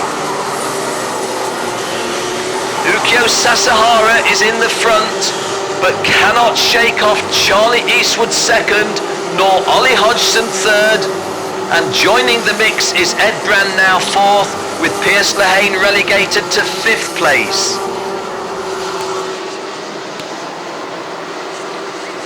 Well, I really want to talk about 1 or 2 drivers below the top 5, but I just daren't take my eyes off this. It's race distance, 14 laps gone, 7 to go, and there goes the bid by Charlie Eastwood. Does he get past? Yes, he does. Charlie Eastwood is our new race leader. leader. Oliver Hodgson has gone second. It's gone wrong for Ukyo Sasahara at lap 15, turn 2. And your new race leader is Charlie Eastwood. Oliver Hodgson still battling away. Ukyo Sasahara not out of it by any means. Ed Brandwell up there. Wow, what a race, following the previous one as well. And that change of lead has also led to, well, a 2.5 lengths lead. Chon sweeping round to conclude lap 15. Eastwood leads, Hodgson second, Sasahara third, and Sasahara looks over his right shoulder, and that's often a prelude to a move. Oh, and both Ollie Hodgson and Ukyo Sasahara taking a different line to Charlie Eastwood, and Eastwood had made the better decision because he gets just a little bit better in the exchange. Ukyo Sasahara goes to Hodgson. Charlie Eastwood has got a lead of a Japanese driver second. The Englishmen third and fourth, Hodgson and Brand. Pierce Lehane, well, hanging on now to be the best Aussie because Joseph Mawson is run up to 6, Pierce Lehane 5th, and just behind them Alexandra Finkelstein running 7th. We're on lap 16 of a 21-lap senior final at the Rotax Max Challenge Grand Finals 2012. There's about 5,000 people here at all that number tuned in online. And Ollie Hodgson goes back to second. Ollie Hodgson goes back to second place. And that's great news for Charlie Eastwood because while Ollie Hodgson and Ukyo Sasahara battle for second and third, Charlie Eastwood has got one empty tarmac in front of him. And Ed Brand it is who's gone third. My thanks to Jill for giving me that call. Ed Brand gone third. Ukyo Sasahara, a race leader not so long ago, is looking at 4th place at the moment on lap 17 of 21. It's going to call for all of his battling qualities to get back from here to a race victory. Charlie Eastwood, Rotax Grand Final winner, and moving into second place there is Ed Brand. Ed Brand into second place. Ollie Hodgson fighting back. And all of a sudden Charlie Eastwood's cushion. Charlie Eastwood saw off Ollie Hodgson, he saw off Ukyo Sasahara, he saw off Pierce Lehane. What a dice. Charlie Eastwood for Ireland, Ed Brand for Great Britain, Ollie Hodgson for Great Britain. It's the British Isles in 1, 2 and 3 positions here. Ukyo Sasahara running 4th. Alexandra Finkelstein of France has gone past both Aussies because he runs 5th, Pierce Lehane 6th and Joseph Mawson 7. Edward Brand, not however, that may change. Charlie Eastwood looks over his right shoulder, so Ed Brand tries to make a wide sweep on the wide outside. Oh, this is dangerous for Charlie. He's under serious exit. Very quietly spoken young man. Beaten by Ukyo Sasahara at, now let me work this out, it was Sharm el Sheikh. When Ukyo Sasahara won his first Rotax title, Ed Brand was on the podium. Third seat back, and Ollie Hodgson goes through and crosses Ed Brand. And all of a sudden, the complex of the race has changed because Edward Brand going wide on the exit from the infield hairpin had the lead, but that left a lot of room on the inside. Charlie Eastwood said, well, I'll drive back into the lead again. Ollie Hodgson says, I'll come with you, Charlie. And Ed Brand, who was second and got himself briefly first, is now third and got work to do to come second. And Ollie Hodgson bids for the lead. But the angle wasn't right. There's 7 drivers in a snake on lap 20 of 21. I can't say any one of these 7 could win. Any one of the 7 could make the podium.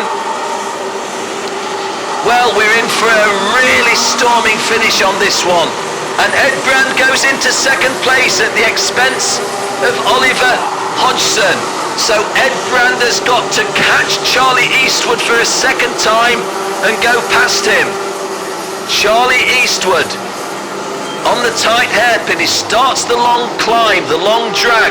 Brand under pressure from Ollie Hodgson, and it means that Charlie Eastwood is getting himself well clear.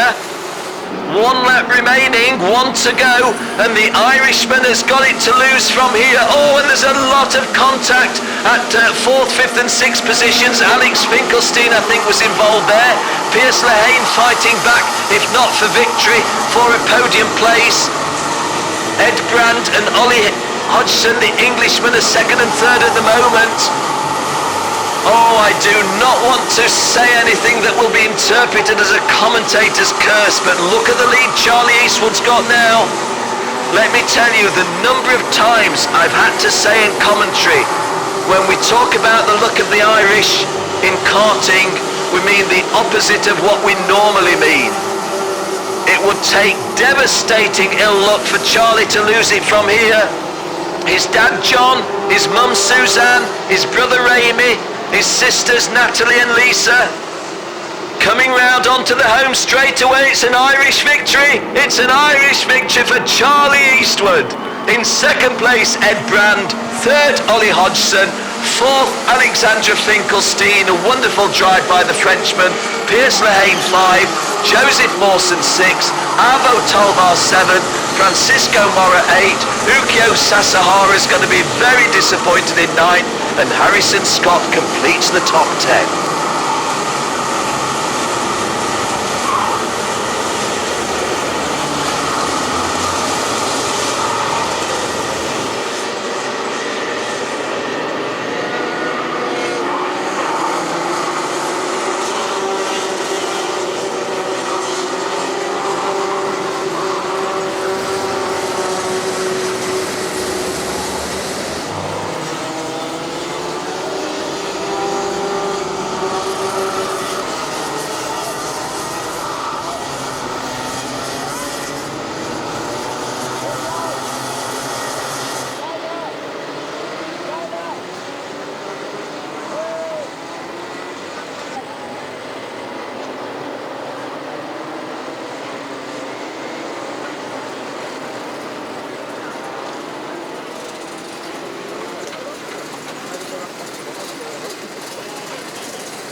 Confirmation that Charlie Eastwood takes victory. Charlie Eastwood winning from Ed Brand in 2nd place, Ollie Hodgson in 3rd place. Alexandra Finkelstein 4th, Piers Lehane 5th, Joseph Mawson 6th, Arvo Talvar 7, Francisco Mora 8 for Portugal, the home nation.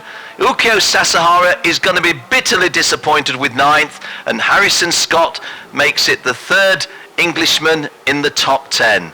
But that's all about Ireland. Charlie Eastwood lives in Northern Ireland, racing on an Irish licence, and Ireland get their first ever Rotax Grand Finals champion. And it's in the hands of Charlie Eastwood from Nuts Corner.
There for cart number 226, the driver just coming in on the recovery wagon.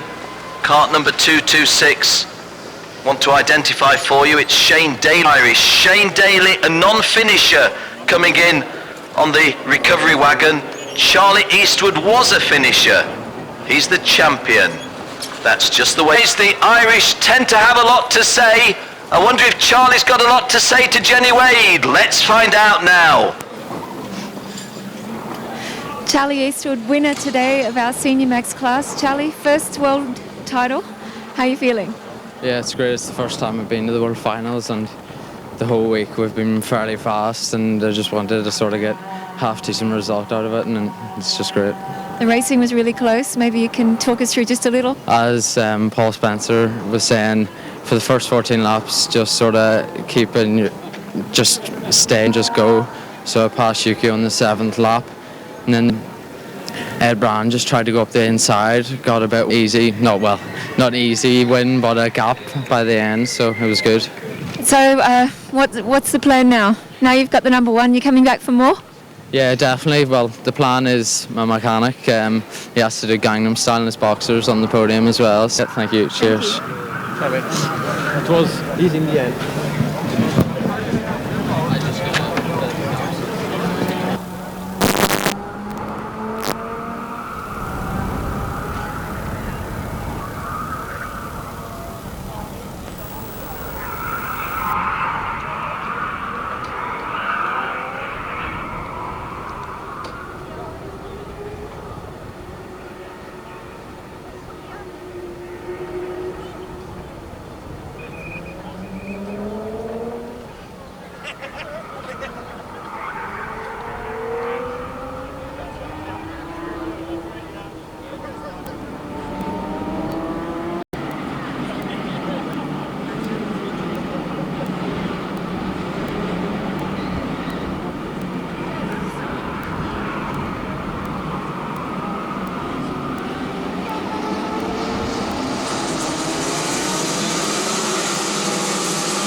Ben Cooper is on pole position and is joined on the front row by Zendaru.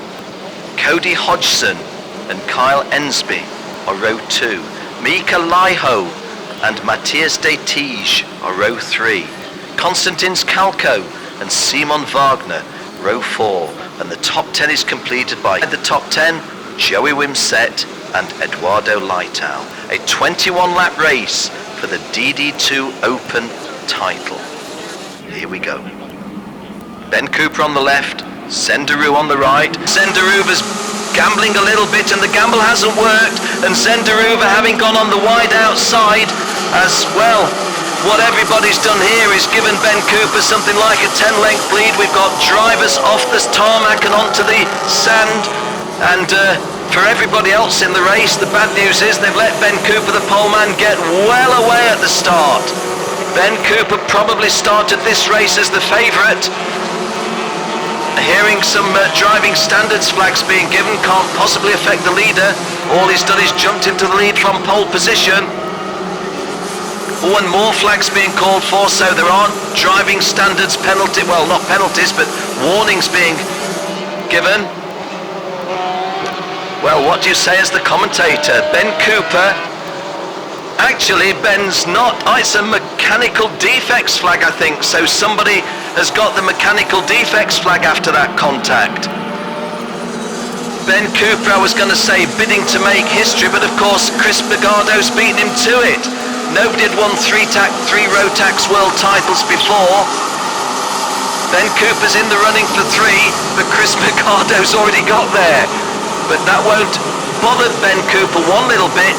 He wants to bid for his own glory. Kyle Ensby of Australia and Cody Hodges trailing him.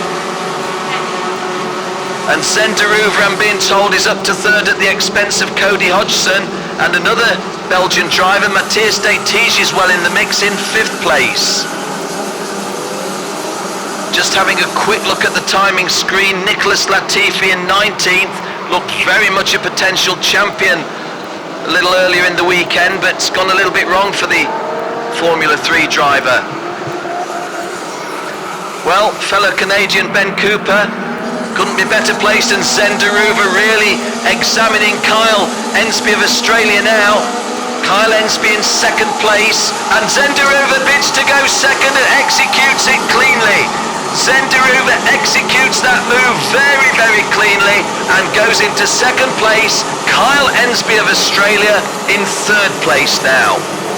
Ben Cooper's previous lap, and looking at him at the infield hairpin, that looks pretty much a full 2nd as well, although Zenderuver immediately kicking away from Kyle Ensby.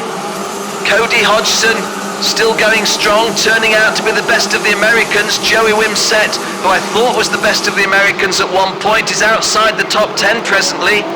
Fritz Liesmann, the 3rd American, only just in the lower reaches of the top 20. Simon Wagner, who did so well, the Austrian who was so good early on, was one of those guys who went out at the start, and Lucas Orrick of Great Britain only completed 1 lap. Simon Wagner, a regular front runner and front row starter, is out of the race at the start. Kevin Ludi, a race winner in one of the heats, is last of those running in 32nd place. That's a big disappointment for the Swiss driver, and only just in the tail end of the top 30.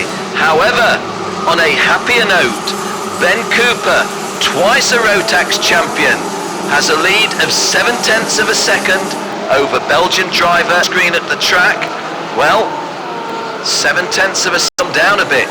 The fast lap by Zenderuver, 59.7. It's 0.3 of a second now. Fastest man on the circuit, Eduardo Leitão of Portugal, and is running outside the top 20. Eduardo Leitão has done a 59.61. Zenderuver's done a 59.72. Ben Cooper only strategy is regularly the strong finish, but Zenderuver challenging, I nearly said the former Englishman, you can't really say that, can you? The Canadian, and Zenderuver takes the lead. Zenderuver bids to get in front and does so. Ben Cooper fighting back, battles with fellow Belgian Jules Kowiak and Matthias de Tige. Jules Kowiak not here, but Matthias de Tige is. Driving standards flag for somebody. Matthias de Tige is running in 7th place. So 2 Belgians in, and into 2nd place goes Kyle Ensby. So Ben Cooper's suddenly getting himself in a little bit of a hole. And Senna's gone out of the race, hasn't he? Where is Zenderuver? It's all gone wrong because this is Ben Cooper back in front. Well, Zenderuver, what a tragedy for the Belgian. Getting himself in the lead, but it's all gone wrong in the DD2 final.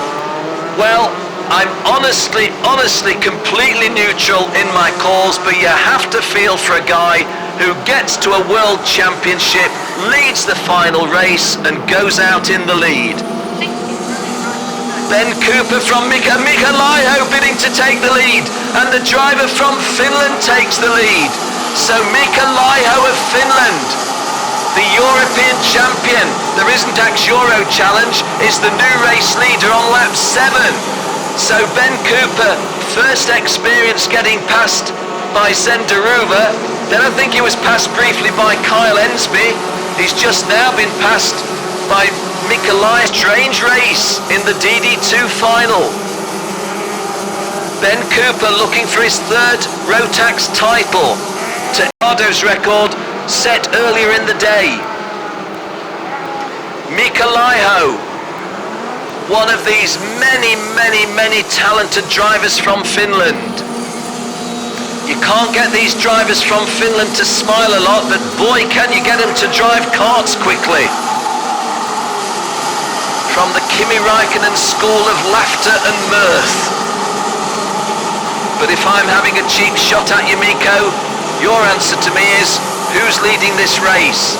And it's Mika Laiho of Finland, but Ben Cooper now looking very menacing. And does so. Ben Cooper back in front. Mika Laiho in second place.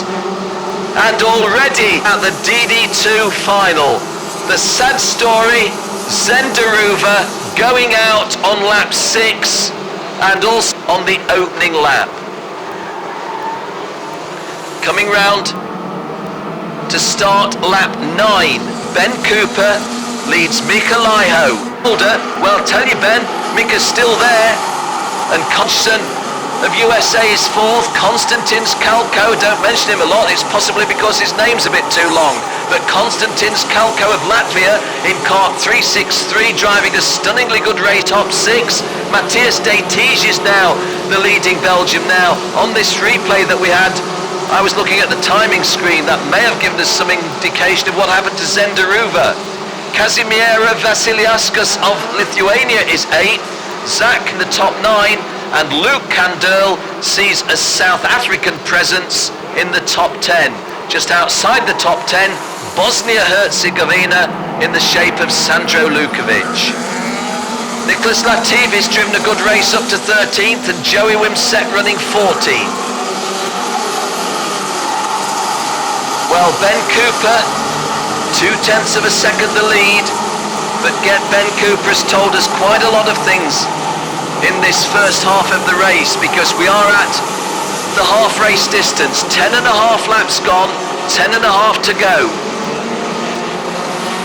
Oh, and Mika Laiho, I thought momentarily there was closing on an attempted move on Ben Cooper. What I was going to say was Ben Cooper is not incapable of being passed. More than one driver has passed him in the race. In fact, I think 3 have. But where is he at the moment? As we start the second half of the race, he's in the lead, but it's a good race. Ben Cooper for Canada 1, Mika Laiho of Finland 2, Kyle Ensby of Australia 3. Ben Cooper dips his head low against the wind resistance, but Mika Laiho getting a good tow, but they're going different routes into turn 2. And Mika Laiho is now something of a sandwich, because Kyle Ensby definitely making his presence felt. This leading 3 being joined by Konstantins Kalko of Latvia. When I last mentioned his long name, he was 5th, he's now up to 4th, he's gone past Cody Hodgson. Matthias de Tige of Belgium is up to 6th. And Kyle Ensby goes 2nd, past Mika Laiho. So, Australia chasing down Canada. Kyle Ensby, who I have to say I'm very aware of the talents of many of these Australian drivers, but Kyle Ensby is not one of them that I've seen regularly. In fact, I've only seen him on one previous occasion, I think. Joseph Mawson, Jason Pringle, Piers Lehane, all very much familiar to me, but Kyle Ensby's the one running strongly here. And Kyle Ensby bidding to get past Ben Cooper, and gets past him. But Cooper fights back, and the bend will come in favour of Cooper. So the Canadian retains his lead. Kyle Ensby 2nd, Mika Laiho 3rd, Konstantins Kalko of Latvia in 4th place. Well, the Baltic have always produced good drive. There goes the change of lead. Kyle Ensby goes through, and so does Mika Laiho. But Kyle Ensby will get the benefit of the turn, and so will Ben Cooper. So all of a sudden, Kyle Ensby 1, Ben Cooper 2. No, that's not the case, Jill's telling me.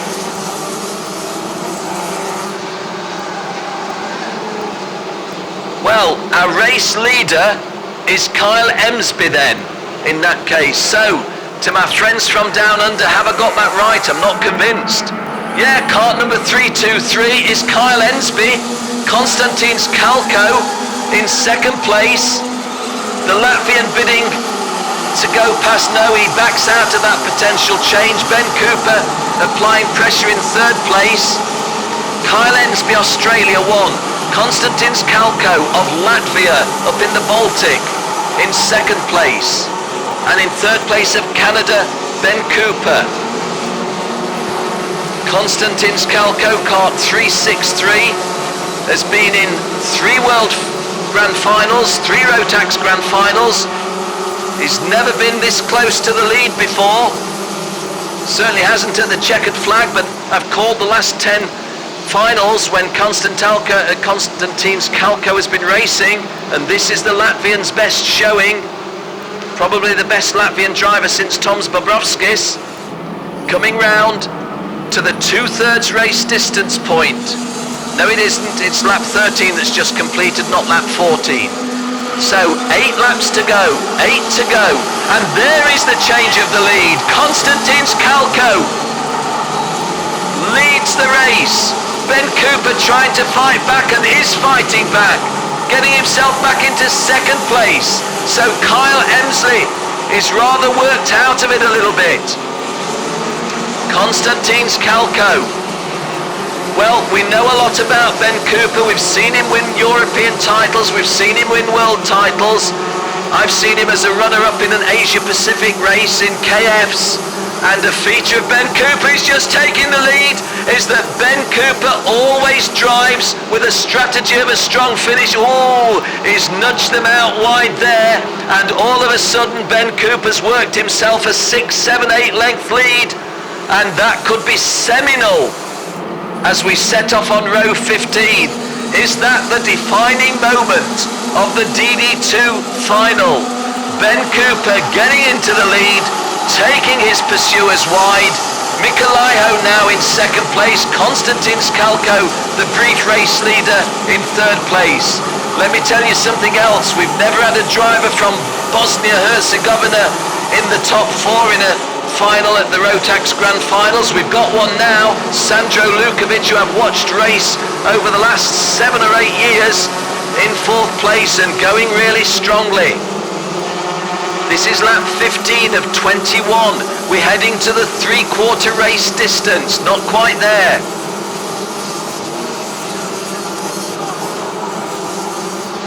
I called Mikolaiho in second place. Jill thinks that's Konstantin Skalko got back to second, and just looking, that may well be the case. So setting off on lap 16, Ben Cooper's lead is 0.9 of a second over Konstantin Skalko. Sandro Lukovic third. Matthias Stich of Belgium 4th. Cody Hodgson 5th. Kyle Ensby, who led the race, is running 6th. Kaz Vasiliauskas of Lithuania 7. Mikolaiho, who I called a lot higher in the race, is only 8th now. Zach Richard Robichon makes it 2 Canadians in the top 9, and Jari Huttinen of Finland makes it 2 Finns in the top 10. Ben Cooper has a 10-length lead, 0.956 of a second. Between friends, shall we call that a full second? And bidding to go second and making it happen is, I think that's Sandro Lukovic, can't be 100% sure. Yes, it is. Oh, and 3 drivers side by side. Well, the number of times that commentators say they're side by side, but please, friends, believe me, Sandro Lukovic, Konstantin Skalko and Matthias Stich went across the start-finish line at the end of lap 16, literally side by side. But Ben Cooper has pulled 1.7 seconds on them. So Ben Cooper does look as if he's going to, oh no, don't let's go down there. Don't let's go there. I talk about the commentator's curse. When I first wrote a feature article on Ben Cooper, he said to me, Ken, we've got to talk about the Cooper curse. It's real and it happens. So this particular commentator will keep his mouth shut in terms of any predictions where the next 5 laps or 4 and a little bit take us. Ben Cooper comes round to start lap 18. His lead over Konstantin's Kalko is 1.8 seconds. May I be permitted to say that's a very useful lead. With 4 laps to go. Konstantin's Kalkos of Latvia holding off the challenge of Matthias de Tige. I mention again to those of you, I know there's new people joining all the time, Matthias de Tige is the European champion in the sense that he won the Rotax Euro Challenge, but here last Wednesday had a very, very heavy collision with Tom Holland and limped away with a very much damaged cart, and in the hotel that evening he was telling me he was very, very sore. Well, right now he's in a podium place and he's bidding to pass the guy in front, who is Konstantinos Kalkos. All that talk of Matthias de Tige and Konstantinos Kalkos ignores the guy who is very nearly 2 seconds in front of them. That is Canadian Ben Cooper. Well, he's not nearly 2 seconds in front of them, he's 1.47 seconds, so shall we call it 1.5 seconds. In particular, a very handsome lead at this stage of proceedings. Matthias de Tige finding it difficult to get past Konstantinos Kalkos. Konstantinos Kalkos is a little bit Matthias de Tige is a little bit quicker than Konstantinos Kalko, but it's very much a case of the guy in second place closing the door when the Belgian tries to go through. Well, the favoured Belgians here was certainly Zenderuva, and again in my position of total neutrality, very, very sorry to see Zenderuva go out when he did and in the way that he did. Matthias de Tige fighting the battle for the Belgians, in a podium place at the moment in front of Australian Kyle Ensby, but can't get past Konstantinos Kalko. Mika Laiho behind those. Let me give you the full top 10 call. Cooper, Kalko, de Tige 1, 2 and 3. Ensby 4, Laiho 5. Kazimiera Vasiliauskas of Lithuania 6. Sandro Lukovic 7. Zach Richard Robichon 8, Cody Hodgson 9, and Nicholas Latifi making it 3 Canadians in the top 10 in the DD2 final with a couple of laps to go.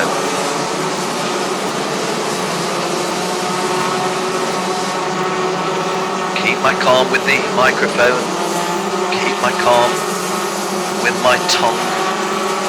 But let me say that Ben Cooper, who I've seen win 2 Rotax World titles, and I think it's 3 Euro titles, looking in a very handsome position as he sweeps round to see the last lap board. 1 to go, 1 to go. And Kyle Ensby bidding for a late move to get onto the podium, and I think he's got that move. No, he hasn't. Konstantinos Kalko is still second and Matthias de Tige is still third.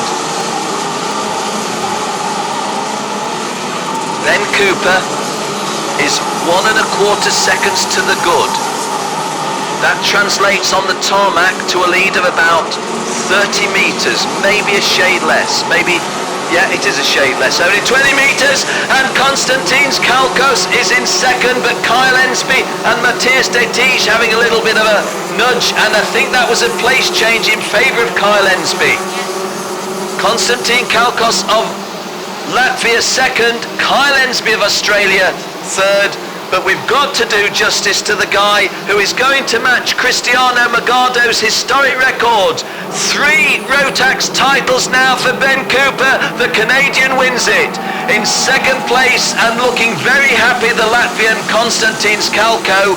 Kyle Ensby of Australia steals the last podium place from Matthias de Tige. I really shouldn't say that. He deserved it, but what I meant was it didn't really look as if a pass was on that inside hairpin, but Matthias de Tige just eased out of the way by Kyle Ensby, and Ensby takes the final podium place. Matthias de Tige 4th, Mika Laiho 5th, Kazimieras Vasiliauskas 6th, Sandro Lukovic 7th, Zach Richard Robichon 8th, Luke Kandel of South Africa 9th, and the Dutchman, who I never mentioned in commentary, Roy Bakker, drove himself into the top 10 at number 10. Ben Cooper equals Cristiano Magardo's record set earlier today by winning 3 Rotax Grand Finals titles.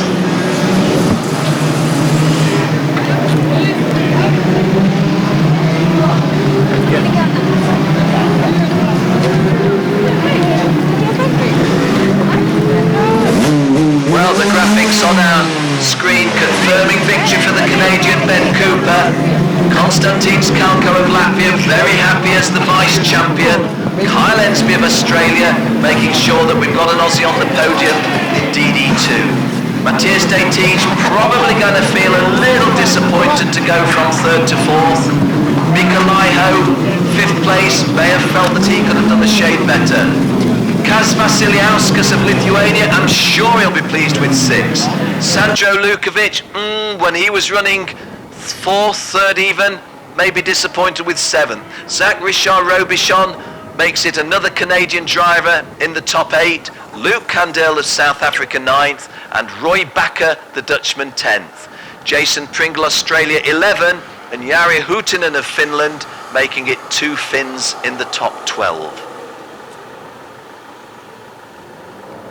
Nicholas Latifi of Canada was 13th, Andreas Backman of Sweden 14th, Harold Skokaklis, another Latvian, 15th. Harold Skokaklis has been on podiums in the Rotax Euro Challenge in the International Open, but only 15th in this one. Joey Wimsett, USA, 16th. Kevin Ludi of Switzerland, from last of the drivers at one stage up to 17th, was a good drive. Patrick Pearce, Great Britain, 18th. Fritz Leesman, California, USA, 19th. And Sean Slavin, the Scotsman, completing the top 20 at number 20, having been, having rattled out in the pre-final and starting at the back. Andre Huber of Germany, 21. Leon de Vischer, the Dutchman, 22. Another Dutchman, Tom Dealison, 23. And Portugal's Enrique Baptista finished 24th. Another Portuguese driver, Tiago Ribeiro, was 25th. Another Latvian, Martins Lapins, was 26th. Sebastian Bertrand of France, 27th. Daniel Vacas of Spain, 28th. Ricardo Leitao of Portugal, 29. And the top 30 completed by Cody Hodgson, who was running as high as 4th in the early stages, but failed, I think, to complete the race. Let me just double check that. Yes, he went out on lap 20 of a 21 lap race, Cody Hodgson. But the real loss, Zenderuva going out on lap 6 when in the lead. But once again, a champion, and who's to say he wouldn't have been the champion if Zen had have stayed in the race? Ben Cooper.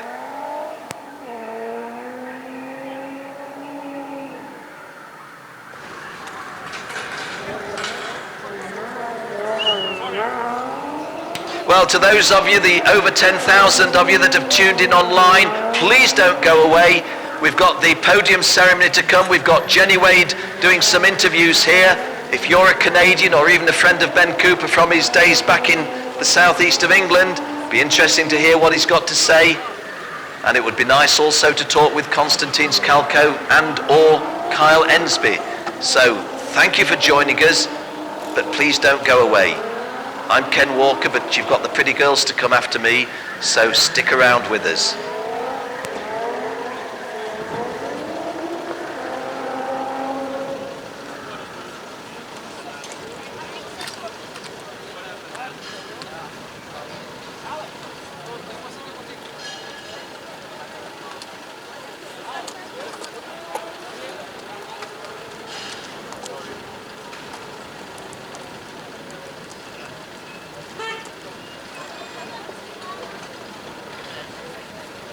Well, those of you online just looking down on these Mach 1 machines, I have to say that the Mach 1 machines have served this class very well. Big thank you to Mach 1, to Birel, to Sodicart, to Haase, and of course for the youngsters, to Praga, providing the chassis. Ben Cooper. Well, Ben Cooper's equalled the record set by Cristiano Magado in winning 3 Rotax titles. He's down in the paddock and he's talking with Jenny Wade. Ben Cooper, now tell us, number 3 title, DD2 champion 2012. How was the racing? That has to be the hardest race of my life. It's just, I didn't have the pace to win. If it was done on outright lap times, I don't think I would have won. But I just had to race my heart out, and and bring it home for myself, for KMS, for everyone back in Canada. It's the hardest race ever. I can't believe it. It looked like at the beginning, a little bit of a challenge there, but then it all got a little bit close, and you were lucky, I think. Yeah, like I said, I just didn't have the pace. I managed to get a gap at the start and they reeled me in, and I don't know what happened to Zen. He got through and it looked like he lost gear or something and just stuck in neutral, and lucky I got round the outside of the two guys in front of me. Got a gap again, they caught me up again, and then it's all a bit of a blur. I know I had to make that one move in the hairpin just to hopefully make the guys behind fight, and lucky they did. And I think another 2 or 3 laps I probably would have had to fight again, but fantastic. Thank God it was only 21 laps. It was perfect racing and a great way to end our Rotax Max Challenge on-track action. But congratulations now, Cristiano Magado and yourself. Now, you're not old enough to be a master, but next year maybe the challenge is on for title number 4. Yeah, I mean, it looked almost as if we were going to have 3 of us that would have 3 times with Yuko in senior, but yeah, had to match my old teammate Cristiano for 3 wins, and great for him, great for myself, and I'm sure we'll be back next year fighting out for the 4th. I'm sure you will, and we'll be back here watching. So congratulations, well done, and also to the team. Thank you very much, thank you.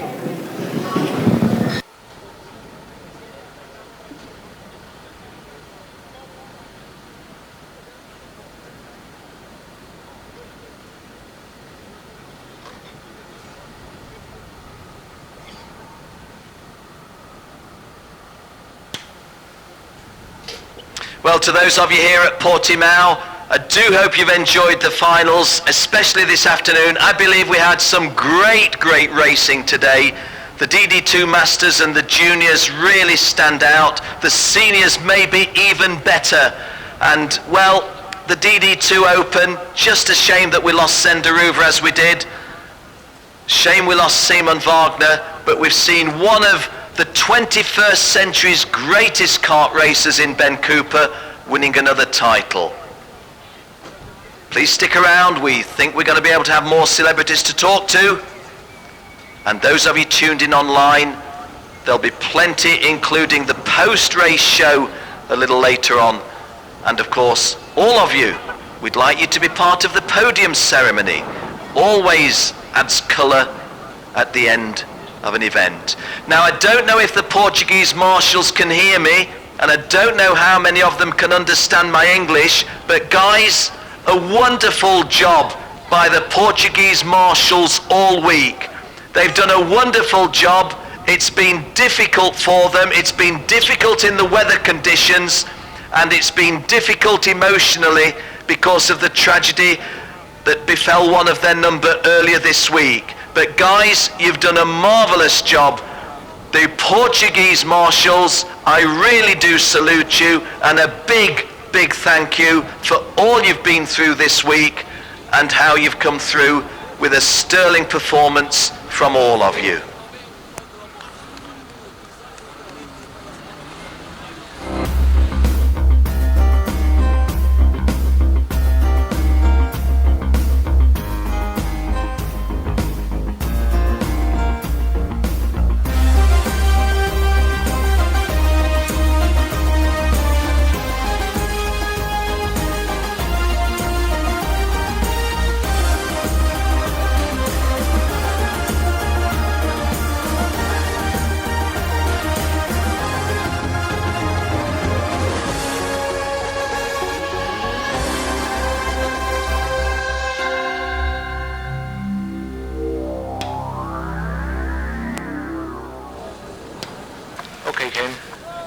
Well, the Baltic nations have always given us some good racers, and from Latvia, Konstantins Kalko has had one of the drives of the Baltic nation, the Baltic champion of 2012, the vice champion in the Rotax Grand Finals. Konstantins Kalko is talking with Jenny Wade.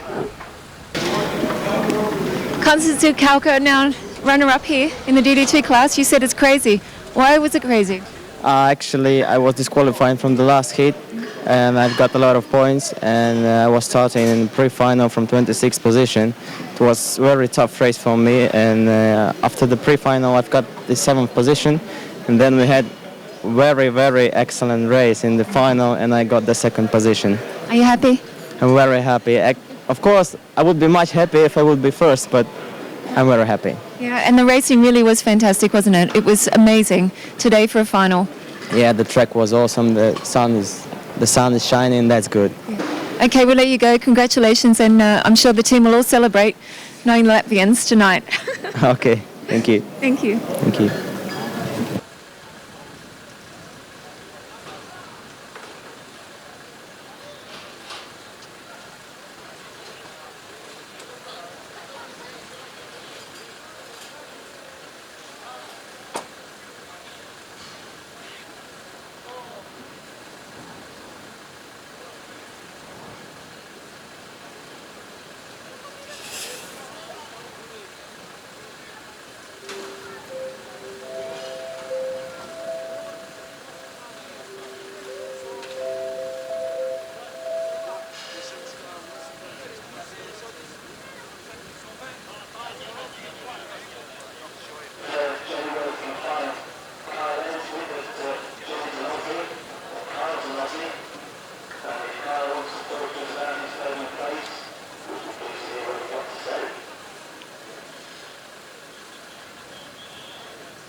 Well, Jenny Wade is driving. Jenny Wade is driving. No, Jenny Wade is talking, and I think she's talking to cart driver number 316, which would be Luke Candell of South Africa, but I'm not 100% sure. But Jenny, you've certainly got a driver down there who's got something interesting to tell us.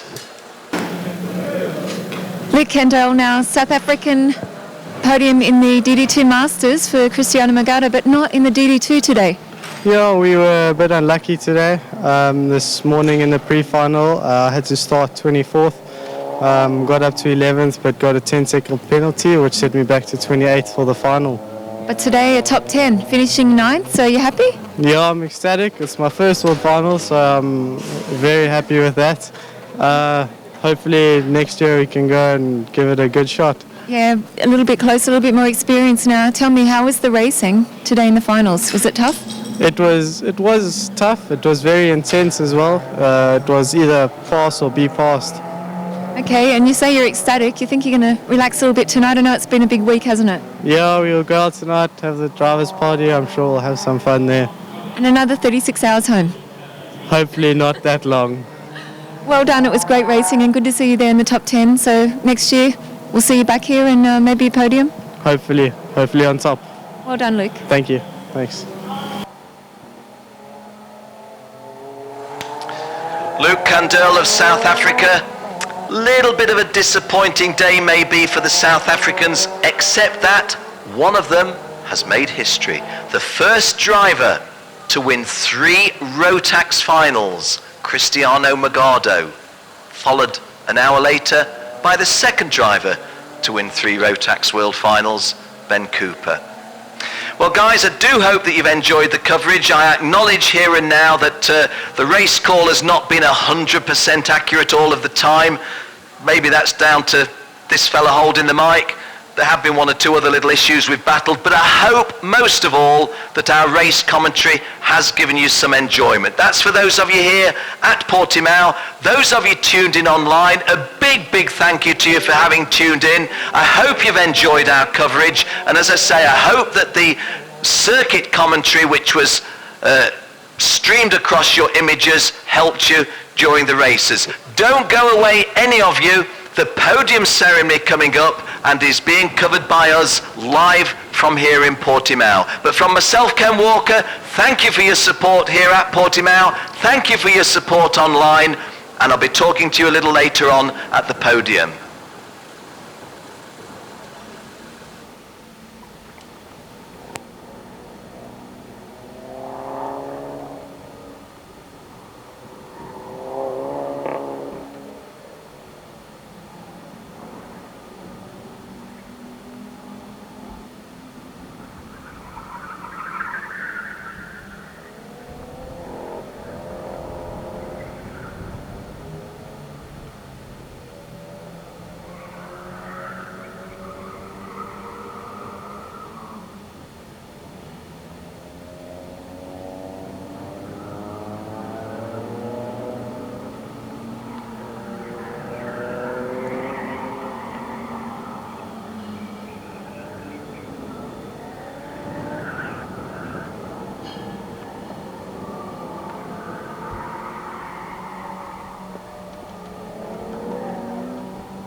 Siamo partita, ti hai incontrato in gianto.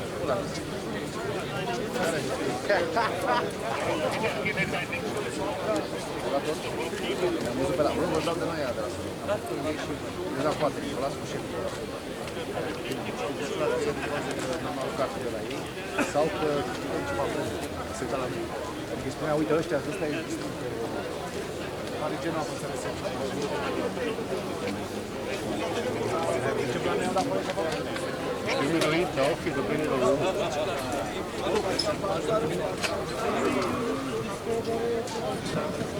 Die Perspektive wie die Sechser oder?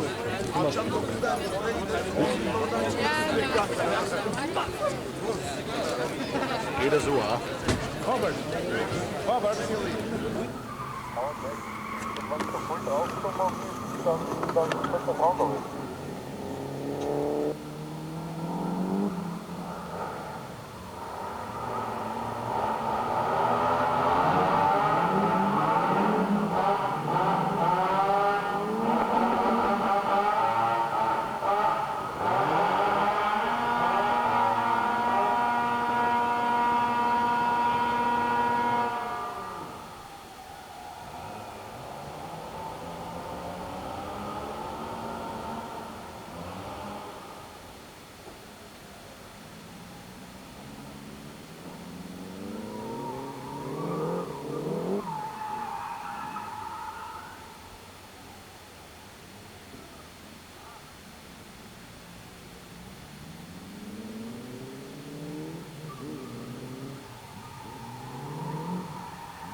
Driver in second place, a driver who's shown us his battling qualities throughout the week. He had to work hard for the Vice Championship. From the Netherlands, it's Janau Esmaier.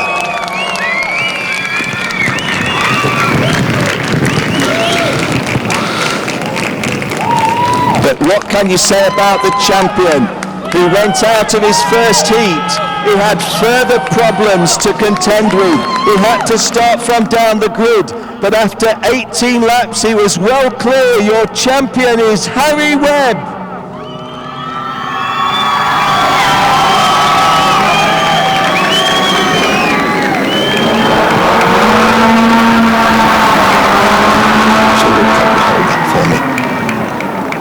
If you can hold that, I'll hold the two mics. Well, to acknowledge the victory of Harry Webb, we shall play the national anthem of the United Kingdom. Thank you. It's unbelievable. Stand there, I can do it, please. No. Unbelievable. Unbelievable. Across the road, it's Chinese kids flag being flown up, the Irish flag being flown.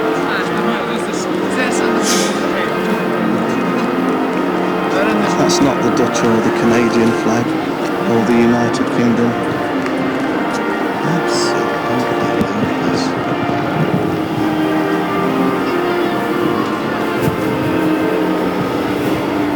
Yes, the national anthem of the United Kingdom, recognising Harry Webb's victory. Once again in third place, Parker Thompson, the vice champion Janau Esmaier, and the champion Harry Webb. Here we go.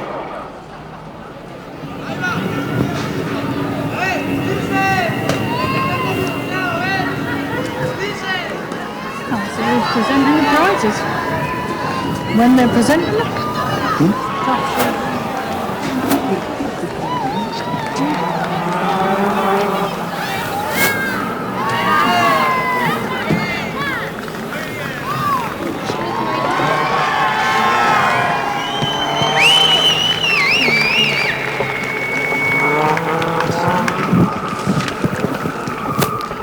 So, if I'm not mistaken, we've got the guys doing photos presently. As soon as I get the nod, we'll move forward to seniors.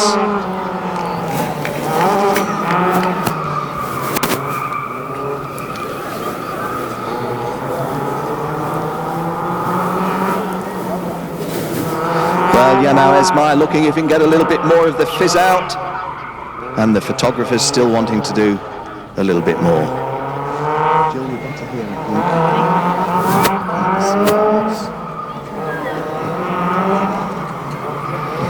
Well, ladies and gentlemen,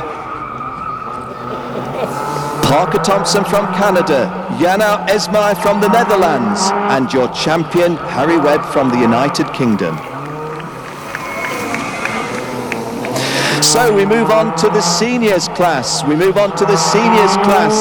And after that very, very fine race, lead changing hand, I think it was 4 times, 4 drivers well in with a shout, but at the end of 21 laps, coming home in 3rd place from the United Kingdom was Oliver Hodgson.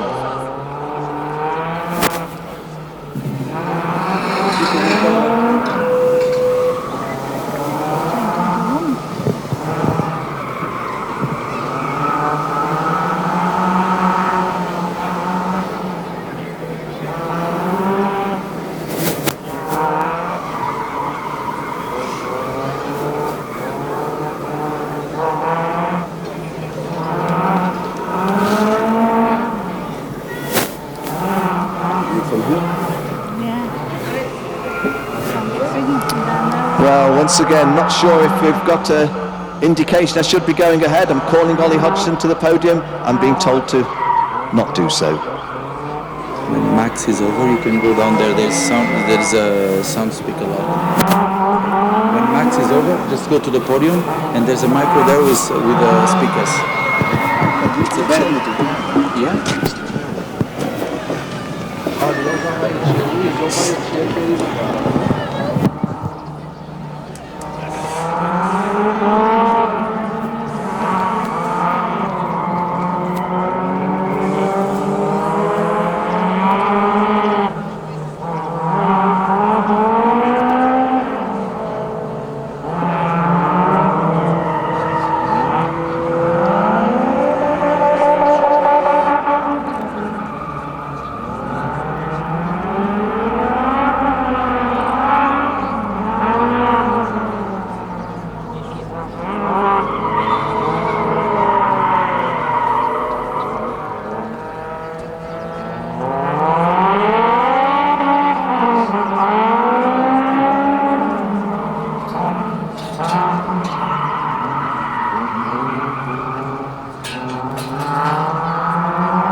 Presentation. Sorry for the little delay, guys.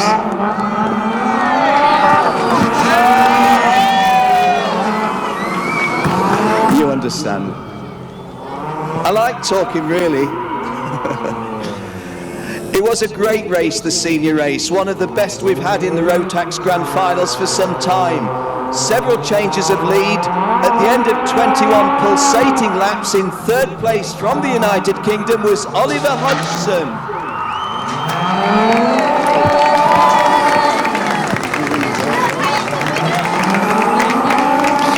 Oliver Hodgson was... I was going to put all 3 on there first. You can start calling this. In 2nd place, a driver who's no stranger to the podium on the Rotax Grand Final stage, it's Edward Brand.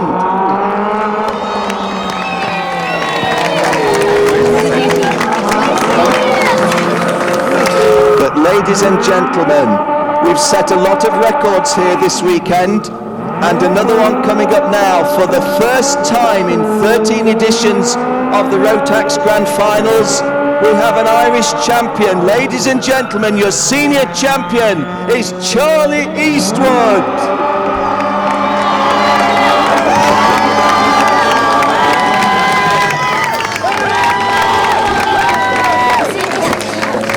The trophy to the champion is being presented by Mr. Andre Cote, the project leader of BRP. Mr. Robert Gumpenberger of Rotax presented the trophy to Ed Brand, and Mr. Gildas Marion of Sodicart presented the trophy to Ollie Hodgson. To acknowledge this historic occasion of an Irish victory, we shall play the national anthem of the Republic of Ireland.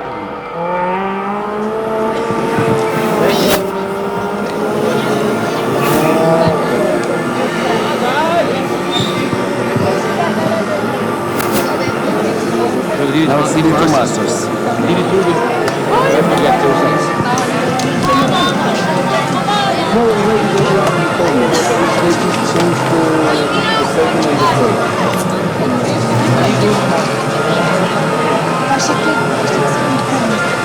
Now we are going to do Masters. Let's go with DD2 alternative to the second and third. This is second and this is third.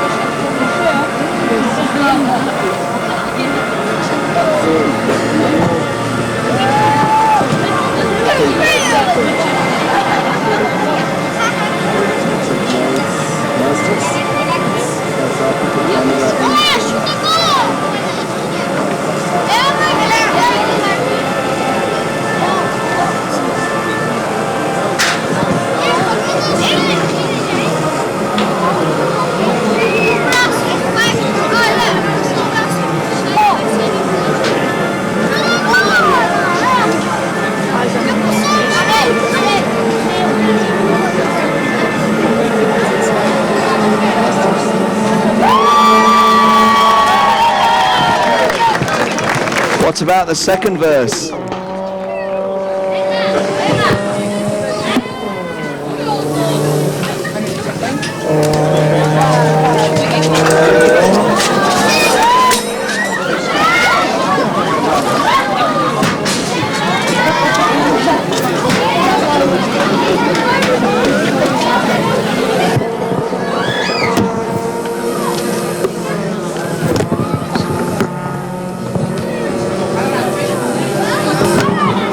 Once again, ladies and gentlemen, your senior podium comprised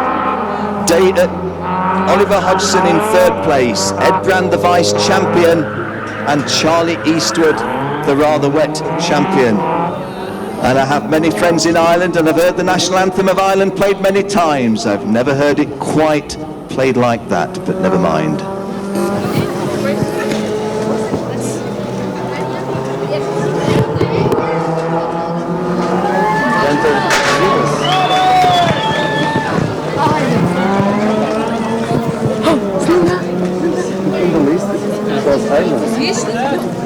We're doing DD2 Masters next? Yes.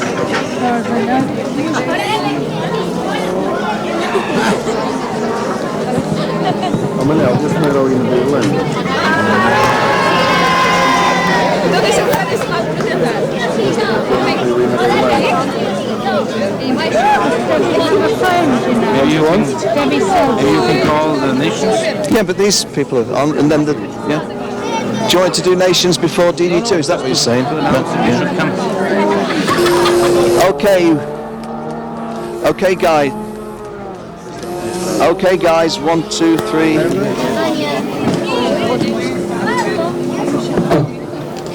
Okay, guys. Just before we do the DD2 Masters Trophy presentation and the DD2 Open presentation, we want all drivers in the teams of the UK, of Canada and Australia, because after the 2 DD2 podium presentations we shall do the Nations Cup presentation. But we move on now to the DD2 Masters, and the DD2 Masters was a historic event in many ways. Ladies and gentlemen, in third place, I said in commentary several times, this is just an occasional driver. He led the final, he battled away throughout and he's made the podium in third place. From the United Kingdom, it's David Griffiths.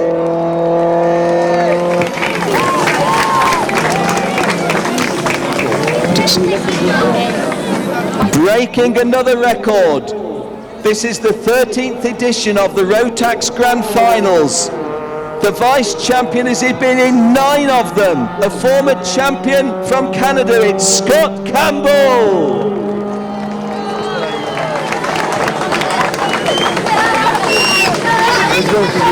But ladies and gentlemen, another piece of history. For the first time ever at a Rotax Grand Finals, somebody collecting a 3rd title. From South Africa, it's Cristiano Magado breaking the record.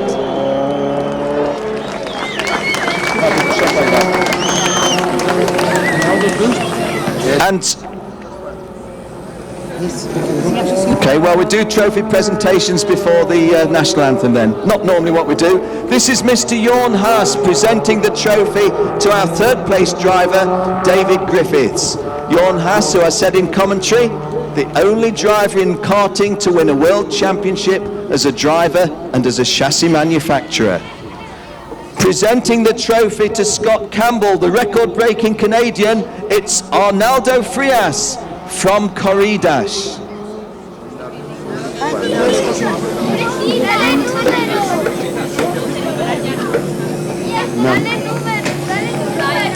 Who is going to be the first driver? Who is? But very significantly, presenting the trophy.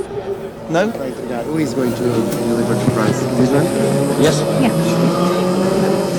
But who's doing this one? This man. It's swapped. Okay, we've got a change of presenter of the trophy. It's the Secretary of State for Youth and Sport, Mr. Alexandre Mestre, to present the trophy to our champion, Cristiano Magado. Mr. Alexandre Mestre, the Secretary of State here in Portugal.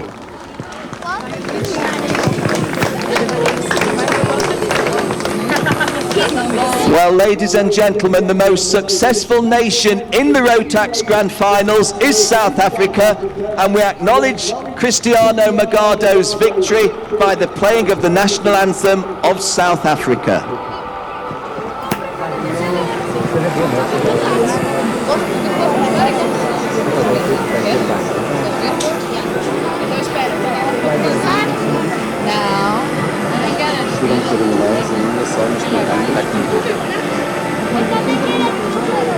O que vocês estão a fazer, tá? O que estão a fazer? Mas no fim, se no fim mas aqui uma vez vai apertar That's what they've given me. Do we know if this is right or it's been changed? Is this correct? Yes, Yeah. This is the one Debbie gave us. Alguém nos mandar uma fotografia aqui de um dos momentos do pódio, talvez aquele em que estava o miúdo português ali, com as bandeiras. Para repare como é que é a imprensa, não é? Não há garantia nenhuma, mas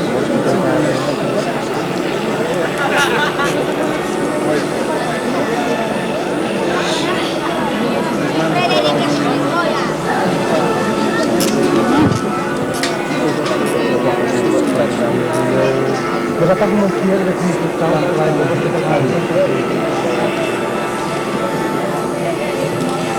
So are these right? This is who's going to do them? It's already done it. Well, ladies and gentlemen, like I said on the Irish national anthem, I've heard the South African anthem several times. That was a slightly different version.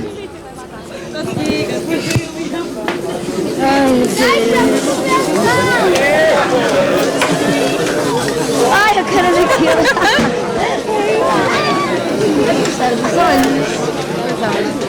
Liga também para a cara de ovo, coitado. Ladies and gentlemen, 2 of our most successful drivers in the Rotax Grand Finals, plus an occasional club racer, making up the podium. That's the beauty of Rotax, the beauty of the Rotax World Challenge. David Griffiths, the vice champion Scott Campbell, and our champion Cristiano Magado. Cristiano Magado, I remind you, won his first title in 2003, so his title winning spans 9 years. Scott Campbell overtaking Christophe Boisclair overtaking Jan Andreasen of Denmark, now the sole leader at the top of appearances in the grand finals with an amazing 9 out of 13. Well done, Scott. Well, we move now to the DD2 Open class, or DD2 if we call it, and just being asked to double check that the drivers are here. Okay, it's not really the time to start having an analysis, but I'm just going to say terribly bad luck to Belgian driver Zen de Roer, but after 21 laps of the DD2 race, to close our programme, it was a Belgian who made the podium. In third place, it's the European champion, Matthias de Tige.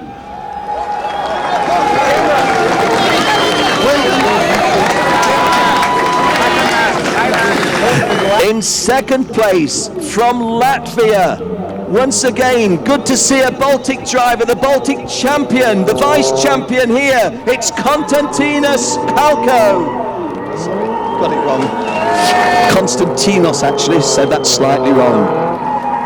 But ladies and gentlemen, if this race had have been run an hour earlier, your champion would have created history. As it is, he was equaling history being made, because as with Cristiano Magado, this is a third title from your champion, Ben Cooper.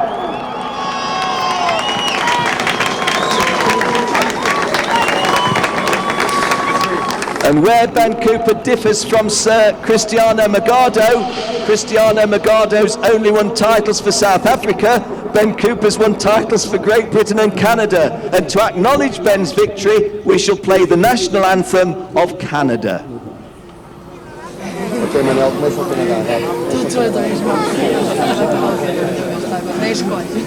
Perhaps.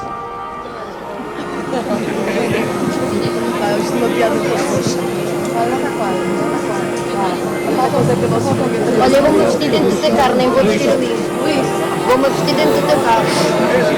Eu não vou vestir ali, já não tenho tempo.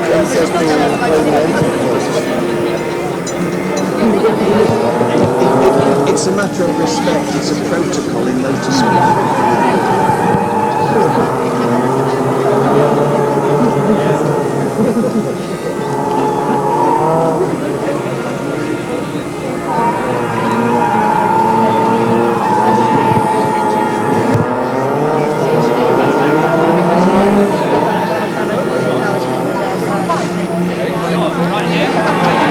Well, I'm not sure if we've faded down the Canadian national anthem. I think we perhaps have. Or maybe we've not. Say again, please, sir. Oh, it's a 12-minute national anthem. Ladies and gentlemen, there are burgers and coffees available, but we will play the 12 minutes of the Canadian national anthem.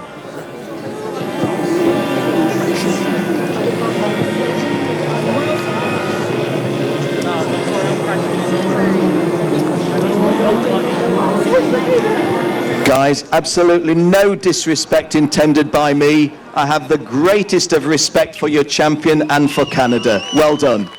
Well, to present the trophy to our third place driver, Matthias de Tige, we have Mr. Martin Henschel of Mach 1. Mr. Martin Henschel of Mach 1 stepping forward, accompanied, of course, by one of the Rotax lovely ladies. Handshakes for everybody, including the champion. Thank you, Martin. To present the trophy to the vice-champion, Konstantinos Kalko, we invite Mr. Paolo Pinheiro, a director of the Autodromo Algarve, to step to the podium. And polite applause from the drivers. Well done, guys. Mr. Paolo Pinheiro, director of the Autodrome Algarve. So who's the champion? And ladies and gentlemen, how appropriate is this? BRP, Bombardier Recreational Products, of course, is based in Canada. You've got a Canadian champion, and their Chief Executive Officer, Mr. Jose Boisjoli, will make the presentation to Mr. Ben Cooper, the champion in DD2.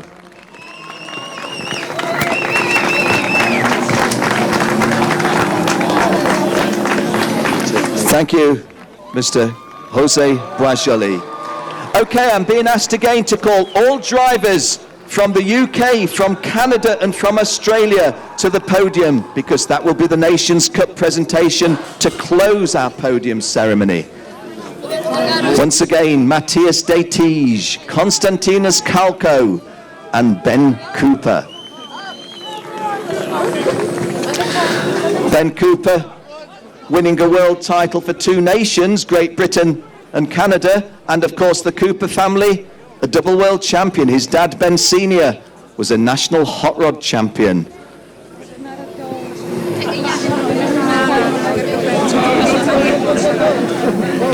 Go for it, Matthias. Get your own back on them.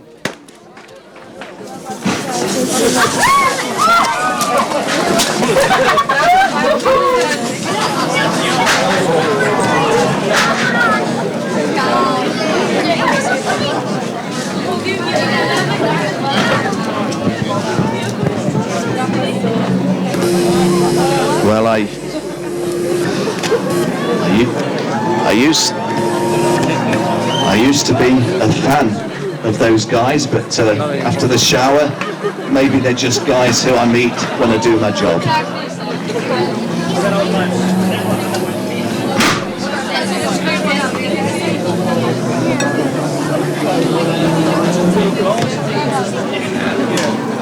Thank you very much. Sorry. Thank you for the shower. So, ladies and gentlemen, as Matthias de Tige, Constantinos Kalko and Ben Cooper leave the podium, All here. all of our Nations Cup winners are here. Do we have the numbers? It would be nice to advise of the numbers. Jill has the numbers. Well, it is a former Nations Cup winner that has won again, and the two nations on the podium have been on the podium before. In third place, with 1,229 points, it's the guys from down under, Australia.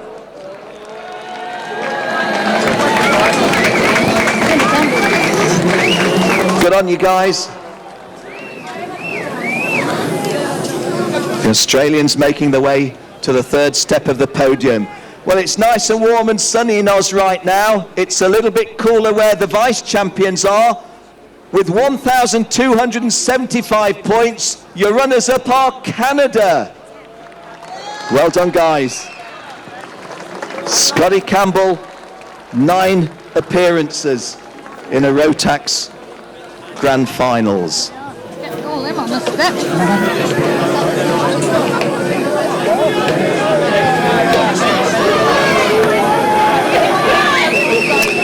Well, there's just about room to get the winners up there if they don't bring too many of them in. I think there's at least half a dozen of them, though. Ladies and gentlemen, winning the Nations Cup once again, the 2012 Nations champions in Rotax, the United Kingdom.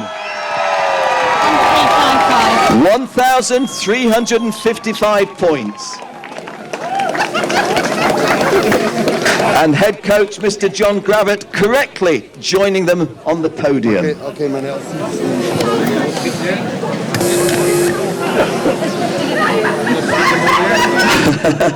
A crowded podium. Well, once again, ladies and gentlemen, let us acknowledge the victory of the Nations Cup winners by the playing of the national anthem of the United Kingdom.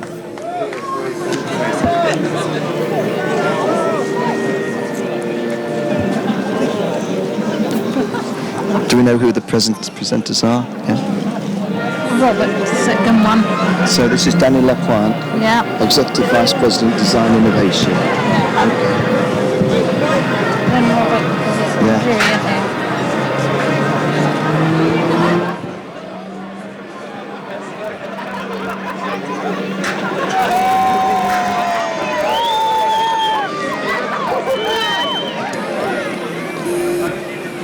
Well, the national anthem of the United Kingdom fades away, and we ask Mr. Danny Lapointe, the Executive Vice President, Design and Innovation, to present the third place trophy to the Australians.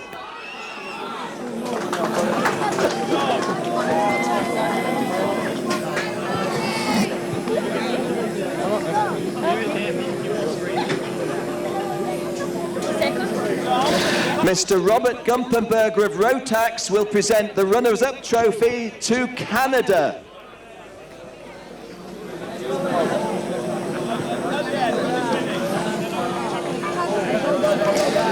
And the Nations Cup will be presented by Mr. Francois Tremblay, Director of BRP Powertrain, to the United Kingdom team. Francois Tremblay, Director of BRP Powertrain, the parent company of Rotax. And that looks like Guan Yu Zhou.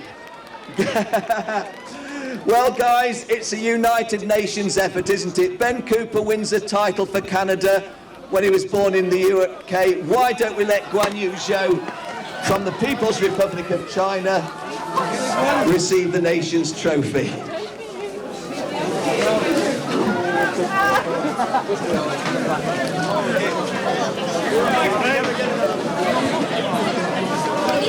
Well, ladies and gentlemen, thank you for your patience as we got a little bit of a slow start to the trophy presentations. Thanks for coming along to the presentation.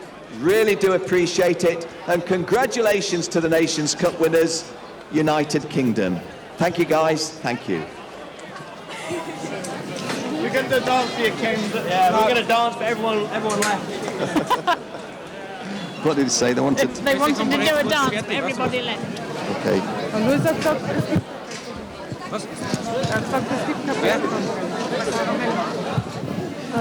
Thank you. It's terrible, but there we go. Right. Who does this go back to? Thank you very much for everything. Thank you very much.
Okay, 4.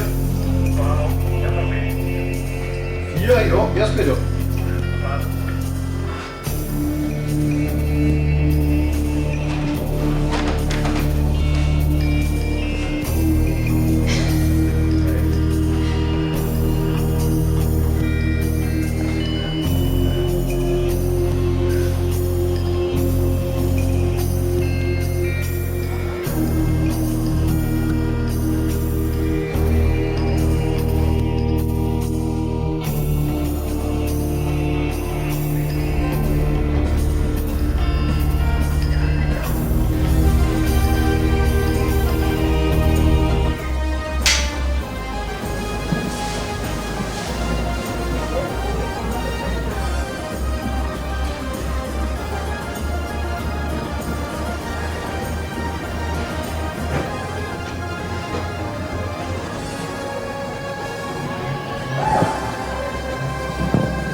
Welcome back for the last time to Portimao, the Rotax Max Challenge Grand Finals, number 13. Joining me here tonight, Robert Gumpenberger from BIP Powertrain. Welcome, Robert, and I know it's been a big week for you. Great event, another big week, and of course the biggest challenge ever. Yeah, to be honest, it was really a tough challenge this time. Even it was on the European mainland, but we grew the event again by almost 46 drivers, which was a massive challenge. But we managed again, with all the team, all the supporters, all the sponsors. There was over 100 people working for us here, with us, not for us. So we did it, and it was a great success at the end. And we were pretty lucky with the weather. We had no accidents, so it was a safe motorsport event. And of course, we've been here every night, live in our studio. We've talked to a few different people, interviews and news and everything. Today, just for everyone at home watching, at one point during the racing, there were 10,000 different viewers watching. Now, of course, we've had thousands more throughout the day and in all the time zones. But really, the 13th Grand Finals has been another success. We've crowned our winners. And as you say, there has been much support and of course, many sponsors and people helping in the background. So I also would like to say congratulations, because we were lucky with the weather. A little bit cold though, which you can probably tell. It was a little cold for many people, especially for people from the warmer areas on Earth. Yeah. So me, I don't mind. Sometimes I was short-armed, and the others were wearing warm jackets and hats, so I can stand it. But 10,000 people watching is something. So this year, it's the second year we did the live broadcast, but this year, thanks to Kartata team, we did it a lot better, and we got a success. We got more viewers, and it's just also how we meter that the karting family, the Rotax Max family, is growing worldwide.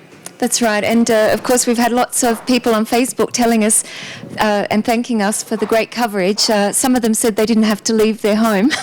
They could stay home where it was nice and cozy in winter, of course, all around the world, summer also, and enjoy the racing, enjoy the broadcast, and get to see some of their friends and family racing against some of the best drivers in the world. Today, of course, we crowned 4 new champions, but 2 of them special ones. Made it 3-time lucky. DD2 Masters winner Chris Morgado was up there, and of course following him Ben Cooper in the DD2 class, 3 times Rotax Max Challenge Grand Finals. And this is really something. It's hard to achieve, because to win the race here once is a lot of skills and also luck. And if you have the luck, let's say 3 times in a row almost, you must have enormous skills and a lot of talent, and these guys show that they are really the best in the world. Of course, we talked about this during the week in our studio, which everyone can watch back if you missed it on the videos at our official website for Rotax Max Challenge Grand Finals. And we talked a little bit about how difficult it is to get used to equipment that's not yours. Of course, everything's brand new, and everyone's normally comfortable in their own go-kart and, with their own gear. You turn up here in this huge awning. There's, with the Micromax, there's more than 300 people racing, competing together. And, there are the hard luck stories. Sometimes things go wrong, as they do often every weekend in racing. And this is racing, of course.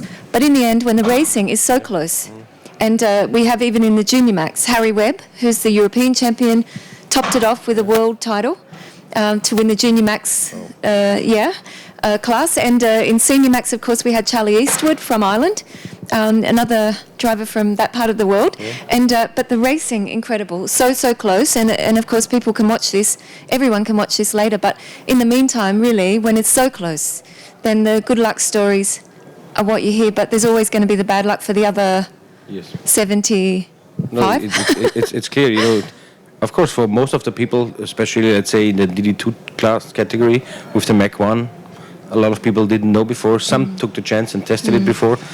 But this is also what makes a good race driver, that he can adapt to something he doesn't know.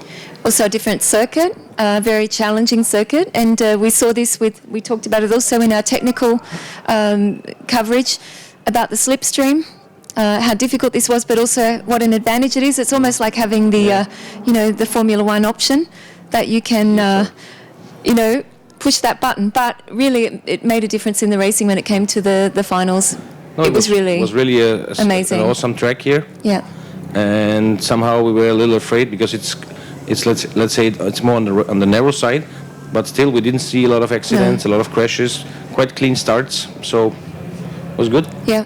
Now, of course, you and I always talk about how big it's been and what a success has been.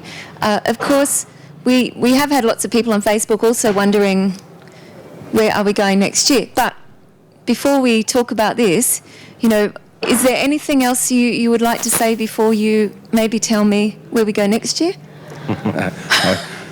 Yeah, this question comes up every year. We will announce it. We know where it is next year. Mm-hmm. We will announce it during tonight's closing party at the discotheque here, close to the So track. we have to wait. Yeah, you have to wait. I promise I didn't tell anyone last year. For the people that are on site at the party, they will hear it direct. All the others maybe tune in Yeah, tomorrow for or sure. later We'll on. be at the party Yeah. and we'll get it on video and we'll put it up there so everyone can see. They don't have to wait for any news bulletin or anything We on have- Monday. We produced a little video about where it will be. We Yeah. will show a little bit also the city it will be, the country Mm-hmm. it will be. So stay tuned. Any hints or outside Europe, inside Europe? Far away from here. Okay, far away. So get on Facebook now and tell us where you think it might be next year, the 14th Rotax Max Yeah. Challenge Grand Finals. Okay, couple of hints. Is it going to be warmer or... Well, which, let's say, of course, it's Okay, warmer. of course. And is it one of the countries that is represented here at the Grand Finals? Yeah, of course. Is it one of the three that were on the podium in the Nations Cup, which was first United Kingdom, which had a huge team. No. Second, we have Canada and No, Australia. none of them. Third, No. second, third. None of them. Okay, so that narrows it down. It's not Australia, it's not Canada, and it's not the UK. Okay, that only leaves about 60 countries. Yeah. All right, if you know, please tell us. But otherwise, we will go to the party. Now, we've had some good events Or- this week, good night, you know, barbecue and music. And so tonight, what can we look forward to? No. Bit of just- dancing? Yeah, maybe even I dance. Maybe. Really? Yeah. Okay, stay tuned because I'm going to the party. And Robert Gumpenberger has, also, not only your dancing, Robert, we will have the final of the World Tire Changing Challenge Yes. with Bill Wright from the US. Yeah, he's a great commentator Yeah. of that event, and it gives something back to the mechanics who worked all the week. You know, it's some fun for them. Okay, so will it be Wes Boswell, who's won it twice? Will it be our Japanese contender, or will it be the Dan Holland Racing? Will Sean be in there? I saw him practicing. They're all pretty fast, but Wes Boswell, I think he's Yeah, and there's, massive hands. however, there's a couple of guys who may be underdogs. So we'll be watching, and everyone can see this as well. Tune in tomorrow for our, not live, but slightly delayed coverage of the party tonight. And thank you, Robert. It's been another fantastic event. We're Thank you. looking forward to number 14. And thanks to everybody who supported us. And congratulations to all the competitors. Well done. Thank you. Bye.